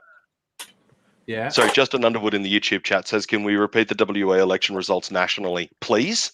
Pretty please." Oh, I wish. I wish. I'm hanging out for Scotty from marketing to get absolutely fucking crucified for his inability to deal That's a great marker. Okay. To be clear, to do a lap of to do a block from my house will take you the better part of about an hour because of where I live. To go to the end of my street, turn left at the next street, turn right back into my street, and come back into my driveway just to do the square. It takes about an hour. If at the federal election, Labor gets just as many votes as Liberal does for the identical to WA, I will do that lap twice naked. I don't think I wouldn't take that bet. Federal level, Labor doesn't have it. This sounds. That's why I'm taking the bet, because it's a sure bet that I won't have to do it. Well, yeah. Sure about that though. Jesus I need John Christ. Cena to come in here and go, "Are you sure about that?" The state election in WA got called about 30 minutes after. Yes. It was just like, oh my God, the Liberals are getting absolutely ass fucked with no lubrication. They're getting fucked with no lube, and it's just like, oh my Not God. even the common courtesy of a reach around, and it couldn't have been more beautiful. How that's my personal thing, not even the common courtesy of a reach around. What the fuck? That was in Full Metal Jacket. Yeah, Full Metal Jacket. Yeah. You do know what reach around is, of course, right, Angry? Yeah, it's when you fuck someone up the ass, but you're courteous to Okay, them. then you know. Okay, then you know. Around and jack them off while you're Because you sounded confused, is all. You just sounded confused. No, dude. No, he's just drunk. I know what a reach around is. Yeah, I'm just drunk. I'm not confused. But also, Leonie. I'm not confused. As an insult. You look like the kind of guy who'd fuck someone up the ass and not give them the common courtesy of a reach around. That is the best fucking thing ever. Just screaming abuse in a fucking enlisted person, thing like, you are such a piece of shit. You would fuck someone up the ass and not even give them a common courtesy of a reach around. That is one of the best lines. Or the best part of you ran down the crack of your mum's ass and ended up as a brown stain on the mattress. I think you're being cheated. Also, Lee Ermey, I love Lee Ermey so much. For the movie Full Metal Jacket, Stanley Kubrick brought him on as a consultant, and Lee Ermey said, I actually want, because Lee Ermey was a drill sergeant in Vietnam, and he said, I actually want to play the role of the drill sergeant. And Kubrick said, no, you're not an actor. You don't know how to act the role. So I want you to help me screen people in the audition thing. And so someone came in and auditioned for the drill sergeant role, and Liam went, fuck Stanley Kubrick. He doesn't know what he's talking about. And he just stood up and tore the actor to fucking pieces and just did his drill sergeant shit and just tore him to pieces. And after he reduced the actor to a gibbering wreck, Stanley Kubrick went, oh, okay, Lee, I guess you could actually play. Well, also during the filming, Stanley Kubrick actually asked him to tone it down a bit, and he just turned around and said, "No, this is what it's like. I can't." No, and Kubrick stood down. Lee Ermey was a fucking madman. Like, I saw some interviews with him at the time, and he said, look, you can look at that and say I'm a terrible person, but I was sending young men into a war theater where it would fucking kill them. And my one job was save their fucking life. Get them home. It was not my job was not reintegrate them into society after the war. My job was keep these fucking children, and because they were very young, these are kids. Children, and he said my job was to keep these fucking children alive. And it's just like, yeah, dude. Oh my god, that is so fucked up. Yeah. War as hell. Yep. War as heck. You know, the funny thing about Lee Ermey is I've seen him do a series. It was on one of the cable networks about artillery and firearms. Yeah. And the crew and the military personnel that he works with, and any military that he goes into, they say, of course, do whatever you want and we will send our men to help you. They love him. They adore him. And he is, you can tell that he's laughing behind the camera. You can tell that he's a laughing guy. He's a friendly, jokey guy. And then when he gets on camera, he's, oh, yeah, this is all tough. But it's all, you know, fucking jokes. He doesn't give a fuck. But he's a friendly, laughy guy. And I've seen interviews with the guy, and he said, right, what we do is we get in there, we break down their image of what life is. Then we build up what life can be and what you can do. Because he says, especially with Marines, you've got 5 weeks to boot camp them and 12 weeks to train them. And they have to be then ready to walk onto a battlefield and save themselves each other. They have to be willing to jump on a grenade for their brothers. Yes. They have to be willing to trust that their brothers are going to give them covering fire as they walk into a nest of VC. They have to know that's going to happen. So the only way to do that is to go, Mama's not here anymore. The only people here now are your brothers and your Sarge. LT is useless, but your brothers and your Sarge will bring you home. And they are the people that you rely on. In Australia, it's slightly different because in America, there's 4 guys for one job. in Australia, there's 4 jobs for one guy, so you can't build them up to go, oh, I've got a simple job to do. You've got to build them up to go, this is one of your jobs, this is the other one of your jobs, this is the other one of your jobs. You've got to use your brain as well as your team building. And everybody's got to know how to use the radio, and everybody's got to know how to read the map, and everybody's got to know how to navigate. Because what they used to do to the Americans in Vietnam was they used to shoot the radio operator first. Then when the guy came over to fix the radio, they'd shoot him next. They used to leave the LT alone. If they could find the sergeant, they'd shoot him third. And then the whole platoon was fucked. Commissioned officers. They had nowhere to go. And if someone pulled out a map, he was gone. And then those 4 guys, as soon as they were gone, the platoon's screwed.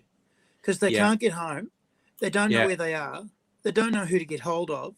They don't know where they've been. And they're just wandering around the jungle going to get eaten by fucking tigers. Absolutely. Also, really quickly, AIDzee, I just want to say Robot Man Greg, who's old school YouTube bud, saying good night. Good night. Robot Man Greg. Good night, Robot Man Greg. If you want a really interesting insight into Australian military process, a movie that came out in the last year or two about the Vietnam War with Australians, the Long Tan Battle. The movie is called Danger Close.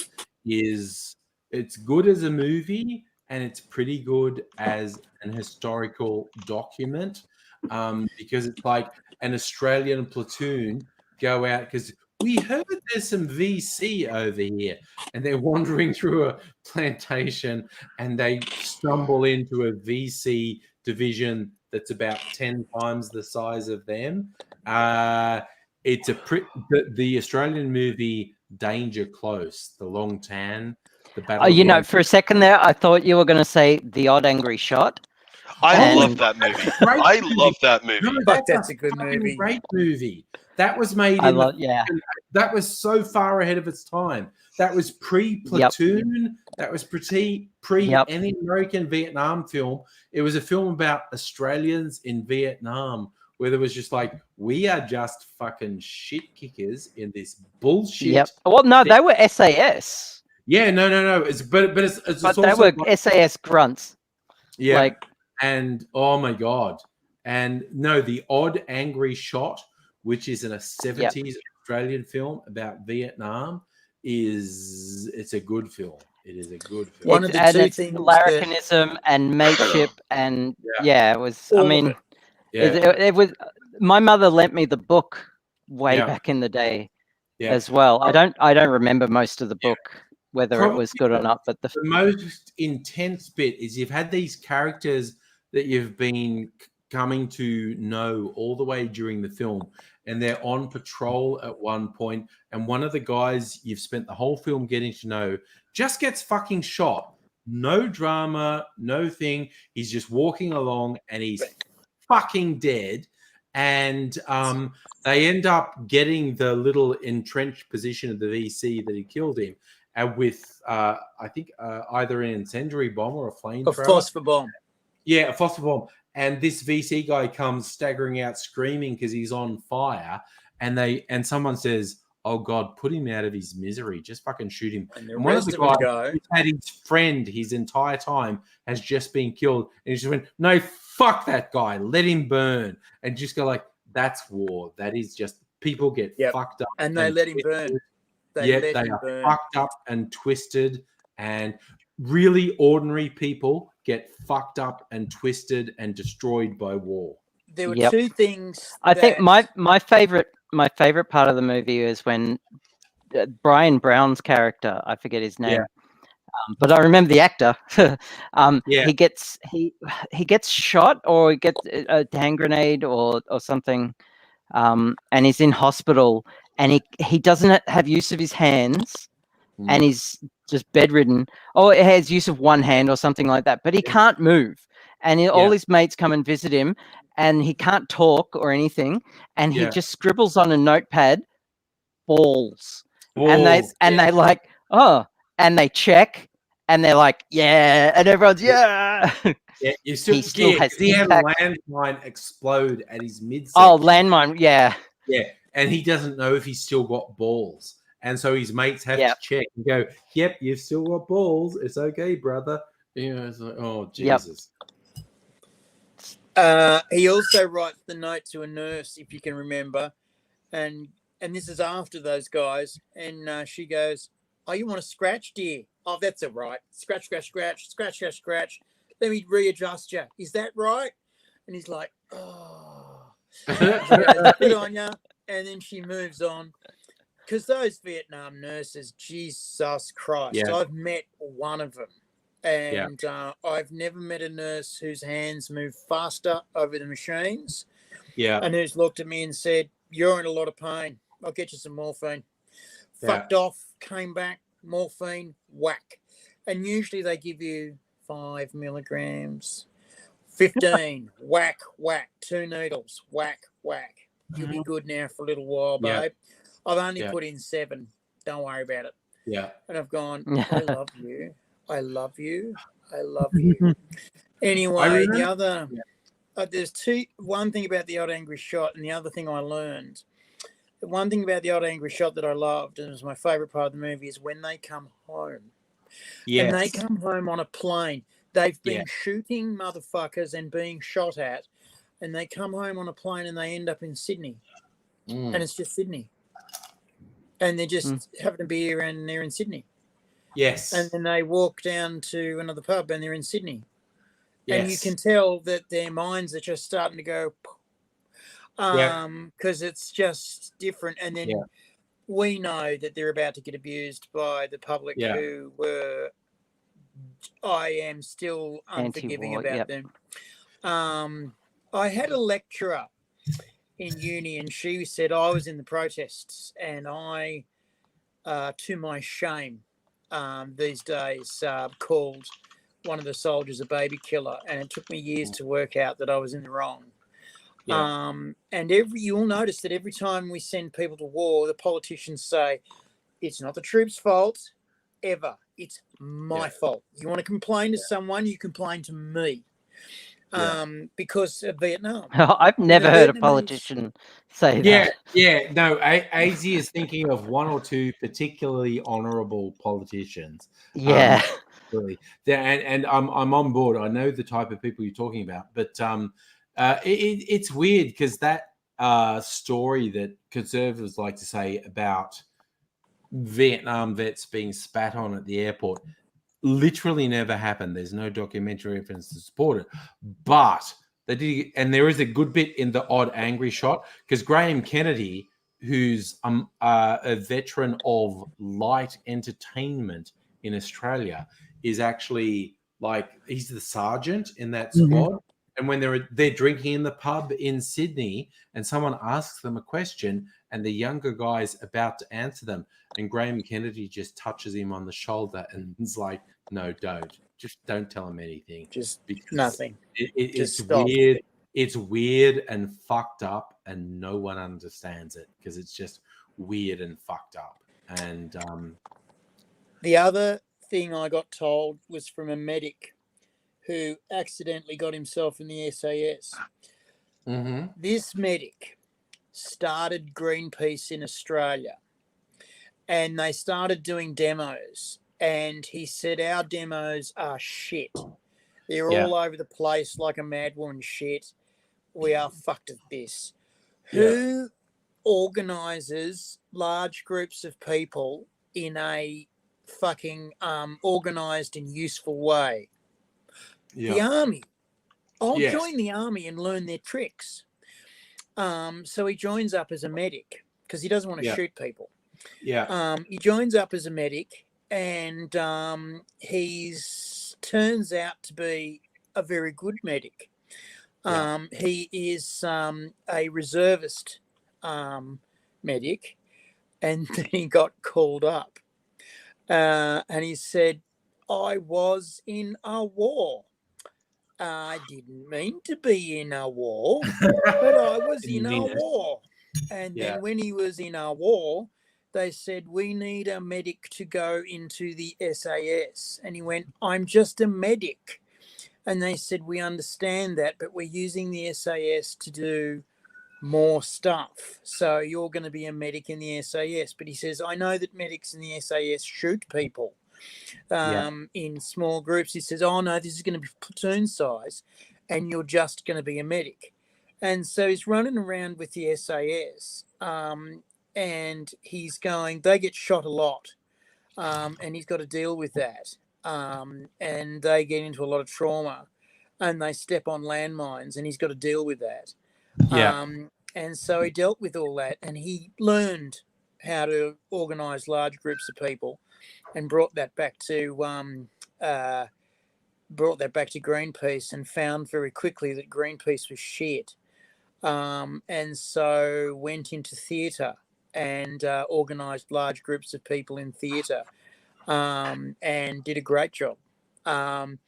Anyway, one of the things he said that scared him was he said the average Australian grunt gets as much training as the average American Special Forces soldier. And I went, that can't be right, because you've got your SEALs and your Delta Force. And he said, no, that's right. Australian boot camp lasts a year. Their training phase lasts 2 years. And then you sign up for 3 years minimum. Basically this is grunt. This is not SAS. This is grunt. And basically you can send them into pretty much anywhere to get the job done. And the way the officers deal with it is they say to the LTs and the sergeants, and also the captains go with. They don't just send an LT and a platoon, they send a captain and an LT and a platoon. And so the captain goes with the captain, the LT, and the sergeant have a meeting about everything they're about to do. Then they get the platoon together and say, this is what we're about. We're going to meet at this point. And they don't bunch together. They line out to the point where there's between 300 and 500 meters between each soldier. Because if you bunch together, you can bomb all of them at once. If you line out, it's harder to shoot them and they cover more ground and you can shoot more people. And all their guns don't have automatic fire. They have 1 shot or 3 shots. And if you shoot, you're supposed to hit somebody. And as a result, they're highly feared and they're highly good. And most of them come back. Most of the Afghanistan deaths, most, not all, but most of the Afghanistan deaths were landmines, AIDzee. Effectively, I feel for the Americans because then they brought in the specialists. And specialist sounds really good. It sounds like a surgeon. It means like they're only taught one thing, like how to drive a truck or something. Specialist sounds great, but it's actually really fucked. It's like they only know how to drive a truck or to fix a radio, and they're fucked. Specialists are fucked. They're so Specialists are paid less than grunts. Right, there was one girl who got fucking caught by the Iraqis because she sat in her truck waiting for the guy who knew how to fix the tire to come and fix the tire because she couldn't fix the tire. Wow. She didn't know how. So she sat in her truck for 6 hours waiting for the guy to fix the tire. And the Iraqis just came up and said, you're coming with us. She said, well, I better because you've got guns and I can't get to my gun because it's not in the truck. It's behind me in the cab. And I've got to get to it. And to get to it, I've got to go through you. So I guess I better go with you. And they didn't give her a sidearm because she's not an officer. So to get to her gun, she would have had to get out of the truck, go to the end of the truck, get up onto the back of the truck, go all the way through the canvas-covered truck, unlock her gun with the keys from the truck, and then get her rifle and then come out and point it at people. And she had been trained to shoot her rifle with 3 rounds. That's as many rounds as she had to train how to use a rifle. And so there's no way. They didn't expect them to use their rifles, so they didn't bother putting it in the truck with them. You've seen fucking good old boys with the gun rack in the back of the truck, sitting at the back window. No, not for specialists. The specialist, this is the retardation, the R word of it. That is an appropriate use of that word. Yeah, no, it's literally just the limitation of it, the retarding of a rational. Yeah. Yes. But I was still trying to be pleasant. Because I have actually threatened AIDzee with cattle prods to his genitals if he's not. And that is an appropriate use of the word. He half likes the idea and half doesn't like the idea. Half doesn't. Anyway, fucking the guy who came to fix the tyre fixed the tyre and didn't report that there was no driver. And they asked him when he got back to the base, where's the driver? I don't know. Was the driver in the truck? No. Wow. That was 12 hours ago. Did you get any notes? I didn't go in the cab. What did you do? I took the spare tire out of the bottom of the truck, and I changed the tire, and I put the dead tire up in the bottom of the truck so that it can be fixed when it gets back to the depot, and I put the card in the appropriate place in the holder in the truck, and I got back in my vehicle and left. Yeah. And did you look for tracks for the driver? Well, no. Yeah. Did you? Yeah. You remind me of, kind of related but almost completely unrelated, the Australian, he's now an American citizen, comedian Jim Jeffries, about 10 years ago, he did I'm going to perform for the troops thing in Afghanistan. And he has this really funny routine where he talks about how strange it is to go into a war zone when you're not a soldier. It's like he's in a helicopter and he's kind of freaked out and they're all fucking with him on the helicopter, doing banks and whatnot. At one point, he looks down and there's a guy on the ground who's clearly firing a gun at them. And Jim Jeffrey said he looked down and went, is that guy shooting at us? And there's a guy on the side of the helicopter going, yeah, but his gun's only got an effective range of like a couple of 100 meters and we're 500 meters above the ground. And he went, watch this. And this guy's on like a heavy machine gun and just and this person that Jim Jeffries has seen on the ground disappears in a cloud of dust from this machine gun, just basically turning him into mush the ground. And Jim Jeffries, who's just a fucking comedian, is going, wait, did you just kill that guy I pointed at? Am I responsible for that guy just getting fucking killed? And the soldiers are just laughing and going, yeah, fuck him, he was shooting at us. So Jim Jeffries is dude, I just pointed at that guy and said, what is he doing? And you turned him into a cloud of dust. Oh my God, how the fuck do I live with this? And what is it? He got cut up so small. He got cut up so small that the worms didn't have to chew. Yes, that's what he said. Yeah. I was this close to being a chopper pilot in the army. Oh wow. This really? close. Yes. So close. Yeah. I was fucking nailing the recruitment, and then the recruiter took me aside and said, buddy, we've done some background checks. No. And we know that you're not going to get in the army. Yeah. And Dang. I said, well, how do you know that? And he said, well, Yeah. you tend to suck a bit of boy dick. Yeah, you like And penis. I went, That's the whole thing. You like too much penis. Oh, that's not you do. We know you do. And you're not allowed to join the army.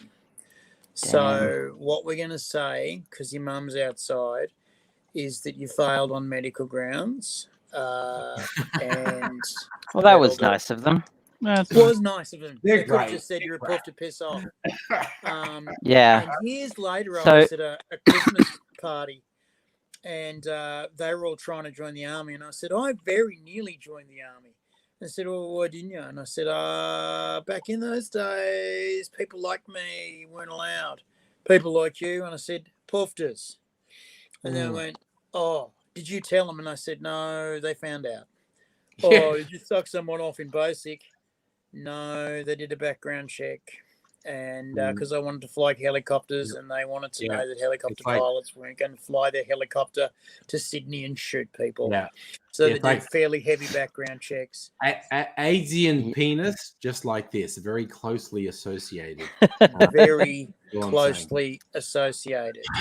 But So two things. AIDzee and vagina, also very closely Very associated. closely related. Basically, just once I was fucking AIDzee a and tree. anyone who's willing to have AIDzee's dick involved in their life, AIDzee is there. I'm there. So the kitten is now annoyed at me for closing up the computer. Oh She's no! just getting very look. Oh no! Why? Because she can't get in why now. did you not become a helicopter pilot in the army? Okay. So I was this close and I was eager to join, but then I got offered a civilian job as a programmer, and it was a really good job. It was senior programmer, like a significant pay rise, and I was like, oh, army career, programming career, I'm gonna love both. I spoke to the recruiter, and the recruiter said, don't give up a civilian job for an army job.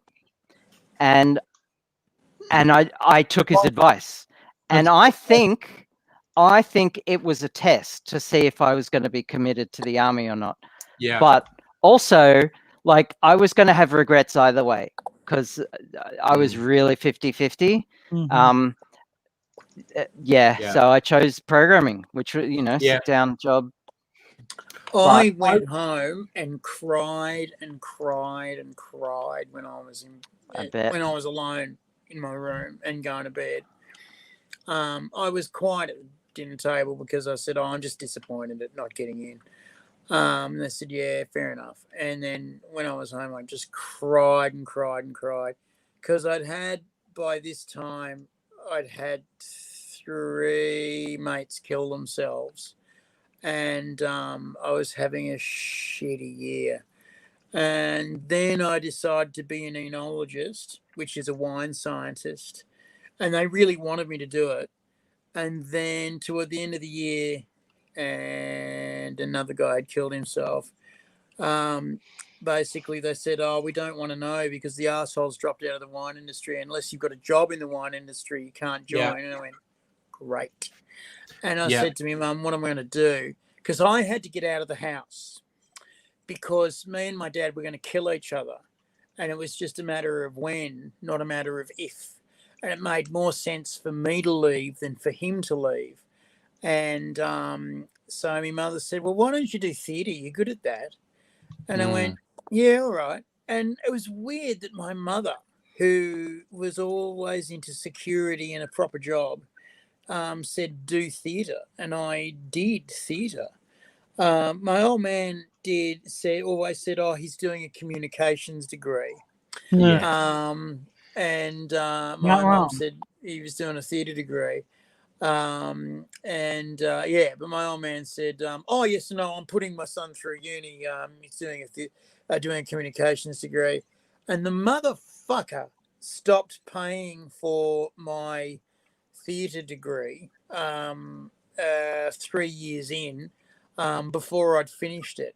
And he said, your brother only did a 3-year apprenticeship, and he's got a fucking house to show for his work. And I'm going, you paid him every fucking week at a plumber's wages. I got paid $70 for everything, including rent, which meant I was eating party pies on the week and full pies of a weekend. What the fuck did you imagine was going to happen? Happily, I lost a lot of weight and looked, by my second year, I looked fucking awesome. I really looked good. And Angry can tell you that I did look fucking awesome. I'm just going to say a lot of the stuff we did, because AIDzee and I both have this BA in Communications, Theatre Media, and we did a lot of physical work, and AIDzee and I, we're the same height, and we're both very stocky, and AIDzee actually did the circus and acrobatic stuff more than me. Although when we did acrobatics, I was definitely the understander. I was the guy who was the base and held other people above me. But AIDzee was actually considerably stronger than me. So it's kind of like AIDzee was this stocky boy who held other people above him. And I'm just going to say AIDzee fucked a lot more people than I did. There were men, there were women, there were people that didn't need to actually define themselves along to gender binary, and AIDzee basically was doing the. Well, congratulations! Oh no, fucking Chris! Congratulations to AIDzee, definitely. Yeah, congratulations. One of my greatest tricks was to do that reverse pyramid. You see, where one person's at the bottom, you see everyone fan out. And it's a trick, because what happens is they stand on your shoulders, and that's where the weight is. Yes. And they put their other feet on your hips. And those two girls who aren't fucking little girls fucking have their weight there.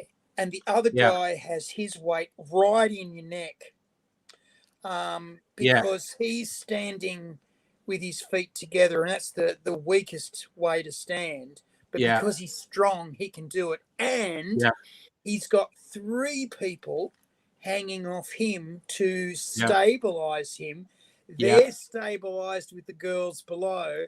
And then you get the flying girls. Now, the flying girls were so much fun because they were kind of short and kind of light. And the big trick was you get the big boys, and we used to throw them up into the air, and the other big boy would catch them. And we used to do that for fun. And they used to run and go, catch me. And you'd have to just be alert and go, shit, grab. And then one of the other boys would go, keeping's off. And you'd throw to her, and one of the other big boys would be in the middle and go, oh, come on, come on. And then you get a third boy, and then we'd be throwing this girl around. And then another girl would jump in, and then you'd have these 2 girls being thrown around, and then the middle guy was involved. And then a lecturer would come across and go, you are on concrete. You will do this on grass. You may stop your game now. Yes. And Also, we used to do it on concrete. And a lot of the bizzos and the enviros and the teachers used to watch us do this and go, these guys are fucking nuts. All right, I'm just going to throw in, AIDzee and I are now talking in language, and we understand in the university we went to, there were business students, the bizzos, environmental science students, the enviro, teaching students. I got it. Yeah, no. Also, I also want to throw in, you remember, I'm just going to say his name because he's not going to see this stream, Malcolm Mitchell, the Indigenous dude. He danced with Bangara Dance Theatre, which is an Indigenous dance theatre. Malcolm was, he was an incredibly nice person. He was also sexy as fuck. He was sexy as fuck. He was I just would have gone there in a heartbeat. limber, and he did this thing. Like, I'm the most cishet guy you know, but when I saw our mate Malcolm Mitchell dance, I was like, yeah, dude, if you want to, definitely. He would do this thing. He did a performance, and he said, I'm going to do a thing. This is a thing where the clever man, the yellow ochre man, the medicine man, whatever you want to call it, he would do a thing. And he said, if I make eye contact with you, don't freak out. And I thought, what are you talking about, Malcolm? And he did this dance, and it was physical, and it was just this movement. And if he made fucking eye contact with you, you're like, oh my God, what are you doing? Oh, what was that? What was that? It was like having your brain pushed out the back of your brain, pulled forward out the back of the front of your brain. This dude, remember that bit out of fucking Doctor Strange? Yeah, where they do that? No, yes, Malcolm was Doctor Strange. That was what it was like. There you go. That was what it was like. You And with went that, on a little mind journey, and it was fucked up. You go, See you, bud. Bye, Chris. Bye, Chris. But Malcolm was about 6 foot. He was incredibly lean, indigenous dude, and he would do this. And when he did this particular dance, if he made eye contact with you, you would go, I am kind of super scared, also a little bit horny, and I will possibly do whatever you want at this point. And I'm scare roused. Yeah, no, scare roused. That's it, Grasshopper. You were scare. He actually prefaced. He did this one performance, and it was in the fucking bar where we had our union building with her, and he just said, don't freak out if I make eye contact with you. And I'm sitting in the audience going, why would I freak out, Malcolm? I know you. And he does this dance and he makes eye contact. And I go, okay, no, I'm freaked out now. I'm freaked out. This is I'm fucked freaked up. out. What the fuck are you doing? That was what made me go on the 6-week training journey with the Indigenous guys, that dance. Yeah, I don't know. I've got to get that. I don't know if Malcolm was a clever man, but he would fucking do this shit with dancers. And I'm like, he was clearly trained by clever men. Oh, clearly. Fuck. He was clearly trained by clever men. And I was like, you don't get that shit fucking from stories could, from Mum. Could someone please tell me what a clever man is? Okay. A Kadacha. Man, a priest. It's the indigenous version of a witch doctor. It's a shaman, a witch doctor. It's someone who has power. And this dude, who is just someone I hang out with, he was a really nice person we would hang out with, and he would do this dance. I'm like, how the fuck are you getting into my hypothalamus with all you're doing is this physical movement shit? And I'm like, oh no, oh God, I'm your slave now, Malcolm. What the fuck are you? Yeah. And it's just like, because also, okay, this is a little bit of gossip, AIDzee, and it won't mean anything to anyone else, but a dude who was actually a piece of shit, actually, because Malcolm, he was indigenous and he was gay, and that can be difficult with some people. And this dude, Andy, actually spread this shit that because Malcolm was gay, it couldn't work with things. And he said he killed himself. And I heard this gossip that Malcolm had killed himself. And I was like, that's sad. And I heard that he died from AIDS from the same guy. Yep. I was living in Sydney post uni. And I think I was at the DSSS, like the unemployment office. And I was there one day, and Malcolm was there, and I was like, "Motherfucker, what are you doing here? You're dead. Why are you here? Everyone thinks you're dead." And he just laughed and said, "Yeah, I heard that too." And it was, and what it was by he was a very sexy man, and he was gay. And this other guy who was in our course, who was bi, who tried to hit on him and never got anywhere. And wasn't pretty. He wasn't pretty. Nah, he was a horrible and he was man. pretty. and he was pretty, but he was nasty, and he spread shit really about Malcolm. nasty. Yeah, and when someone's nasty, the ugliness comes through. Yeah, And no, how? the ugliness And of the person comes through. Yeah, so because Malcolm rejected him, he told everyone Malcolm had killed himself because or died of AIDS. Yeah, or died of AIDS, and I swear to fucking God, I just fucking ran into Malcolm at a DSS office 5 years after someone told me he was dead, and I went, "What the fuck are you doing here, man? You are dead." And he just laughed and went, "Yep, I heard that too." And it's like, oh my God, I hate that guy so much now because he just and Malcolm said, "Yeah, I wasn't attracted to him, so I told him to fuck off." So he told everyone that I was dead, and I was like, "Oh." Malcolm had a lot of trouble because in a lot of Indigenous communities, gay is very bad. Yes. basically death penalty. Yeah. Also, however, yeah, go. In clever man culture, gay is fine. Gay is whatever. Yeah. In a lot of you're living away from the fucking main camp anyway. Yeah. And Indigenous communities that tolerated gays just made gay live away from the main camp. Yeah. But if you were useful, if you were the best tracker in the tribe, if you were the best hunter in the tribe, if you were the best warrior in the tribe, that's fine. Just live away from the main camp with your boyfriend and we don't care. You're just living the wrong way. And as long as you're useful to the tribe, that's okay. But in a lot of tribes, it was death penalty. And in a lot of tribes, they wouldn't feed you. And that's death.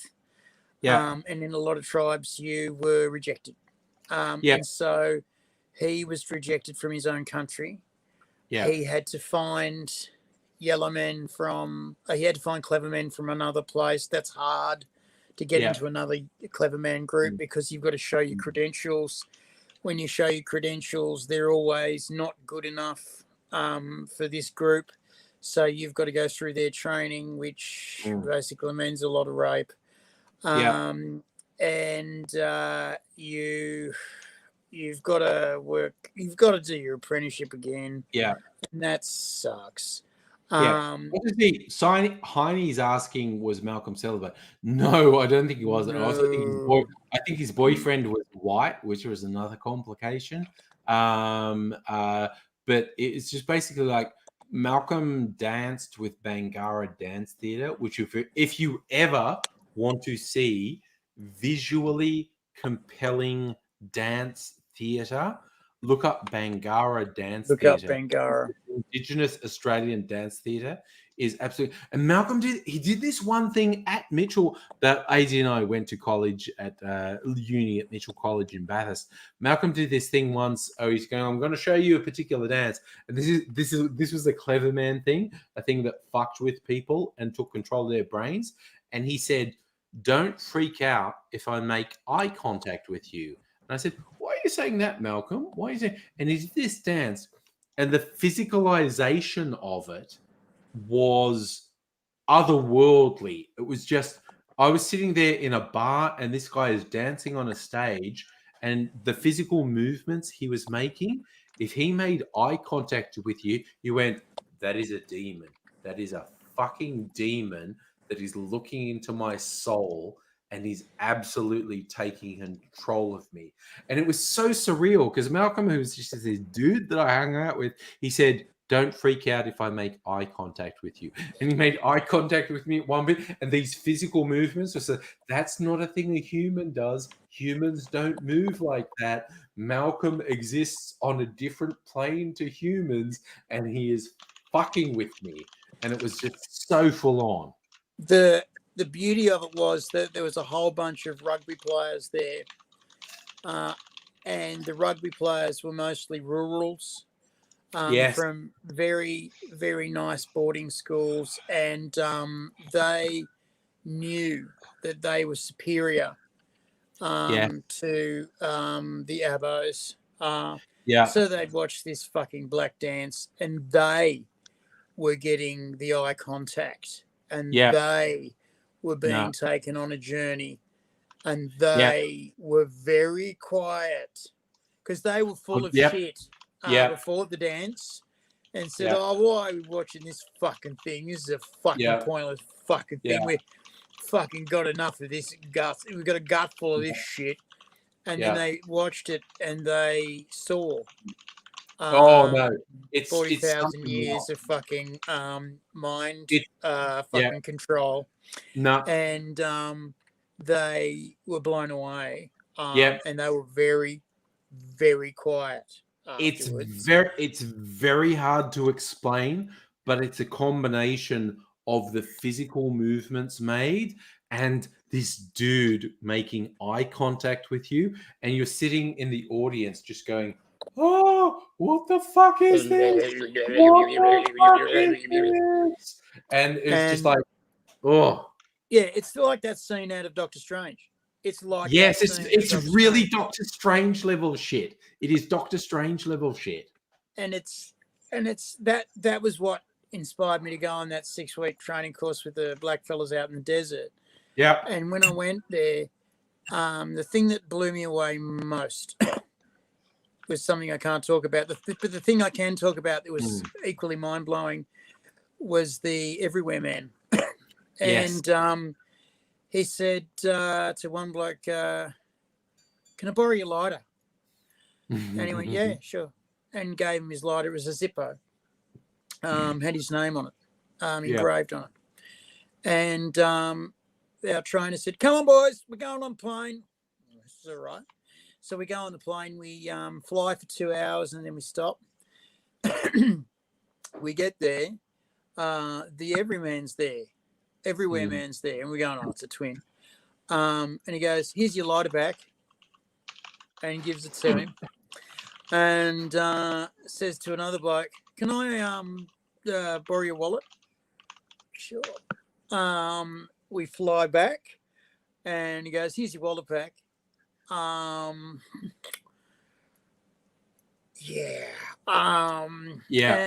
we go, "Righto, okay, explain how you do that." He says, "What you do is you move the world," and there's an actual bit out of a Douglas Adams book. "You move the world 1/1000th of a degree, and you walk through the hole." Yeah. No, that's the Dirk Gently stuff. You walk behind a molecule. You walk behind a molecule. Yeah. And he said, and you move the world reality. Yeah. 1/1000th of a degree, and then you walk through the hole. And we're going, right. So he said, "Okay, everyone bunched together." And we did. And he's moved the world, and we walk, and we were back where the plane landed. Yeah. And he's gone, "So you can see how it's done." And we're going, and he goes, "Okay, back we go for dinner." And we go back, and we have dinner, and we were blown away. Yeah. And he said, "Now that takes a little while to learn." And we're going, "No shit." Fuck me. Yeah. No. One of the things that was fairly obvious was rock paintings, and you see the rock paintings with dots on them. Yes. And what they are is a multi-dimensional map and story.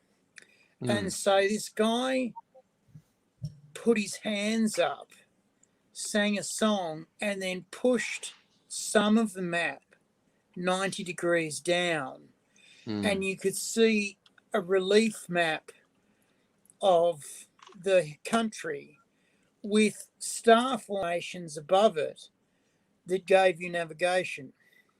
Then he pushed the map sideways, and it gave you different animals that were, one of them was forbidden. The next one was hard to get. The third one needed water. The fourth one was easy to get, and the last one was bad eating. And then he's pushed the map again and said that's a family tree of the two ruling families, but that's hard to get hold of. And he's like, let the muck go back to normal. Yeah. Then he's shown us Rock, which I'll tell you about when I get back. Yep. Okay. As you go, just almost on that thing, I randomly decided to look up the news site about the West Australian election. The West Australian election, apparently the final results where you needed 30 seats to win government. The ALP has 53 seats, and the Liberal National Coalition has 6 seats. It's 53 to 6. To 6. Oh my God. God. That is the most brutal ass fucking on an electoral level I have ever heard of in Australia. 53 to 6. What the That is golden. Jesus. That is unbelievable. Liberal Party suck shit. Yeah. Fucking God. That is just like almost for the next 3 or 4 years. I don't know how long the state periods last in West Australia. Every time someone from the Liberal or National Party says something in Parliament, the Labor Party just go, yeah, good on you, buddy. Good on you. Yeah. Fucking yeah. 53 to 53. How many total seats are there in their Parliament? 59. 70. There are 59. 59. 59, sorry. And it's okay. 53 to 6. Jesus. 53 to 6. What the fuck? What are the Liberal Party doing there that's so bad that they lose so terribly? I mean, apart from being the Liberal Party, one of the things that they did is it the electorate that are just? One of the things that they did was they gave Fat Girl half the money of the state. A friend of mine that lives over in Perth, I just messaged her and said, go your election results. And she sent me back a text saying, we are extremely pleased here in the independent sovereign nation of Western Australia.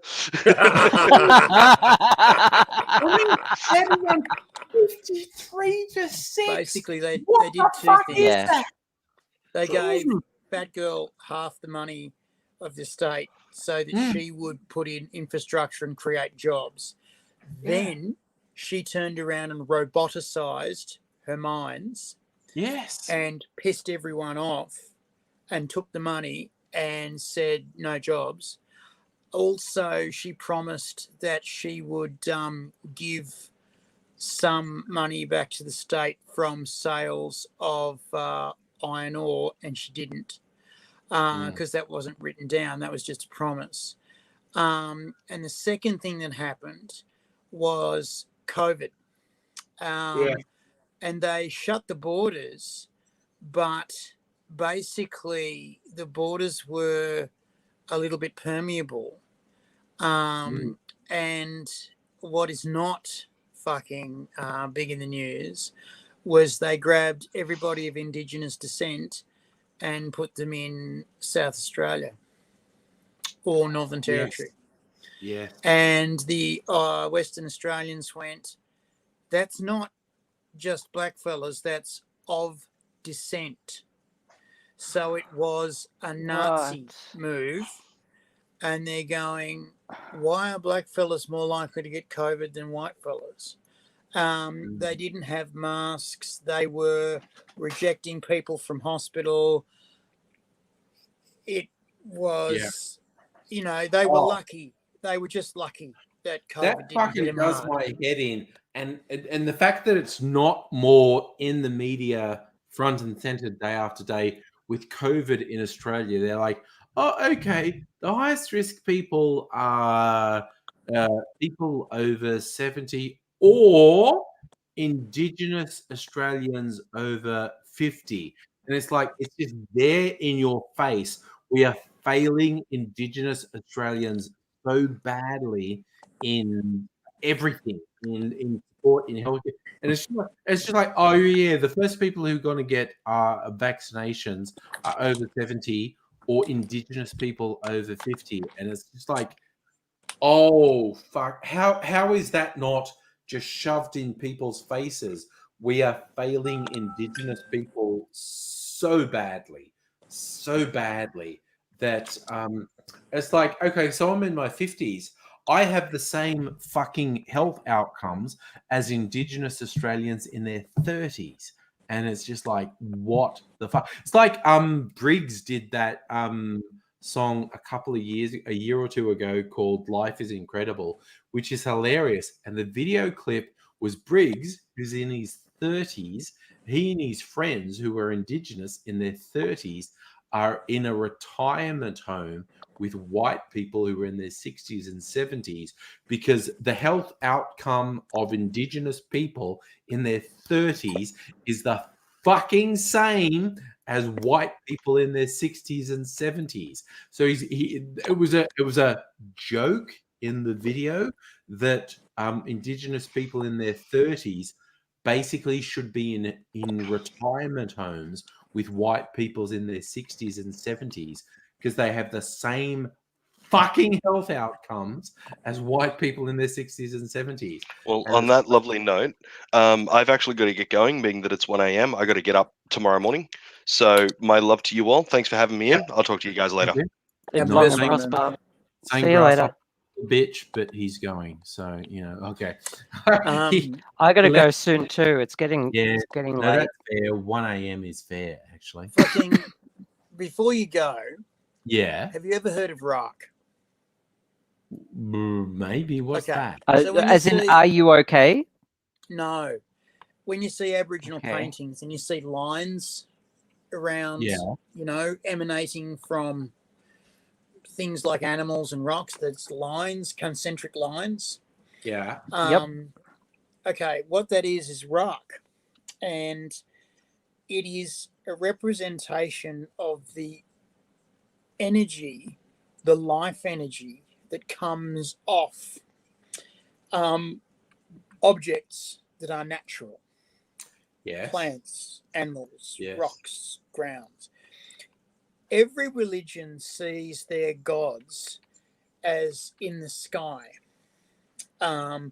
Indigenous people see their gods as in the ground, in the land. And so when they dance, when they sing, they're trying to bring the gods from the ground up into the world. And as a result, the ground pulses energy, because that's where the plants live, and that's where the water comes from, and that's where the animals live. They don't come from the sky, they come from the ground. And the water from the sky is very nice, but you can't use it until it hits the ground. So everything is about the ground, and so rock comes from the ground. And I was just popping in to say, one of the things that we were trained to see was rock coming off various different objects. And I was in New Zealand, and I was watching a tree, and I saw all the little tiny white atoms coming up from the ground and going into the leaves. And I was wondering about that, because trees get sunlight and they put it and make sugar and they put it down into the tree. But in fact, also what happens when the chemistry happens is it mixes with the water and brings proteins up from the ground into the growing tree. It brings like potassium, Sugars, sodium, starches, it's minerals. salts. Yeah, Minerals. Proteins are a complex organic molecule that are not present in soil. The tree manufactures them. As they go up the tree, they're made. and they're also made in the buds and branches. That's where the really complex ones are made. The really useful ones where you grow the plant, but the ones that power all that come from the ground, mixed with water and oxygen, and it's very pretty. It's very pretty. And I was surprised because I saw that and had either a dream or a meeting with a Maori spirit who borrowed a cigarette. Strangest things. And he was explaining that not only in the West Island do strange things happen. And we watched it for a little while and then he left. I have no grounds for that. I'm not going to stand on that and say, oh, yeah, that was real. I'm not going to, I can say that the Everywhere Man had a lighter that he shouldn't have had. I can say that he took us to a place we couldn't have gone to. I can say that, I can say that because I was there. Was I massively tricked? Was I massively hypnotized with 8 other guys? Why not? I doubt it. I doubt it because everyone had their own experience and we talked about it a lot. And there were other things that happened that we talked about a lot. I was supposed to be there 8 weeks and the elders found out that I was a little bit of a poofter. And they said, you can go with the elder clever men and do a 3-week apprenticeship, which is going to involve a lot of bum sex on your part, and going to involve a lot of extra training, which is going to hurt you. You're going to be running around doing errands. You're going to be taking message stones and message sticks a long way without water. You're going to be learning survival techniques that involve SAS level brain control, which you don't have, or you can leave us. So I left them because I was basically shown the door. I was basically told it was pretty obvious, you can roll the dice, and it was rolling the dice. It was basically you can end up dying doing this, or you can go.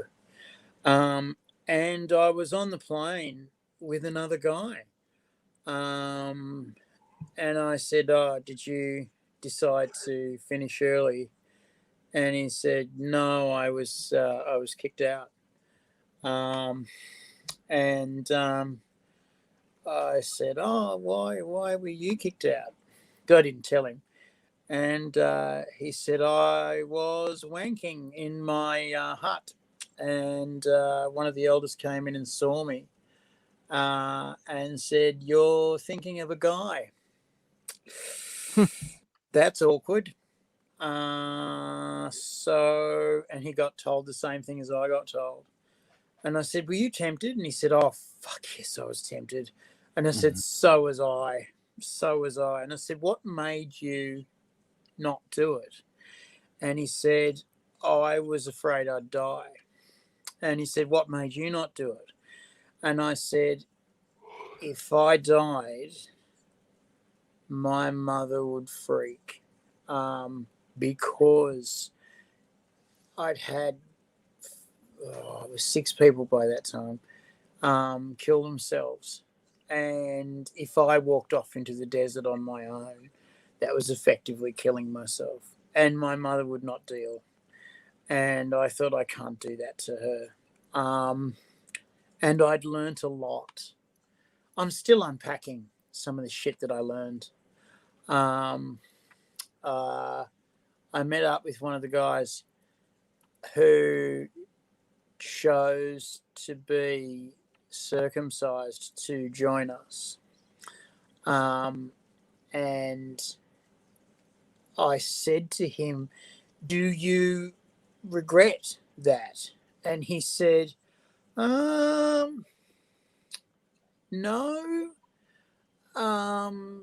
because I'm still unpacking the shit that I learned. And it wasn't enough to lose. He said, I miss it sometimes, but not enough to reject the experience. There was a whole bunch of guys with us who said, no, I'm not going to get cut for this. And the guy said, you will get to the same place. It will just take longer. And you will get there through another method. And it will hurt more. And you will be here much longer. So we were there 6 weeks, supposed to be there 8 weeks. These guys were going to be there something like 25, 26 weeks. They were going to be there half a year, 6 months. And that I just couldn't, because I had uni. I had to go back.